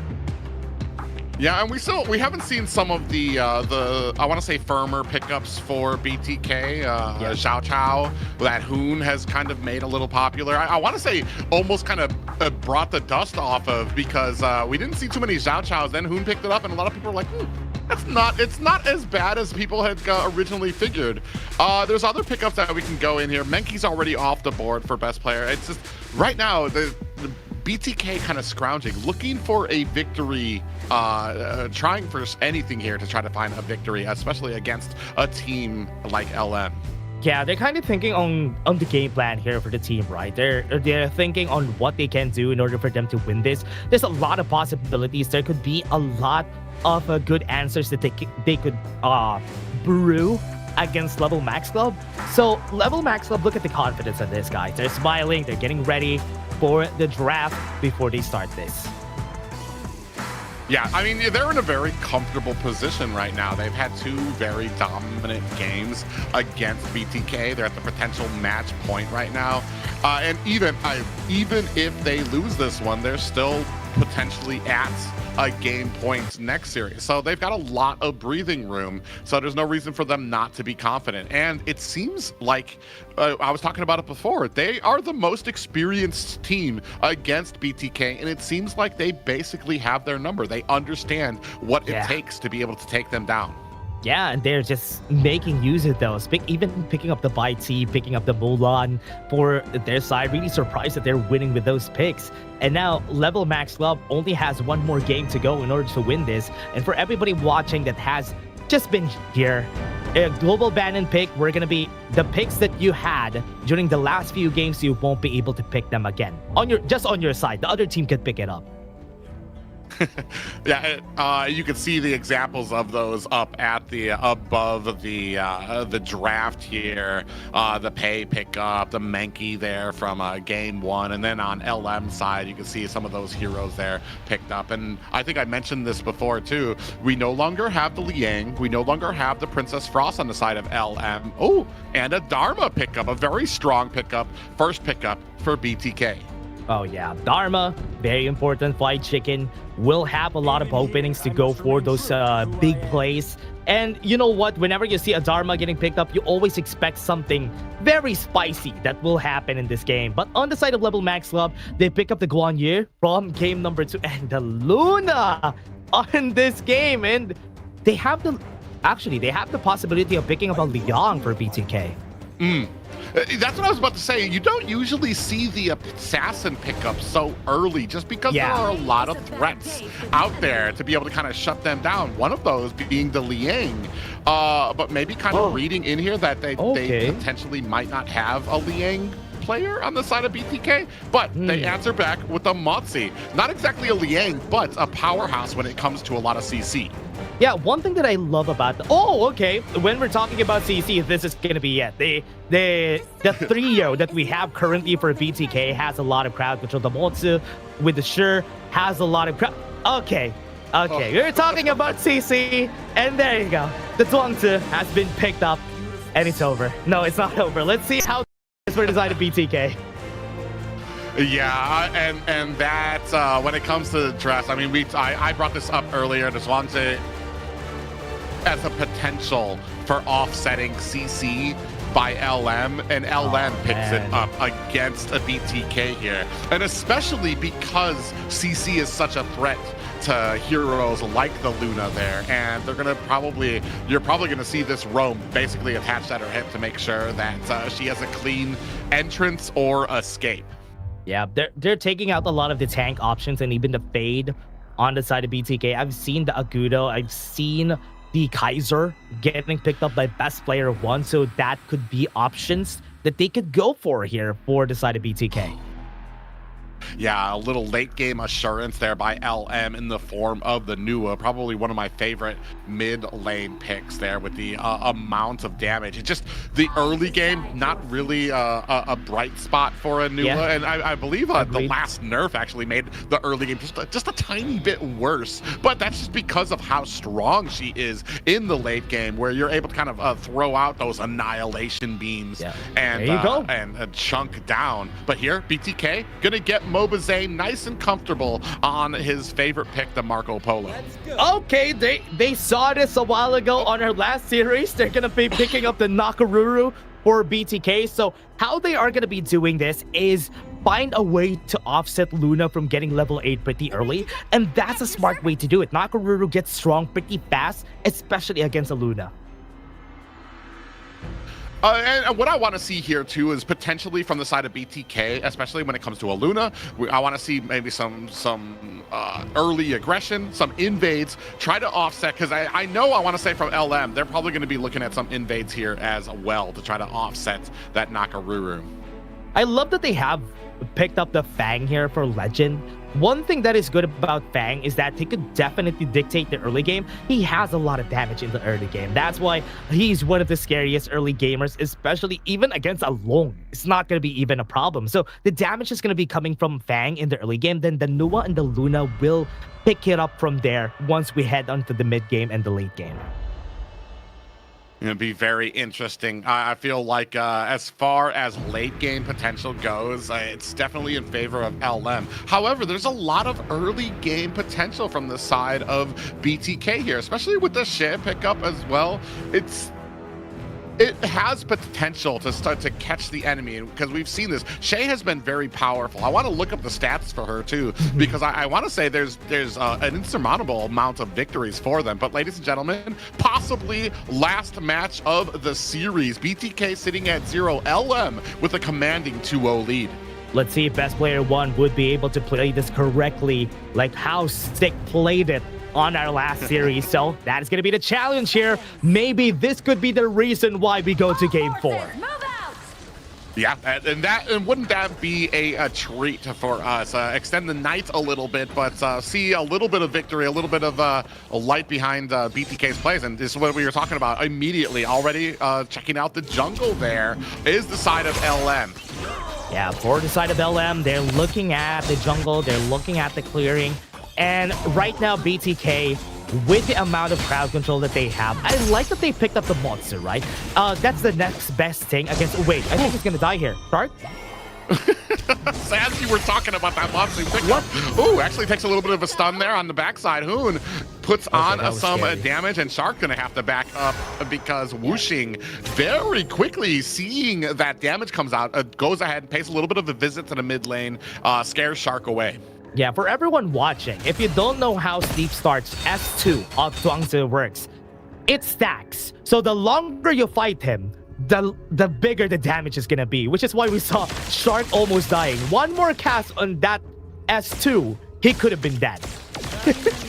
Yeah, and that's just something you kind of learn as you pick up here. And it's something that it's not the first time BTK has kind of gotten roped into taking those shots because they didn't understand that it was just going to get more and more powerful. A little bit of a fight here. Diving into the back line is Nuo. And Whooshing comes in, misses with the pickup, does get stunned out, and a little bit of suppression coming out from Now to secure their escape. Yeah, one thing. Oh, they're going to go in. Oh, what was and just that? Like that, they get taken out. Best Player moves forward and gets taken down by Nuo. First blood by LM. Clean triple dash from Nuo on that fight. I wasn't expecting that to be that clean. Yeah, and man, this is already talking about the early game, the advantage we thought that maybe BTK might be able to hold on to. We've talked about, actually Chicken goes in, finds a little bit of a push there.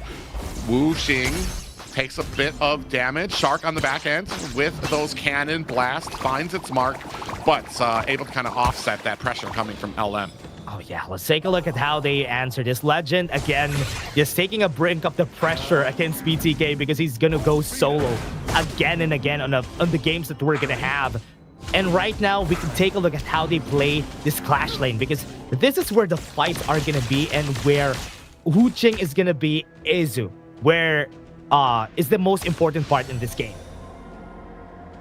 Yeah, Mobazane continuing. I want to say the bottom farm lane's been kind of left alone by both teams here. They're both being allowed to farm up. So that speaks well. It gives Mobazane, especially since we were talking about that's kind of one of his favorite heroes. The only problem is his ability to kind of come in, get that fevered barrage. We take a look at the gold and items here at the 3-minute mark. Yeah, take a look at this, everybody, before we head into the Tyrant battle. Still going for that Blazing Cape for Wu Ching. Oh, the pull. Whoa. Yeah, big combo there lands for now, and on the back end, Wu Ching comes in, Hoon able to find an escape. Meanwhile, Shark in a little bit of trouble here, gets caught, has the box, finds himself a kill. Down goes a Nuo, down goes a Legend, 2 down, BTK, but it's answered by LM quickly.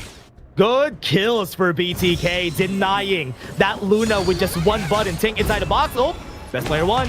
Yeah, big push up there lands. Wu Ching comes in, looking for a push. Is he going to be able to find it there? Down goes best player. Even under the safety of his tower, Wu Ching cannot be stopped. Made it to 2 for 2. Wu Ching might be dead. Has destroyed. Oh yeah, Shark and Five Chicken looking to be able to kind of take him down. Big stun comes up. Shark able to pick up the kill there to reply in kind to Wu Ching. Yeah, for Nuo, he's not going to be even bothering on taking that Tyrant. On the side of BTK, it's still a 3 for 3. Still advantage on the gold when it comes down to it. The BTK starting on this Tyrant. But LM just picking up on those pieces, picking up on their losses. And that's okay because they're just going to be farming after that. Yeah, and I want to say right now, BTK trying to keep that pace up, trying to match LM's pace when it comes to some of these fights, some of these engagements back and forth. You can see here a little bit of that gold being refused from BTK to LM. Yeah, right now, I think Nuo is going to be a key here, but I love how Shark answers whenever Nuo goes in. One thing inside the box is going to stop Nuo from going crazy. Yeah, speaking of which, they do go ahead, collapse around Wu Ching, gets the push on a Mobazane, and he dives in, able to use that fevered barrage to find the cleanup onto Wu Ching. 4 to 3, favor goes to BTK, but LM find themselves an Overlord and a tower at the top. Great kill and great answer from Mobazane, almost from Wu Ching. They still got the Overlord in the end here. They have to find a way to get somewhere else. 30 seconds on that. Nuo! Oh, and just like that, a big combo comes out from now, and Nuo picks up the kill from the back end. What a great play, time and time again from Nuo. Whenever he's allowed, whenever there's no presence of Shark on that part of the map, he's just gonna be dashing in on BTK. Yeah, 4 to 4. The kills are lined up. Fly Chicken goes for an engagement onto Wu Ching, actually doing a decent amount of damage. Both parties agree for a temporary parlay and digress from each other. Yeah, Wu Ching was even looking for it. Emergence! Yeah, best player's gonna have to get out of dodge. He doesn't have the health to be able to kind of... Yeah, it was stolen by the side of LM there. Best player had to disengage from that. He didn't have the health to be able to kind of take on a fight there. And this is kind of the value you start getting from the now. He's going to be able to use that emergence, kind of be a menace on the entirety of the map. Yeah, pretty important buff also for Nuo. Whenever he's getting like an Azure buff, it's going to be boosting his presence on the fights. Getting that extra mana is the problem with Luna. But when he gets the Azure buff, that problem is nullified. Hoon is dead. Oh, and Hoon goes down. And I want to say we really haven't been able to see too much of what I thought would be a little bit of dominance when it comes to the CC from that Shay pickup. Oh, here, LM. They're going to make short work of that tower. Tower's going to be down. Mobazane trying to bait out members here of LM, and I think they can go here.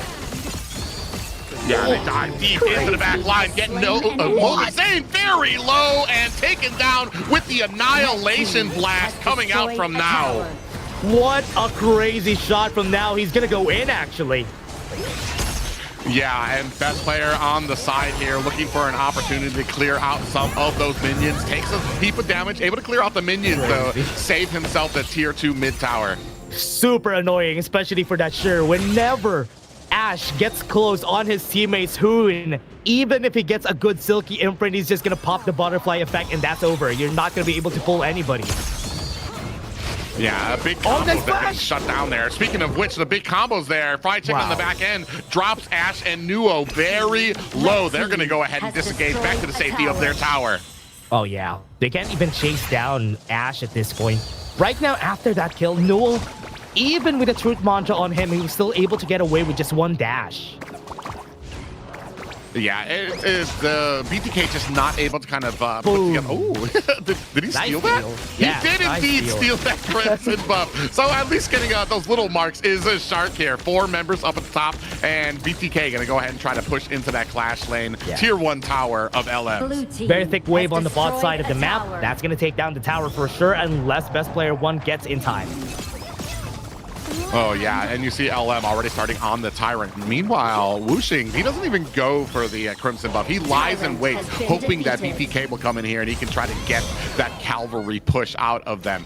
The Crimson buff goes over to LM. Yeah, that's going to be an easy steal again for the team. Looking for anything that they can get here just to deny some resources out of BTK.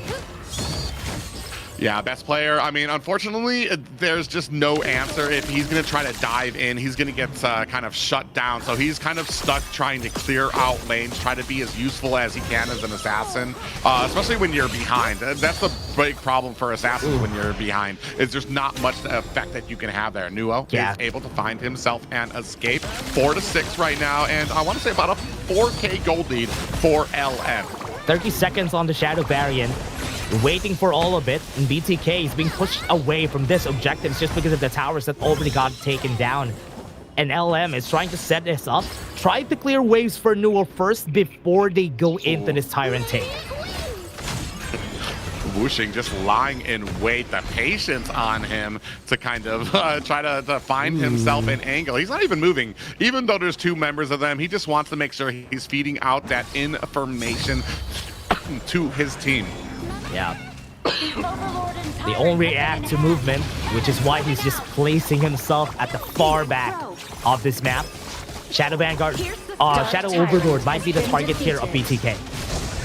Yeah, but they already have, LM already has vision on it. You can see Ash right there. Fried Chicken comes out trying to stop the push in. He does find himself a Truth, a Mantra legend, able to get away while Nuo swoops in from the back, finds himself a kill onto Fried Chicken. Mobazane comes in with a fevered barrage, but gets quickly dismantled. Shark on the run, and so is Hoon, who looks like to be able, he gets taken down as well. It's just Shark alone here. He's going to try to teleport back to base and try to offset this push. Oh, 18 seconds on the clock here for their side before anybody comes out. This is going to be a high ground tower push for this side. Yeah, Shark finally. Oh, I don't know what Shark is just giving. Shark up there, kind of styling up there, and this might be a wipe there for the side of BTK. Wow. A clean sweep for LM against BTK. LM taking a 3-0 against BTK in this matchup. What a great matchup we've seen here for the team. And you can definitely see the sportsmanship here for this, guys, because LM, what a performance during that game. Yeah, really setting the tone there, really kind of showing that they had the answers. I talked about it before. They've got the most experience against BTK, so they understand what they can do with a lot of these picks. And it just felt like time and time again, match after match, they had the answer, whether it was in the draft or in the play style. Even with the Shay, who can be pretty oppressive and a pretty oppressive mage, they were able to find those answers with the Zhuangzi. Yeah, I love the Zhuangzi pick there, especially against the Dharma. Dharma, Fried Chicken had a hard time finding those Truth Mantra plays during that whole game because the butterfly effect is just going to be canceling everything that he does on most fights. That's why it was such a checkmate, just even in the first battle, which was the drafting. I only wish I could get those type of Zhuangzi players on my team during ranked because it goes a very different way. But here, LM, all professional, all dominant here. 3 wins against the BTK as we take a look at some of the final stats. Yeah, you can see the effort here for BTK. You can see some shining moments from Mobazane, from Stark using the Tink inside the box against Nuo. And even with that, they were still able to get some very nice kills. LM just had the better end of the stick here in this game because Nuo was allowed to farm. He was going crazy with it whenever he's allowed to go in. And that was why LM just got the upper hand there. Yeah, and it just the later and later the match got, of course, it was going to go into favor. That was the way the composition was rolling. It was going to start going into the favor of LM, and we really kind of saw that when BTK, they tried to press the early advantage, tried to kind of continue that pace, but slowly but surely the advantage started to look up from LM. And you can take a look here, probably one of the more dominant gold graphs that we've seen through these games against BTK. Yeah, again, almost the same story as game number 2, right, Private? Because this is the same story. There was a bit of a stable fight on the first 4 minutes. Then once it came down to it, it all goes in favor of the side right here of LM. And in the end, the MVP of that game will be Nuo on his Luna 423. 27% damage taken at 19%, and 25% total gold of the team. It just, honestly, I was so surprised. It seemed like a great call out by the team to pick up that Luna, and we saw CC come out from BTK and then the Swangza, and we're like, oh, like they just definitely kind of baited that out here. A little bit of pressure here. This is what we were talking about from BTK right from the beginning, trying their best to kind of put on a lot of that aggression, but unfortunately, and then catching BTK with that annihilation. Unfortunately, eventually it was just too much, and BTK started to falter, and it became an all LM push. Yeah, Nuo was just allowed to play like this. He was allowed to go to the back line because if your fights are disassembled, it's not really easy to counter the Luna. That's why he was just allowed to dash in and out of those fights. But in the end there, it was a nice game. LM finishing it on a 3-0. We still have a last series in front of us, everyone. But before that, we're just going to take a short break.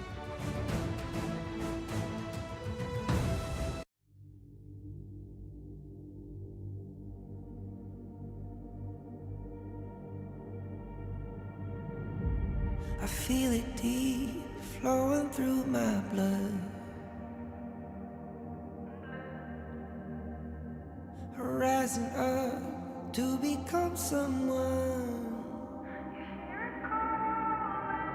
and taking it all on my own. What a sweet victory. And taking all of my control, awaken something deep in me. Like flames, feel it burning inside. Take a hold of pursuit of the prize. I've been told ain't no way to survive, keeping all of this fire that's locked up aside. When this is the time, enter the ring. All those mental chemicals doing their thing. I got flashes of battles inside of my dreams. I was made for this moment. At least now it seems like it's time to come face to face with your fear. Been battling reasons for all of the years, and I learned how to fight them with style and grace no one's ever encountered. You say it's amazing, I'ma come out swinging when they open the gate. Go ahead, call passion, I'm calling it rage. I'm taking what's mine like I already own it. Watch but don't blink, going here to the moment. The sky rained down. Here's to the madness that's all around. Go on, tell them who you are, you are, you are. Go on, tell them who you are, you are, you are, you are. Here's to the moment, the sky rained down. Here's to the madness that's all around. Go on, tell them who you are, you are, you are. Go on, tell them who you are, you are, you are, you are. My name is honor, my name is king, my name is champion, my name is strength. Tell them who you are. My name is Pentakill, you think it's strange? My name keep ringing inside of your brain. I hear it every night. Here's to the moment the sky rained down. Here's to the madness that's all around. So tell them who you are, you are, you are. Go on, tell them who you are, you are, you are. Here's to the moment the sky rained down. Here's to the madness that's all around.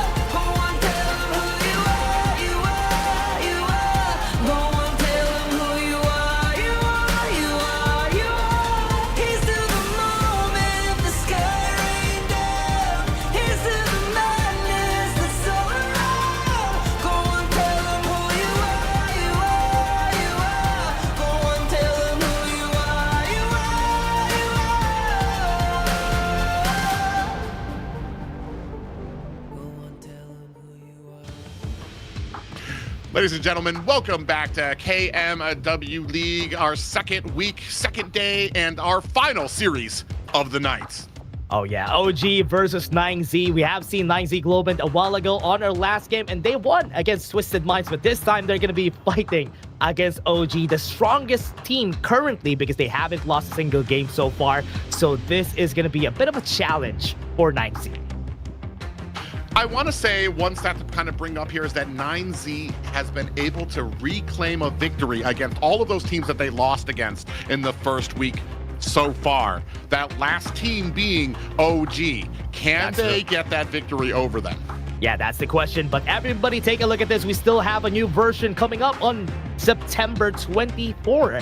Unleash Your Spirit. And I also know that we also have another one, Ultimate Awakening Super Thrilling MOBA Combat, September 27. It is going to be coming soon. Excited for the new changes that we're going to be having for the 24th. And also the rank reset that everybody's been waiting for. So I want to see what's going to happen for the next version of Honor Kings. I want to say everybody's scrambling to kind of get those last few points in before the reset there, because we're going to have a lot of different changes coming out there. But here tonight, another series, OG taking on 9Z. I'm very excited to see if 9Z has the potential, can get themselves up one more spot in our rankings. Yeah, that's the question though. Will they be able to get that? Will they be able to win against OG? Because currently, OG has been strong. OG also had the same story from the last season, but they weren't able to win it. But you know what? Right now, OG is in pristine form. And I definitely think that they're not gonna be throwing it outside like last season. Yeah, they're definitely going to be looking to kind of set the tone here, especially their matches against 9Z weren't exactly close. It was very dominant form for OG. You could tell they had kind of a bone to pick here at KMW. They knew that they kind of had a little bit of an issue. They had it slip through their fingers last season, and this season they're looking to come in dominant. Yeah, I want to see that, but let's take a look at OG first. So you should never give up. You gotta fight for it. Whoa, let's go. I know you want it. I see the fire in your eyes. You gotta fight for it. Oh, let's go. The battle's calling. You better give it all you got. You gotta fight for it. The time is right for you to raise a bar. Yeah. You could be the greatest of them all, yeah. Whoa, let's go. The battle's calling. You better give it all you got. You gotta fight for it.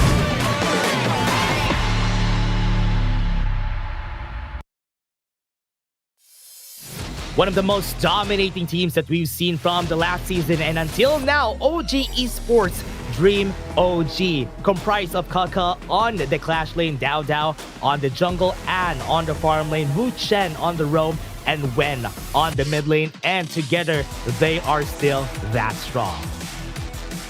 Yeah, they came in very fierce in these 2 weeks of competition. Very dominant, great compositions, great strategies, and I don't believe that anybody's been able to take those victories off of them just yet. Here, they're going to probably be facing one of their biggest challenges. Yeah, but let's take a look first at 9Z. So you should never give up. You gotta fight for it. Whoa, let's go. I know you want it. I see the fire in your eyes. You gotta fight for it. Oh, let's go. The battle's calling. You better give it all you got. You gotta fight for it. The time is right for you to raise a bar. Yeah. Cause you could be the greatest of them all. Yeah. Whoa, let's go. The battle's calling. You better give it all you got. You gotta fight for it.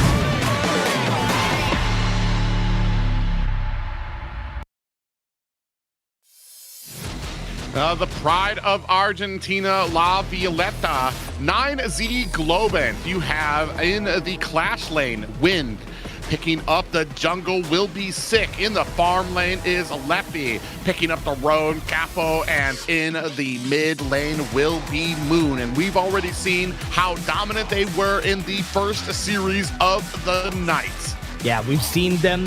We've seen how they got stronger. We've seen how they evolved from the last season. Do they deserve that second place spot, or will they do another comeback, or should I say upset here against OG? That's what I want to see. I'm going to wonder if it actually comes into play now that they are on kind of a 3-game winning streak right now. They have the momentum at their backs, the wind and their sails ready to kind of come in here. They've got a couple of matches under their belt today. We've talked about how they can kind of be slow starters, but once they get rolling, they are that freight train that is very hard to stop. As we take a look at the head-to-head here. You can see here, 9Z, Moon especially having more total kills could also be a reason why, is because they have a lot more games than OG, because OG got all 2 zeros. But Moon has definitely been overperforming during the last few days, and during the times they win, he's just that good.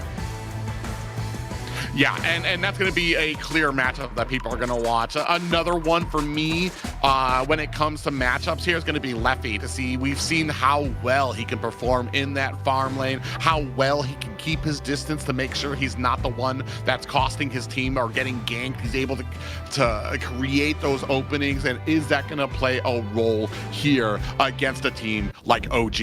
Yeah, OG with the strongest player that they have here, the star player of ranking week, which is Kaka, and also the first ever pentakill that we had in the whole Major West is on. So he's gonna be awarded for that first ever pentakill that we had there. He got the King's moment during last week's ranking week.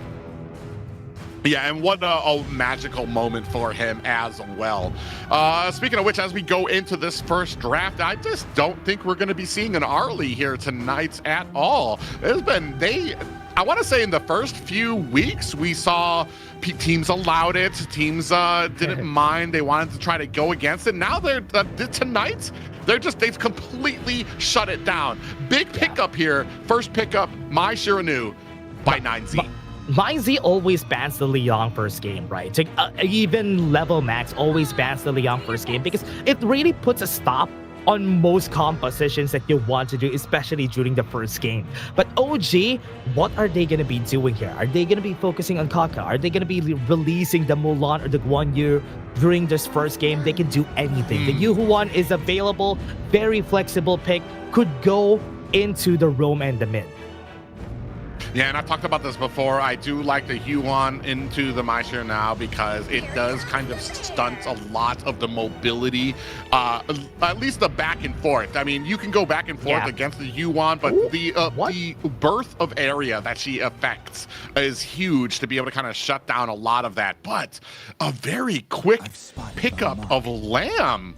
What? Very early Lamb. And the last time that we've seen them was against Twisted Minds here with the Lubang. That is a classic combo, right? The Lubang together with the Lamb. You have the Lamb going in. The Lubang is there to help him out. So this is already a bread and butter combo, and on the hands of an assassin master like Sick. Yeah, a Fuzi pickup on the side of OGs, but you're absolutely right. The Lubang, his ability with that ultimate, the battlefield command to teleport to one of his allies there. So that means that Lamb can go in. No matter how deep he is into the back line, Lubang can go and join him in the back there and just create a lot of this opportunity for 9Z. One thing that I love about the Fuzi pick here for OG is if the Lubang goes to the Clash lane, that gives more space for Futsu to just split push. Because Lubang is not going to stay in the Clash lane, right? He's just going to be using the ult almost all the time, and Futsu is allowed to push there. And you don't want that to happen, because if he gets the push, he can go until the base, even through the base. So that's the scary part about this Futsu pick up for Kaka here. Yeah, and that's very interesting because this is a few times that I've seen this type of strategy deployed on a more mobile type of composition that comes out, especially when it's like a Mai Shiranao, whether it's a Liu Bang, heroes that don't want to stay in their lane. They want to rotate very quickly, very early, all over the map. So you punish them by putting them against heroes that can push so hard in their lanes that every single time they leave, they're risking the potential of losing a tower. Yeah, and also just banking on what you said there, that's why Milady is a good counter to Mai Shiranui, because it forces her to stay in the lane, because if she doesn't stay in the lane, Milady is just going to push that mid lane. That's why right now that is going to be the struggler here of 9Z. Will they pick up the... Oh, they pick up the Da Tiao Futsu. So this could go to An and Muchen also on the bot lane. Yeah, and just when you thought that there was enough, I want to say, representation for ability from 9Z to be able to get to the back line, to get their team to be this offensive ball with a surprise from that battlefield command, Da Chao is going to be able to get the entire team. It doesn't matter where they are on the map. They're all going to be able to kind of teleport to the fights whenever it is needed. Yeah, and most of the time, the problem with the Futsu is how he's going to be playing the lane. But against the Marco Polo, I think this is a good one. Clash lane, they could pick something else here. A good fight against the Mulan, a Charlotte could be a good pickup here for him, or even a Byron, just for them to survive the laning phase a lot better. Oh, better. Bati is a good pick against that Mulan.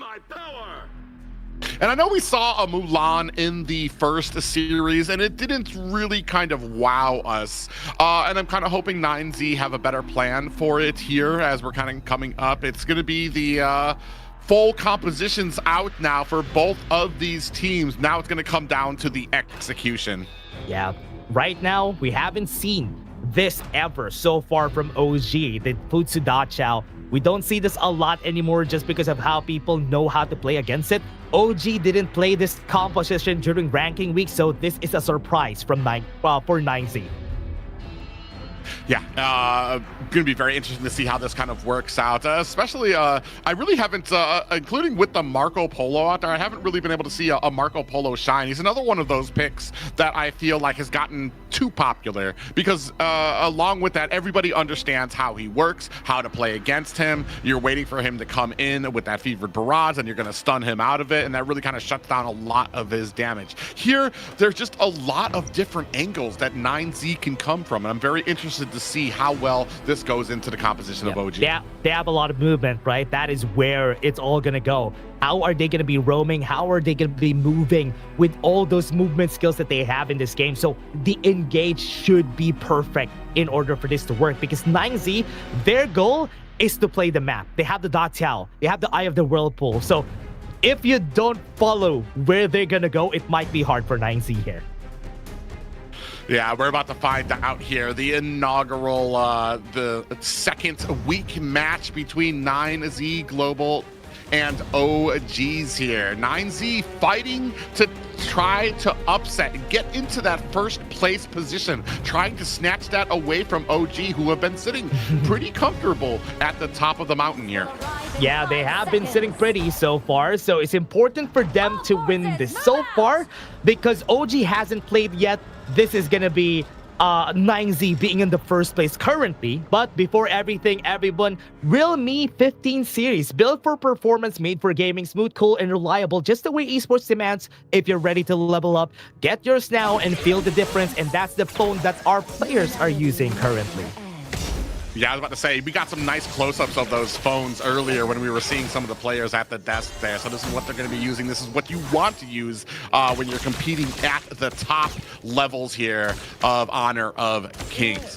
No real issues here just yet. A little bit of a rotation immediately. 9Z is going to go ahead. You see Capo going to have to disengage from a little bit of a rotation coming down from OG. Following him very quickly, very tight, making sure that he doesn't get the jump on their farm laner.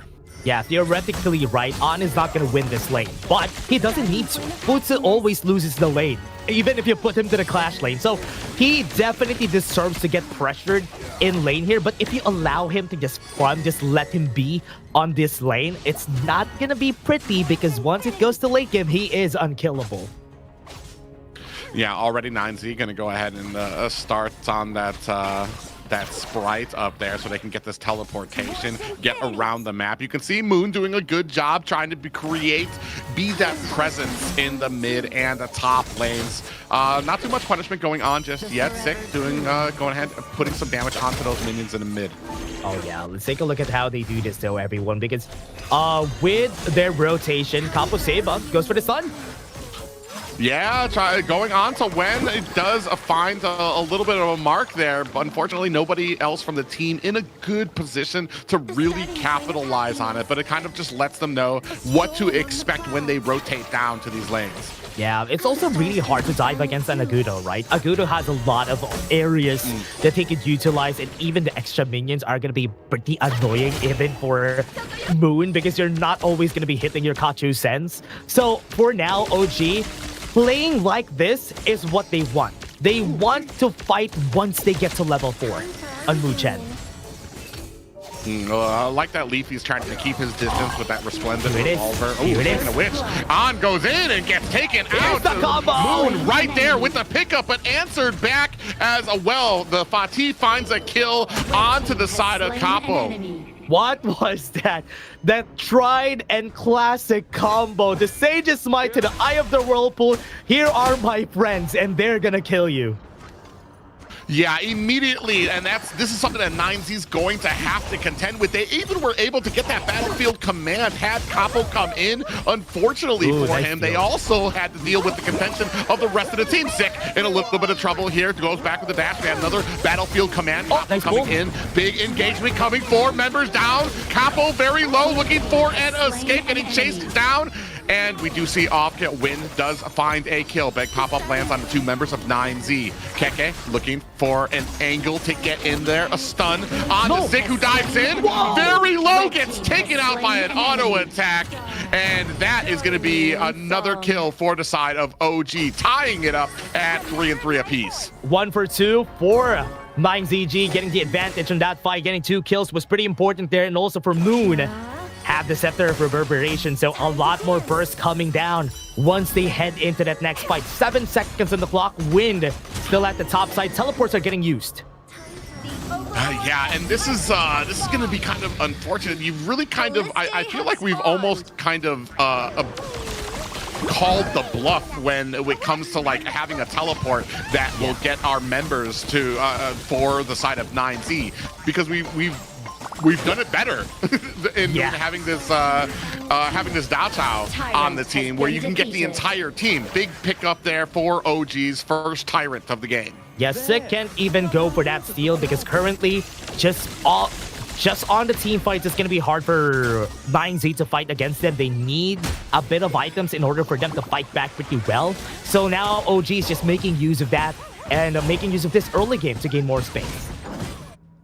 Yeah, and I mean, I feel like in this early game is really important for 9Z, because this is the only time where you're going to kind of find a point where you're not going to have to roam everywhere and a big ball to kind of contend with. Unfortunately, some of the fights we've seen them take, Dasha was there, able to get the entire team. Okay. A little bit of engagement here, have the battlefield command come out on, get taken very low. Oh, speaking of which, Sick and Leffy get taken down quickly. Moon?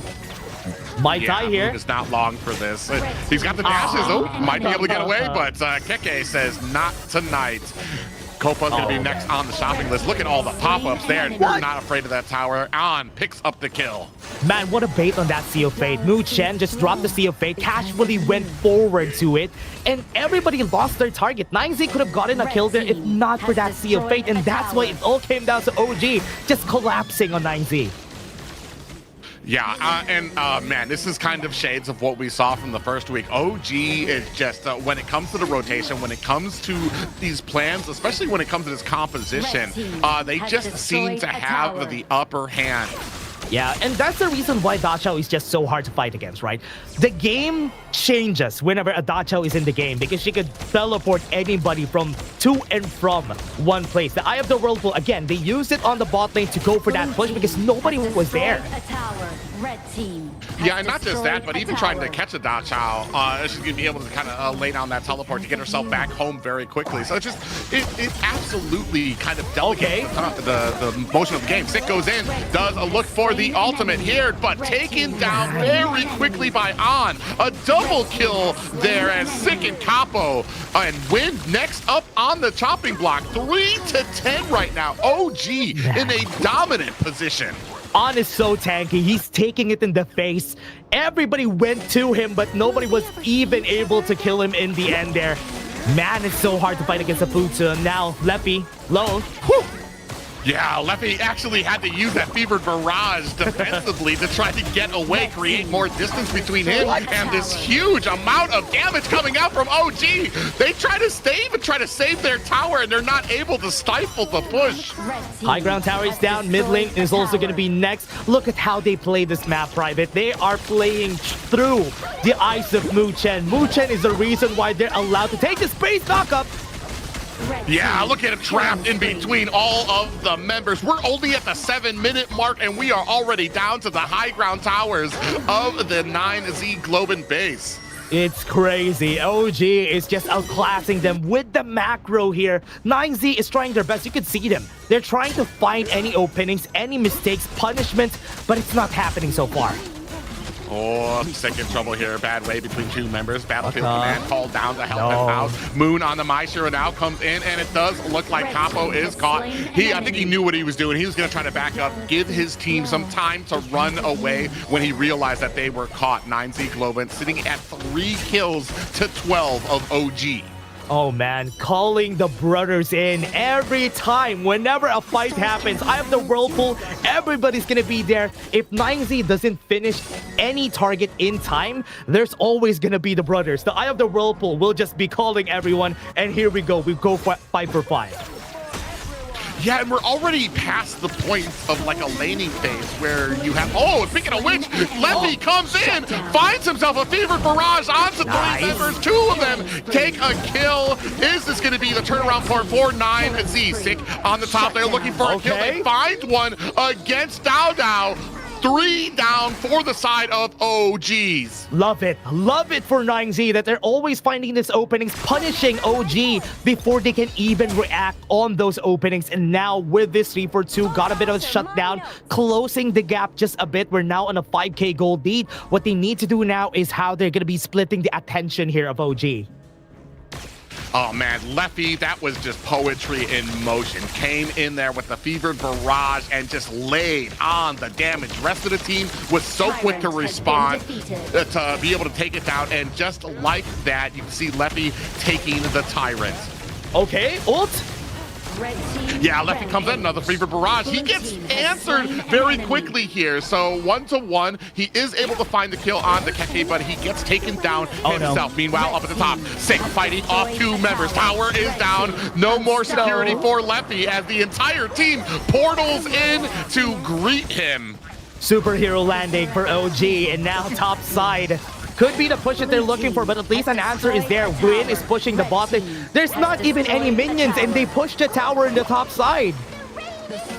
Yeah, tiny fists of fury clashing against that tower without any of the minions. 9Z Globant trying their best. They do push 2 lanes in, but unfortunately that is met quickly by OGs, and now they're going to turn their attention to this Tyrant, and I don't think 9Z can contest. Yeah, they're just going to be putting down... Oh, Sage Smite. Yeah, speaking of which, we do see that Capo on the front line. On the back end, On looking for some kills. Leffy putting on the damage. He's going to look for an escape, trying to defensively use that Resplendent Revolver, but OG's laying in chase. Meanwhile, they're able to pick up that Tyrant. Boots is so scary. On is in front of everybody for like 4 seconds max, and he was not taking a lot of damage. He did survive too. So that's a big W for them. Now they're going to be pushing mid lane. Yeah, you can see Wen doing a good job of trying to get into the back to offense and kind of zone out 9Z. Only one more high ground tower remains for 9Z at the 11-minute mark. We do have a big engagement coming in. Down goes Wind. Next person on the block trying to come in. Actually, a nice bit of damage coming out from Leffy, trying to offset this push into the tower. Down to about 75%. Leffy in trouble, gets popped up, still trying to put on the damage, and that is going to be a core for OG. What a win for OG. Show them how it's done. The macro from these guys were just so crazy. 7 minutes, we found our first high ground turret on the other side, and that's a crazy play for OG. Oh man, and I mean that was kind of what I want to say a lot of people were expecting from OG, and I mean honestly a little bit more dominant than I was kind of expecting from them. 9Z, unfortunately, it just felt like they had a plan in motion, but the same plan, OG kind of baited them into some of those pickups, found something better. You can put a battlefield command, you can bring one member down, we can bring the entire team down on you in each engagement. Yeah, biggest difference on that fight that we've seen. There is an engaged composition on the build that they did for 9Z here, but it was not met with the right direction that I was expecting. There were some punishes that we've seen from 9Z, which is good, but OG just played the map so well. Even if you're gonna play a lot of engaged compositions, if there's no target on that part of the map, you're not getting a lot of kills.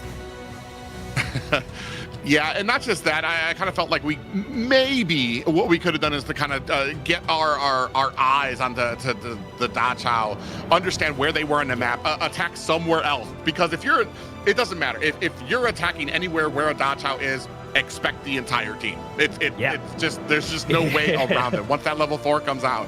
And man, and that was just very dominant. I believe an 11-minute game coming out of 9Z there. Yeah, and I was expecting once they hit level 4, On and Muchen are just gonna go crazy. Drop the Siege of Might, drop the Eye of the Whirlpool. That is basically their MO during that game. That was their whole thing, and that worked perfectly for them. They were playing the Eye of the Whirlpool. The Sea of Fates were so good that most of the time, whenever 9Z was trying to engage, OG was out there already.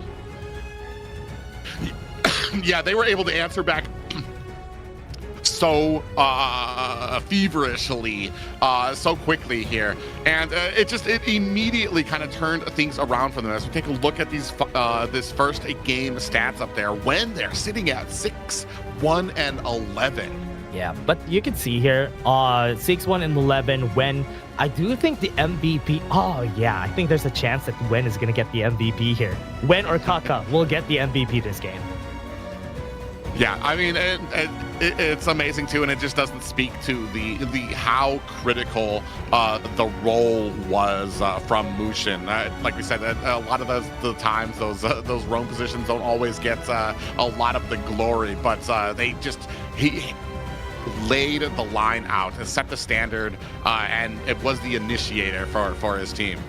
Oh man, I want to see how this is gonna go here for the side of 9Z. Will they be able to punch back in this series? Because looking at this, OG just are waiting for the 4-minute mark. Once they hit the 4-minute mark, it started to go in their favor. Now let's take a look at the MVP. Kaka getting the MVP here for OG. 837, 29% damage taken, 29% damage, and 22% total gold. He was the one frontlining most of the time, and he was in front whenever they are baiting a fight.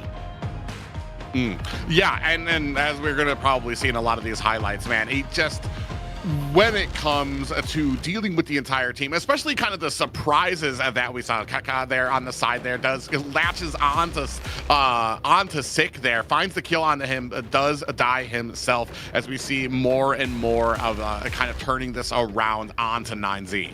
Yeah, just look at this, everybody. For OG, the times, look at this. On survived this for the longest times. There were 2 people in front of him. He was making space for the team.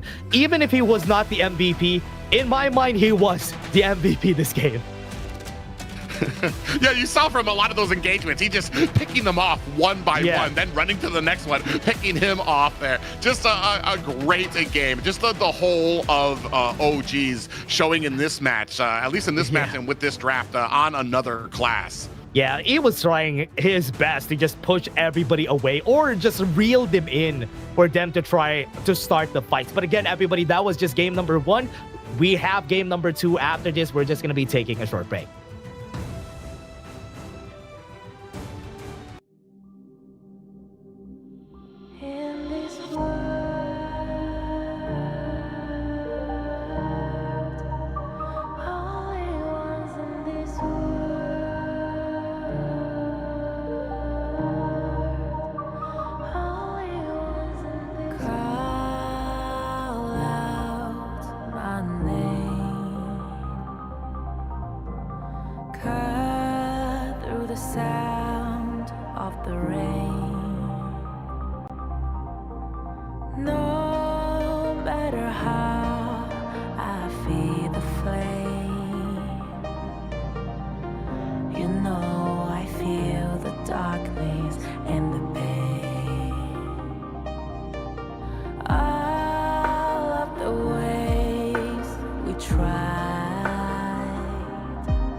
Now I see that I got everything I need. It's alright, I'm on fire, I'm alive 'cause now. Welcome back, ladies and gentlemen. We are on to the last series of the night, and OGs already coming in with their first match win. Yeah, very, very strong in that first match. Good macro from the team, a good place from their side, and even just showing them how it's properly done against 9ZG here. Because this time, I think 9Z had a lot of challenges, but I want to say 9Z did a good job here. They tried their best in this series, or at least in game number 1. It just felt, and I was excited seeing the draft there, but even more excited to see the immediate counter kind of come out from OG, and just kind of it just kind of tells you what kind of team they are and how prepared they are for a lot of these picks coming out from 9Z. We're gonna see if they can kind of continue those types of drafts as we continue into the next few matches here. Oh yeah, right now let's take a look at what they're gonna be picking up. I do believe they're starting the draft already here for both sides, so I am kind of expecting something different from 9Z here. What approach are they gonna do? Are they not gonna have an assassin jungler at the first pace of the picks this time around? Yes, I think so, because they banned the Liang. Yeah, looking for that, but we've talked about this before, especially being on the red side allows you, it's arguable which one has the bigger advantage, getting that first pick or getting to be able to reply with 2 picks of your own, which also kind of starts to help round out your composition. I kind of favor the red side, being able to kind of answer and reply no matter what the enemy is able to pick up. Yeah, right now on the side of 9Z, they already banned the Lung. Not going to be seeing an Arlie today because it's banned every game. So Arlie, you're not going to be seen today. She's just that strong. That's why they ban her every time. This time with the openings, I do believe a Dharma could be in play here for 9Z. Oh, a Pei. Yeah, doing a little bit of research. They go ahead and ban out the Luna, but an immediate Pei pickup from 9Z. I will say Pei, he's not, I believe he's still kind of at like a 50% right now when it comes to like win rate. So he's not exactly dominant. And I've talked about this before. It's probably because of how strong the pick has been. A lot of teams understand what it takes to go against a pick like that. But we've talked about it before with 9Z. Sick is just, well, sick on a lot of assassin hero pickups here. So I'm not going to doubt him on this. I hope he does that again in this game this time around. But Guan, one of Kaka's favorite picks, has been picked up already. I'm kind of scared for 9Z because what they need to be scared of are going to be the farm lane and roamer picks. They need to think about the farm lane picks because Kaka is going to find a way to get to that back line. Oh, yeah, and we've seen it before. Yuhan going to be scooped up by a 9Z. That's good. Here. And especially with the healing you're going to get from the Nidea, the Guan Yu, and he's... OG has been one of those teams that have been having those masterful Guan Yu games where he's able to find those great backline pickoffs, come in with the cavalry charge, and really kind of upset the tempo of enemy or of opponents there. Yixing picked up by the side of 9Z here, so they've got the potential for some of the plays, the initiating factors for some of those plays. Yeah, I want to see how they do this though, but looking at it this time, the Ogren has been picked up by Dao here from the side of OG. Very stable pickups here for OG. I love that they have the Ogren together with the Diadea. They can both go on the path of passing, which could really help them later on. Yeah, and so you're going to have the healing with that Ogren. And I mean, we still have, I do like the picks of 9Z because it kind of prepares for that. They have enough when it comes to the Yuhuan or even the Yixing, depending on which one you want to go with, to apply a lot of that anti-heal to be able to try to offset it. It's just going to be interesting to see how the engagements kind of start off here.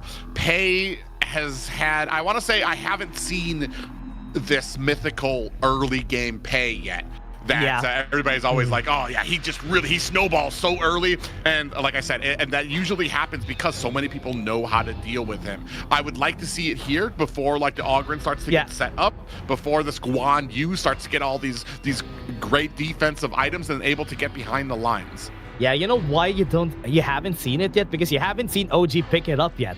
Because so far OG hasn't picked up the Pei yet. So maybe this time in this series we're gonna see the mythical Pei early game monster that he is. But 9Z already has it on their hands. But I love that OG went it with the Lady Sun here because against 9Z's composition, they need very heavy damage because they already have a lot of displacements, a lot of crowd control.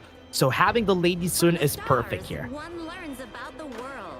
Yeah, I was going to say the composition you've got, and especially when it comes to like a lot of defense out there, you've got that, but we don't have a lot of damage on the side of 9Z. We're going to go ahead, pick up a lot of that CC in the form of the Dharma, and now waiting for that last pickup, and it's going to be a Consort U.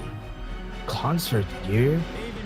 I don't really like whenever I see a Consort U on the other team because most of the time, even if you have protecting wins, you can still get pushed by the Guan Yu. And you don't really have any dashes to go away from it except for your flash though. You can use a bolting shot, which could be good, but sometimes it's not as consistent as we expect it to be. And Kongming has been picked up in the mid lane when wants to go crazy with this Kongming. It's not often that you see something like that in the mid lane. It's kind of, dare I say, kind of like a greedy mid pick that's going to be doing a lot of damage. It's almost filling the role of an assassin on the team here. Very interested to see how this composition comes put together. 9Z, it's going to be on them in this early game with their rotations to kind of offset this. If OG get the early lead, it's going to be a steamroll. Yeah, I want to see how the Pei is going to play this because you don't really have an aggressive Clash laner on the Dharma. You do have an aggressive roamer on the Yuhuan, which could help you invade later on. And against the Ogren, it could be the perfect timing to do so. I do hope that they have the confidence on the side of 9Z to do that. Yeah, and I'm kind of expecting the same. Kind of expecting a invade from the side of OG to kind of go in there, offset that pay. Well, as we know, is probably one of the fastest farmers in the game. But if you start offsetting that early, you're going to have a hard game on pay here. 0-1 in favor of OG. They set the tone in the first game, looking to see if 9Z Globant can reply. Want to see how Kaka is going to be playing this with the Guanyu. We have seen it before, and we're going to see it today, but 9ZG versus OG. We are going to game number 2, and I'm excited to see if 9Z is going to be able to punch back. Yeah, looking, you can see if they're trying to get some information here. Oh, they actually do latch on very quickly to Kappa, who's going to go check that bottom. Here he is. And already, Dao going to go ahead and claim that bottom, those bottom boar minions. Yeah, no invades for Sick. So Dao is just going to be taking a boar for free and going to go to the other side of the jungle so that when Sick goes for the movement, he's not going to see anything on the red side jungle later on. Yeah, and right here already, I mean, even with that, look at the amount of pressure that OG is already putting on to the side of 9Z. Even refusing this a small minion here. Oh, I think that they were actually able, 9Z actually able to get that back, so yeah. No worse for wear there. Yeah, still good for their side. They have a lot of damage here for the side of OG. What I like about it is the pressure that An could give in the lane, even with protecting wins on Leffy. Usually the consort here is not going to be able to get close to the range of a rolling raid with Lady Sun. Yeah, and that's kind of the unfortunate part. Oh, actually, Dao and then coming in here. Leffy in trouble here, might be caught. Gets a stunned lockdown, is going to use that flash. They come in, put in the damage, and the Lady soon on, able to pick up the kill. This is what we were saying about the range. Leffy has massive range. That's why he can easily chip down the targets even on that long range. Oh, man, and that's already setting the tone in the first 2 minutes of the game. Dao comes in, and Moon gets caught here too as well. Use the flash, and on the backside, Leffy there to kind of help secure that escape. Dao is in playstyle. This is kind of sneaky. Hasn't been hit, so he might be able to steal this. I'm wondering, I think they kind of sense something. They don't know. On the Sick in trouble here. The rest of OG, 4 members of OG right here, already starting to refuse this jungle. And look at the top already. Keke up there, lying in wait, waiting to catch Sick and unsuspecting. Okay, he decides against it. Decides to go in on Moon, has the board down. I want to say that was a panic board and gets taken out by Wen.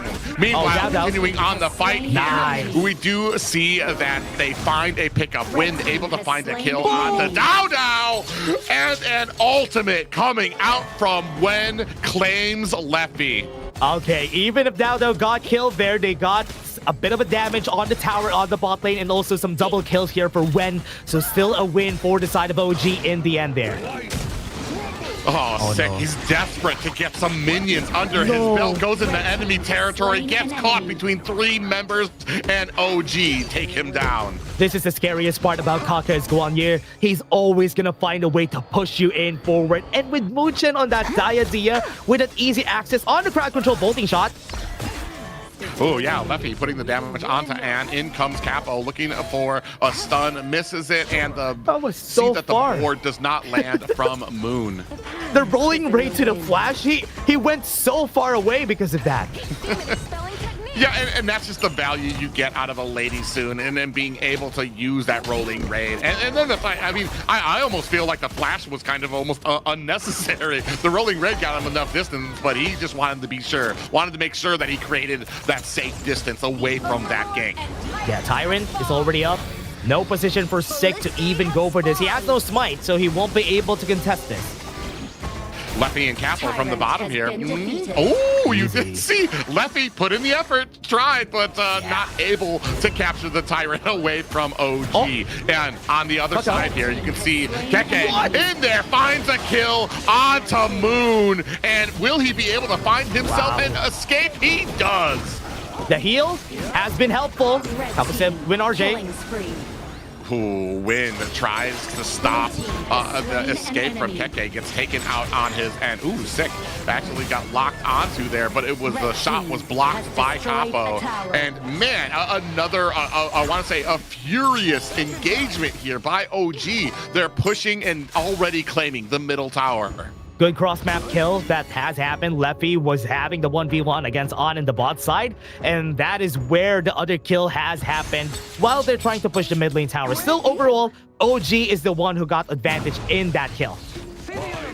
Oh, no. They locked on the sick, diving underneath the tower. He is not long for the world. He gets taken out, and they're going to go ahead, possibly push up on this top tower. Sick has just been shut down. I thought it was bad watching the BTK match here, but another one On in trouble here underneath the tower. Moon trying to put on the damage onto Dao, and a kill lands onto Capo. Now you can see Dao putting on the damage. Wind and Moon in trouble, trying to make their escape from the bottom end. Wind in trouble, gets taken out, and Moon finds himself an escape. 2-9 right now. OG continuing on this immense pressure. Sick not even allowed to get any of his buffs. The Crimson buff, the Azure buff is already on the hands of Dao, and he can't even fight back. He's basically reduced. He's going to be begging on a corner right now with a metal cup, hoping for some change, a buff, a minion, anything. OG has taken complete control of the enemy jungle. It was so hard. It is still so hard for 9Z to do anything in this game. Pei not allowed to get the snowball in the early game. It's just going to struggle once they go into the late game, and we can see it happening in this game. The rotations from OG are just so clean. Yeah, I mean, we're at the 6-minute mark and a 6K gold lead for the side of OG.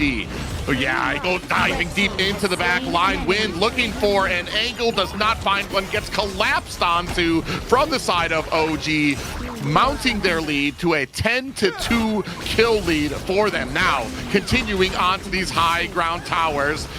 9Z looking to maybe be able to stop it, not able to. Capo in a little bit of trouble, gonna have to use that flash to vibe away. Ooh, Keke in a little bit of trouble, might have gone a little too deep there. Is getting hammered down by Leffy, who finds himself a kill. The rest of OG wisely disengaged from the core. Look at the position here of the Lady Soon and the Diadea. Muchen and On are cutting off any rotations on the bot lane. Oh, and getting wiped up is Leffy there, and diving into the backside is Dao, trying to find another kill. Sick goes down. 9Z Globant running back to the safety of their core. OGs don't care. They're going to dive underneath this core to find him, trying to close up this game. Can they find it? The board is on the ground to stop that push from OG. Yeah, good board, good board. That saved them some time here. That could have been the end there. OG was looking to end it at 7 minutes and 30 seconds, but because of that board, Moon was able to stop them from doing so. Man, maybe just kind of prolong the inevitable there, though. I mean, they have 2 more high ground towers here. OG looking very dominant here. The gold lead has extended to 10K right now. Yeah, they're gonna go in. Might be the last fight here, though. Yeah, Sick and the rest of the 9Z gonna go back to try to get that health pump up there. And right now, fighting for their existence here. Dao comes in with a swipe. Minions now starting to come into core. Has to be answered by 9Z. Dao comes in, getting enough damage onto there. On the back end, woo! Keke goes in, gets lured in and baited, taken down. A little bit of light there coming onto the side of 9Z, able to find themselves a kill, and OG disengage. Mission complete. At least they were able to get the high ground tower at the bottom side of the map, so that is exactly what they wanted to do. Kaka was just a bait in the end there. In the grand scheme of things, that's just what he wanted to do. Tyrant could be taken here by OG, and on the side of 9Z, they are gonna try, but they're a bit too late.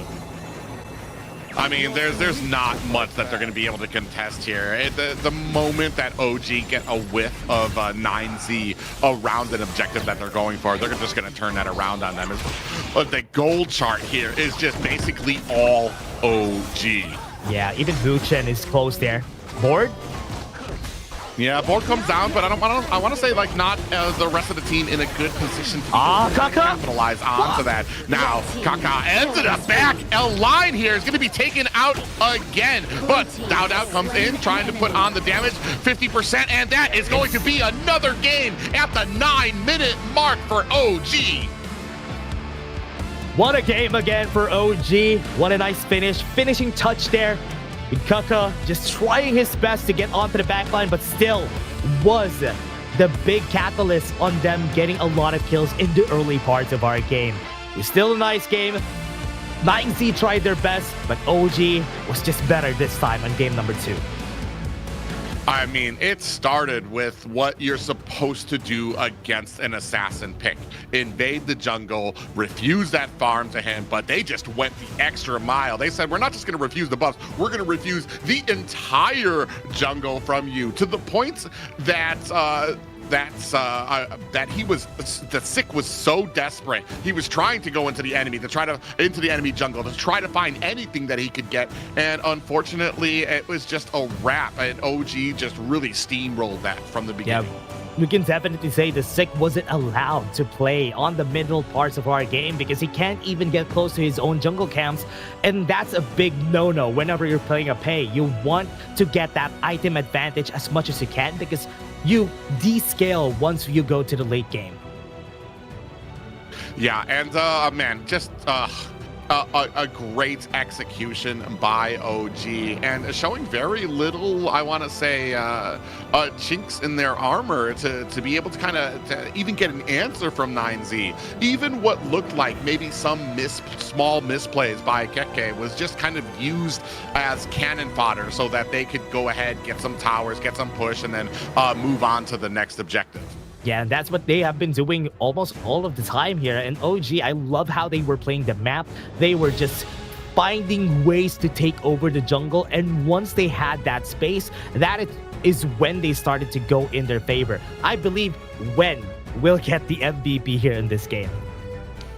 Yeah, 7-0-2. We were already talking about how aggressive this mid lane pick usually is. And he was just finding mark after mark after mark.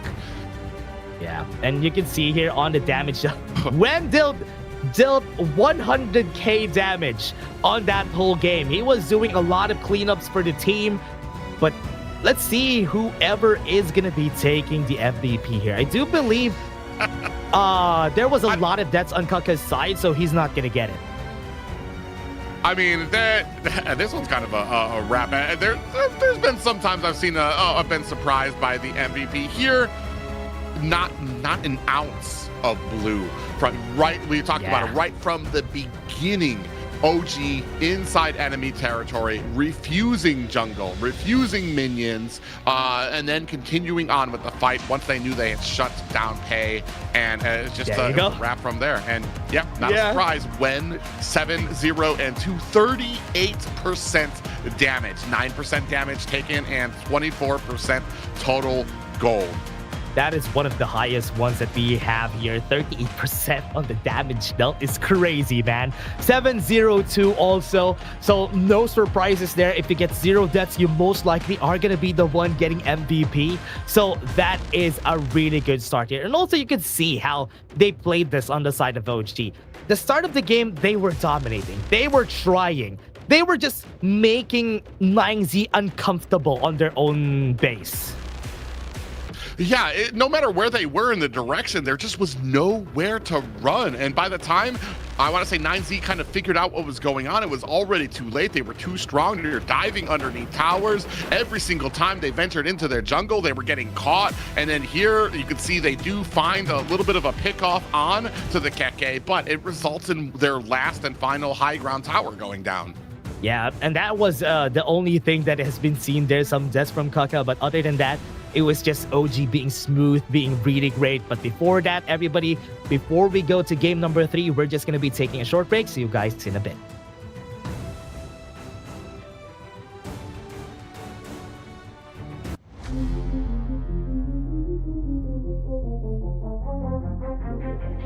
I said I'm born of this, I'm born this way, ayy. This is my chest and my bonus play. Can't be late, won't hesitate. What do you say? Race to find my face, Scars to find my skin. I can't convince them, can't please them unless that I'm the one that you hate. H to the E-R-O, doing it for real, locked on my goal. From the ashes, I rule the game. Flow with a rumble, make them crumble, make them run. Cause baby, it's go time. Knocking you down's how I rise. An inspiration, I know I'm the one who will fill them up, no lie, we gon' do it. Facing up fears, we don't think we just move it. No, we the best and we don't gotta prove it. Somebody test me, I swear I'm gon' lose it. I got a sure fuse on this boom and illuminate. The truth within, another day, another win. You got the power to turn around. Inside a champion, yet to be found. It's my war cry, oh, calling out for the game. There's no time to hide, oh, won't you yell out my name when I sing on top of our lungs, where I belong. It's my ride or die, oh, won't you yell out my let us begin, crush the foe. Look at me now, ready to go. Power within, we're standing tall. Fight for your name, ready to give it all. It's prime time, gather round for everyone to see. On my grind, in disguise we bring you to your knees. We kick it, smashing down the walls of enemies. Hit it with the boom, then we get him with the beat. Punch it with the power, then we serve him with defeat. I ain't never missing a day, missing a night. I'm on my way, I'm holding my pride. Fill up the game, top of the show, we're not the same. Blaming the blame, same on the aim. When you reminisce on this battlefield, it's on my silhouette that you see. We gon' do it, facing up fears, we don't think we just move it. No, we the best and we don't gotta prove it. Somebody test me, I swear I'm gon' lose it. I got a sure fuse on this boom and illuminate. The truth within, another day, another win. You got the power to turn around. Inside a champion, yet to be found. Ladies and gentlemen, we are back. Week 2, day 2, the final series of the night, possibly game point for OGs taking on 9Z Globant. Yeah, 9Z Globant struggling against OG currently because OG has just been great. It's not that 9Z is bad, it's just that OG is just so good currently. And that's why they're having a bit of a struggle. We're not seeing the shine from Sick. We're not seeing the shine from the other members here of 9Z. I just hope they will be able to get one game against OG. And it's interesting that you bring that up because I was going to mention that too. Like, it just kind of, the power scaling right now on OG is just so immense that 9Z has had such a great run moving up and getting slotted into that second place right now, but definitely have hit a wall in that opponent of OG. Yeah, if they lose this, there's definitely a big possibility that the survival week highest pointer will be OG. And currently, with the 4-0, with the scoreline that they already have, I think it's already higher than what 9Z has. So they're going to be cemented at the second place. There's no way the Twisted Minds will be able to get second place at this point. But 9Z, you know what? I'm happy that they got second place already. Man, and right now, OG is going to be taking up the blue side. 9, is he going to be on the red? So this does give 9Z an opportunity to be able to reply, which is what OG has been having so much success with. Hopefully here, able to kind of find an answer for what we see from OG. We also have seen the Guan Yu from WinRJ, so I definitely was expecting the Guan Yu ban here from OG because they know that he also knows how to play it. So might as well not see him play it for this game. And as is tradition, the Arlie ban comes through for 9Z. That is possibly a wrap for tonight. They're not going to see. Arlie has been the most consistent ban here tonight. Luna picked up as a ban on the side of OG. Yeah, I want to see what they're going to be picking up here. Liang has been banned a lot of times, hasn't been picked on game number 1, game number 2 because of it. So are we going to see 9Z ban it on their side again just because they want to play another assassin? Never mind, they ban Long. Yeah, now we get to see what that initial pickup from OG comes and if 9Z is going to be able to answer. So far, My Shira now picked up by OG. So far, OG just has been a step ahead when it comes to the draft and what they need to do. They understand on another level what 9Z is trying to accomplish, and they're able to just absolutely thwart it in huge fashion here. Yeah, what they need here, Mai Shinui together with the Byron or a Mayin could all already be good here for OG. That could start up things here for the team. That's already a good composition overall because they have an aggressive mid lane clash laner. Then they can have a scaling jungler if they pick that up. Yeah, here it does look like 9Z decide to go with Zhangfei. D-Renje pickups here, waiting for that last pickup, those last two coming from the side of OG. I do like Mai Shirnu, and there's a lot of options already taken off.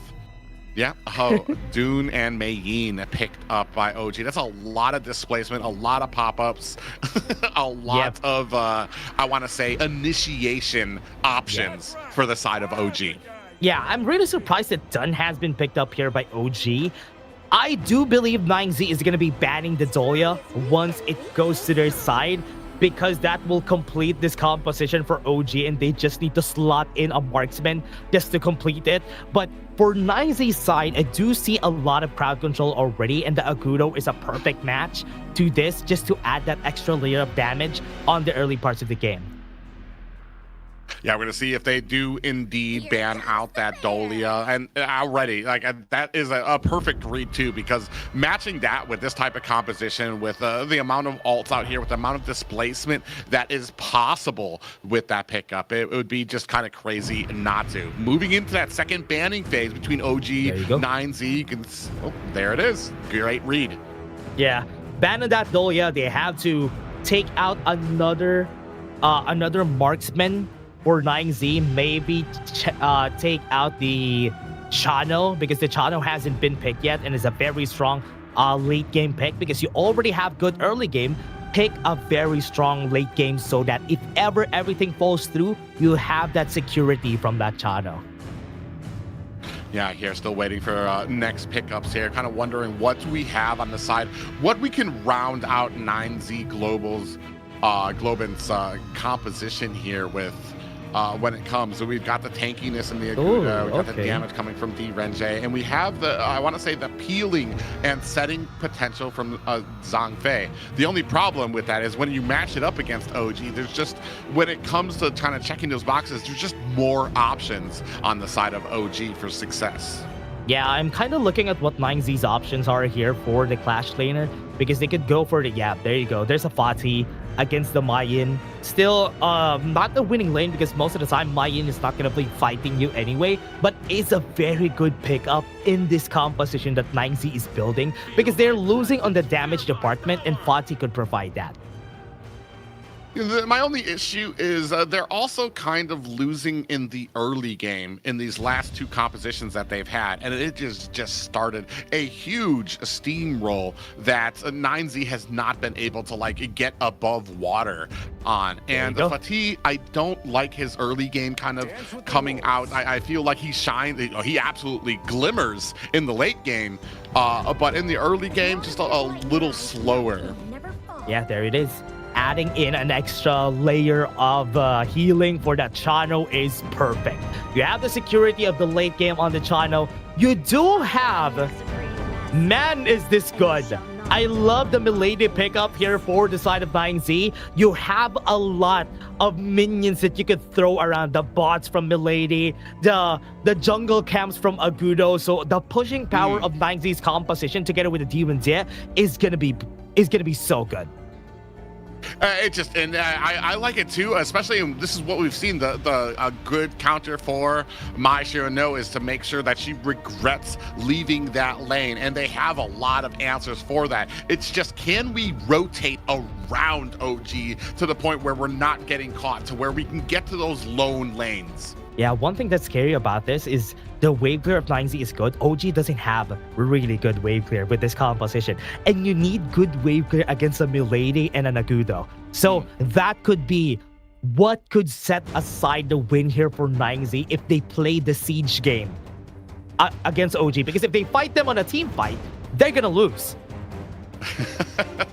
Yeah, it's gonna take way more than minions to kind of complement some of those team fights here. But this is the strategy that they've gone with, and like I said, it comes down to the execution. Can we get around OG so that we're not engaging in some of those team fights? Can we back out? Because, I mean, there's not a lot of escapes for Milady, too, if she gets caught. Here, we are on potentially game point for OG against 9Z Globant. Yeah, I want to see how 9Z Globant is going to play this composition. They have the right tools here. There's a possibility that they can win here. I like their composition. I just know that OG has a better team fight composition, so they have to be careful about that. Yeah, this early game is going to be very integral for the side of 9Z. I want to say that especially because of how oppressive OG has been in a lot of this early games. Yeah, especially with their composition, Eminem combo together with the Dun, it's gonna be hard to be able to fight them in the early game, especially for the first objective. But right now, they're doing a good job at just saving a way on here on the lane, and he's not gonna be winning early game against Leffy for sure. Oh, I think I just saw Wen dive into Moon underneath that tower there. Now we're going to go ahead and get those boars here at the bottom. On and Mushin staving off against the side of 9Z Gaming. Yeah, this is what's hard about fighting against a Zakir, right? The sustain in lane is just going to be so much that Leffy would need to make sure that a kill will happen. Because if the kill doesn't happen, the healing from Muchen is going to get him back to full. Yeah, a little bit of damage comes on there from Keke onto Moon. Now they're going to latch onto Wen, hoping for a kill, just do not find the mark. I want to say the 9Z just a little late coming to that top lane. Oh, Dao. Yeah, Dao onto Moon, gets a pop-up there. Sick is right there to try to help out Moon. Looking for the security, and almost gets caught there. This is actually bad for Dao if he's not going to be able to get out of here. Big pop-up lands onto him. The damage coming in from Moon, and that is going to be a kill from Sick onto Dao. Good first blood for their side. Moon just spacing out here, using the flash in order to bait out Dao in the middle of two other members of 9Z, and that was why they got the kill. Yeah, I want to say they're a little aggressive from Dao with that unruly blade. Came in and actually put him like really in harm's way in between three members of 9Z. He still lasted very long in that engagement. Fortunately for 9Z, they're able to pick that up, get a first blood, which I want to say is probably a first for this series for 9Z. Yeah, he really was just forcing the flash away, right? Forcing the flash out of Moon. But because Win was also there chipping in with the damage, that's why he got killed. But if it was just Sick there, he couldn't have been killed by Sick and Moon. Keke back and forth here with Wind as they're fighting over this this area for the teleportation. The rest of 9Z actually coming in here, trying to go latch on to Keke, looking for an escape. When there to help secure that runaway. Yeah, didn't even need to use a flash, and Kaka was still able to get that sprite also on the top side, so he can go and find a rotation later on. 3 minutes in the game, 1 minute before our objectives, everybody, and we have to look at how they're going to be playing the mid lane, because that is going to be crucial on how they approach the Tyrant fight. Yeah, that's what I was about to say too, is like this mid lane so far, they've kind of really been able to kind of hunker down Moon from really being able to get a lot of those minions to latch onto the tower or to be really oppressive. They rotate so fast that Moon isn't really able to get that offense that you're used to with the Milady or to punish them when they rotate. Speaking of punishment, we can have an engagement here. Dao in a little bit of trouble as the rest of 9Z Globant looking for an engage. And just like that, OG turn it around. Down goes Milady, and with a kill there as well. Dao picks up one as well. 3 down for the side of 9Z Globant. And on the back end, Leffy has that flash. He's zigzagging, has his dancing shoes on, looking to get away, and finds an escape. What a great play coming in from OG. Dao stayed alive on that fight for so long. I thought Capo Saba's prison sprite was so good because Dao couldn't go anywhere, but because they can't kill him, he was knocking up everybody that was trying to get close. Yeah, and just like that, we're sitting at 3-1 in favor of OGs. Ooh, Muchin in a little bit of trouble here. Has a little bit of a pop-up, lands onto 2 members of 9Z, and in is Ann on that Chano, putting on the damage and making sure that 9Z are not able to get that minion without the offense coming from OG. Yeah, they should be really afraid on this fight, though.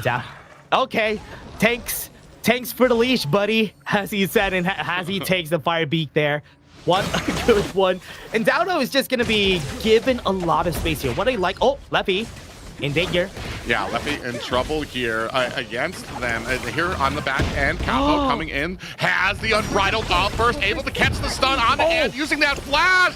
Is it going to be enough? They are not able to get it, and you can see Ann sitting here baiting out, trying to get him to dive in, and just like that, Wen in trouble, gets taken out on that My Shiranu. Sick able to find the kill. The entire team of 9Z here at the bottom looking for an opportunity. Dowdow puts some damage onto Capo. In comes the Sick. Pop-up lands on the Sick, but no, worse for wear is the team. Dowdow now disengaging back to that bottom tower. Yeah, he's not going to be taking the fight here, but on the back line. Whoa, deep onto the back line. Keke comes in, finds himself a double, and continually putting the pressure onto them. Ooh, on in a little bit of trouble, comes in, does get hit by a pop-up. When comes in, and then that is a wrap for Wind. On a red ribbon, gives it to On in the end, and that's 4 kills for the side of OG. What a great fight, starting off from Kaka, starting it with a drop kick on the back line. Yeah, and that's going to be a mid-tower down unless Leffy can get the last hit on this minion. He's answered immediately as Wen goes ahead, hits him with that fan. Just the chunking on that side, too.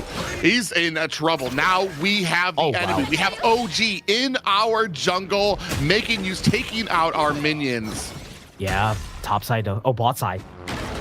Yeah, Keke surrounding Win. Now they're going to get, looks like they're going to get a flank. Unbridled outburst comes out from Capo. They are not close enough to be able to get that chase on there. A little bit of a reorganization by OG as they start putting the boots onto this tier 2 mid tower. On the back end, Keke gets taken out, and 9Z trying to clamor around that kill, trying to go ahead and invest onto Ann. Are they going to be able to find it? They do find Muchin, who goes back, dashes across that line to safety. Yeah, nice ult from Moon, denying Kaka from getting on the back line. Now they're trying to go for the push on the mid lane, but the wave clear is just so much, they can't even start it. Yeah, great wave clear there from Mushin on OGs, and that's going to be a big problem and kind of like really set apart this pick from Moon and kind of like, I don't want to say make it useless, but it's going to be very hard for them to kind of get those minions in line. Oh yeah, it's going to be really hard. Now, leader stance is used just for them to go for this push. Yeah, now trying to zone out the rest of 9Z as they take on the tier 2 tower at the bottom, continually to move their way around the map surgically. Capo in a little bit of trouble, might be caught out here, jumps his way back to Leffy. Yeah, surprised that the Clash Lane tower is still up though. Nice kill, and they're gonna go for more. Yeah, On finds a kill onto Copa, and that's going to be a huge upset for them here. Dowdow, they're still trying to defend this. Is Sick, is the rest of 9Z. Dowdow sitting in between the towers, just to show how dominant. A little bit of aura farming there coming from Dowdow, standing in between both of the towers, just daring them to come at him, waiting for these minions to come out. Ooh, they actually find a tower down at bottom. This is what we're talking about. Oh, actually, in trouble. He's going to be taken out. Dowdow finds himself a kill onto Sick, and it looks like the Milady Moon might be out for the count, too. Oh man, they were having a standoff before Kaka got the kill on him. Yeah, and now continuing on the pressure. Dow chipping away at this tower. Latches on to Leffy. Big pop up. Leffy is able to get away. Almost gets taken out there as well. Runs back to the tower to get popped up there. Capo, pop up, down. Look at the chunking power coming out from On. And now setting their sights on the core to wrap up this game is OG. 9Z not trying to go down without a fight. Trying to put the pressure on. Trying to mount a defense here and more kills. That is a complete team wipe. OGs with a clean sweep over 9Z Globant. Gonna go ahead and focus on this bottom tower. They don't have the minions just yet, but it's basically academic at this point. 25% left on this tower, and that is 3 games for OG. OG cements themselves right there at the first place mark. There is no chance that the other teams will be able to take this spot from them. Good try from 9Z. They can try again on the next day, but this cements them for the first place, cements 9Z on the second, and third place will be Twisted Minds on Group S. On Group A, it's a different story. Yeah, there's a lot of movement there, and man, a great effort by 9Z, especially with this run, able to climb up those spots. I want to say it was very surprising to see, especially them being able to take those games over Twisted Minds, get up into second place. However, the monster that is OG really set the tone, set the standard here tonight against them, and showing exactly why they are at that peak of that mountain here in KMW. You can definitely see the playmakers here on the team. Kaka always looking for those backline access. You can see Wen also doing the same thing. And it was so hard for the team here on 9Z. We were talking about how good their composition is, but because OG knows how to play against it, there was no chance. They were given no chance to even push. Yeah, and even with the rotations, when doing a good job on the Mei Shiranu to make sure that when he rotated up to the top or to the bottom, he went down. Can I get something? Can I not? Boom, let me rotate back, so that the Milady was not able to mount those sprites there to get that offense. And I mean, on paper, yeah, Milady's supposed to counter Mai, but like we said, it comes down to strategy, it comes down to play style, and OG just putting on a clinic. Yeah, OG just did them, or at least played them pretty well with this composition that we've seen. And Moon wasn't even allowed to do his thing, wasn't even allowed to push. He was able to push one tower, which was in the bot lane, but other than that, there was not really a lot of opportunities for him to split push. In this game, it's a toss-up between On or Mu Chen who's going to get the MVP. Yeah, and I was talking about this before, yes, we have the Milady on our team. Can we create this distance, these rotations, and where you're not going to be facing OG, where we're not going to be clashing with them? Because they win by macro, but OG wins by that team fights. And you can see here, that little flicker of red there at the, let's call it the 1 minute mark. And then yeah. It was just all OGs from there. Yeah, OG was just taking over the game the whole time. They were getting kills. And that's not what 9Z wanted during that game. They wanted to siege. They don't want to fight. But in the end, they were forced to because OG was forcing them to fight. Yeah, and man, what a group of games by OG. We were kind of hoping for a little bit more fight back coming from 9Z, but OG, so dominant. So strategic, and just, I want to say, just some great drafts. Dow, MVP 5, 2, and 4. Damage taken 29%. Damage dealt 19%, and total goal 24. Okay, I was wrong, everyone. It's Dow getting the MVP with a 5-2-4. He was tanking up a lot of damage, which I definitely think he deserves to get it because he was tanking up a lot. He died a few times during the early parts of the game, but one good fight that he won for the team was in the bottom lane. You're gonna see it in the highlights later. Look at how long he survived in this, especially because he missed that unruly blade, but still able to kind of hang in there, like shades of what was to come in a lot of these matches.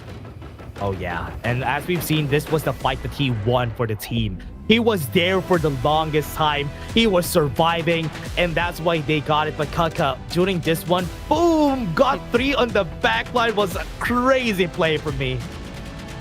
Yeah, and just amazing pickups by them, and that's the thing too. It's kind of a toss-up between Keke and the Dao there. They just both had such an immense ability to catch their opponents off guard, even across the lanes. It's just a great game played by them. Yeah, I really just want to see here. We've seen the games been played today. We're already over, everybody. But I want to see the scores here for the team and who's going to be fighting for tomorrow's game, because we're already finishing up on Group S. We already have established who's going to be first, second, third at this point. But on the other hand, Group A, that is a much more deadly group, because somebody, or not somebody, 3 teams are going to be taken off of the competition in Group A. Yeah, somebody is going to survive, but 3 of them are going to be taken out. So, and that's where all of these guys are kind of fighting for their livelihood in that group. And a great job by all of these teams here tonight as well. Yeah, it's going to be really tough here as we head into it. I really love what they've showed us. Twisted Minds, 9Z, even OG, even BTK and LM during their match a while ago. Really love what they've shown us so far. But let's take a look at today's matches. This is a recap on everybody. If you're just tuning in, 9Z won their first game against Twisted Minds. LM won against BTK and OG. This match won against 9Z on a 3-0.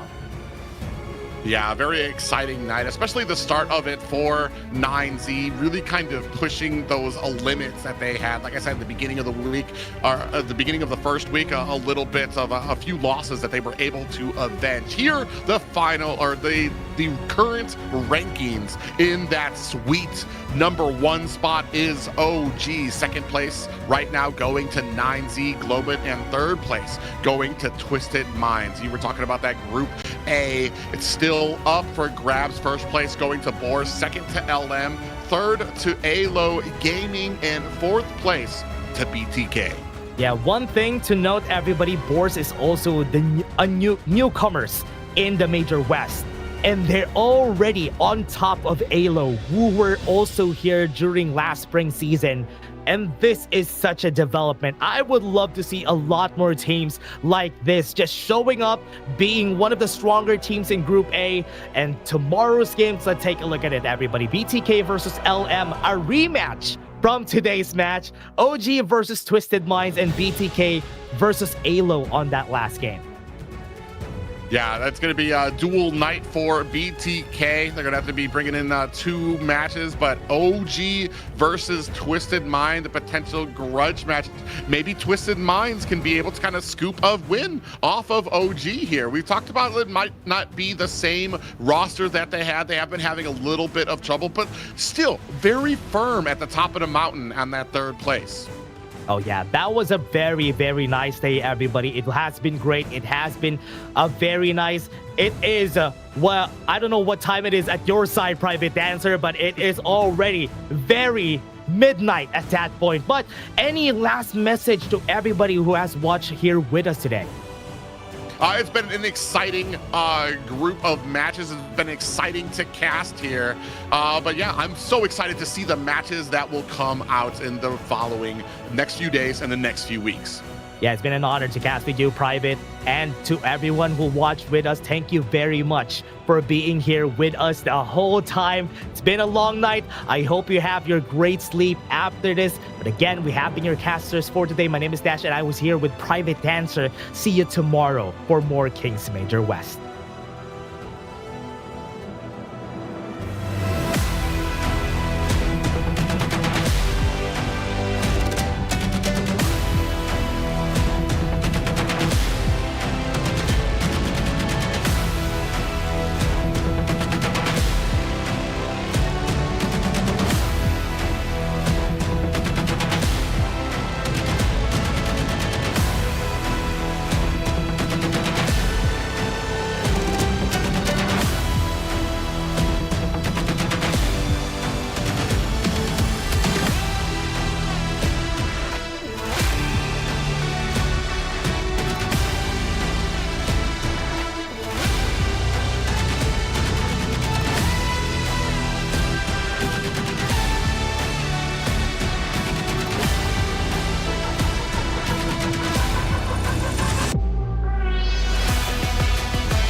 matter how I feed the flame. You know I feel the darkness and the pain. All of the ways we tried to break free from the night. You know we made it out, we found the light. I fly so high, so high.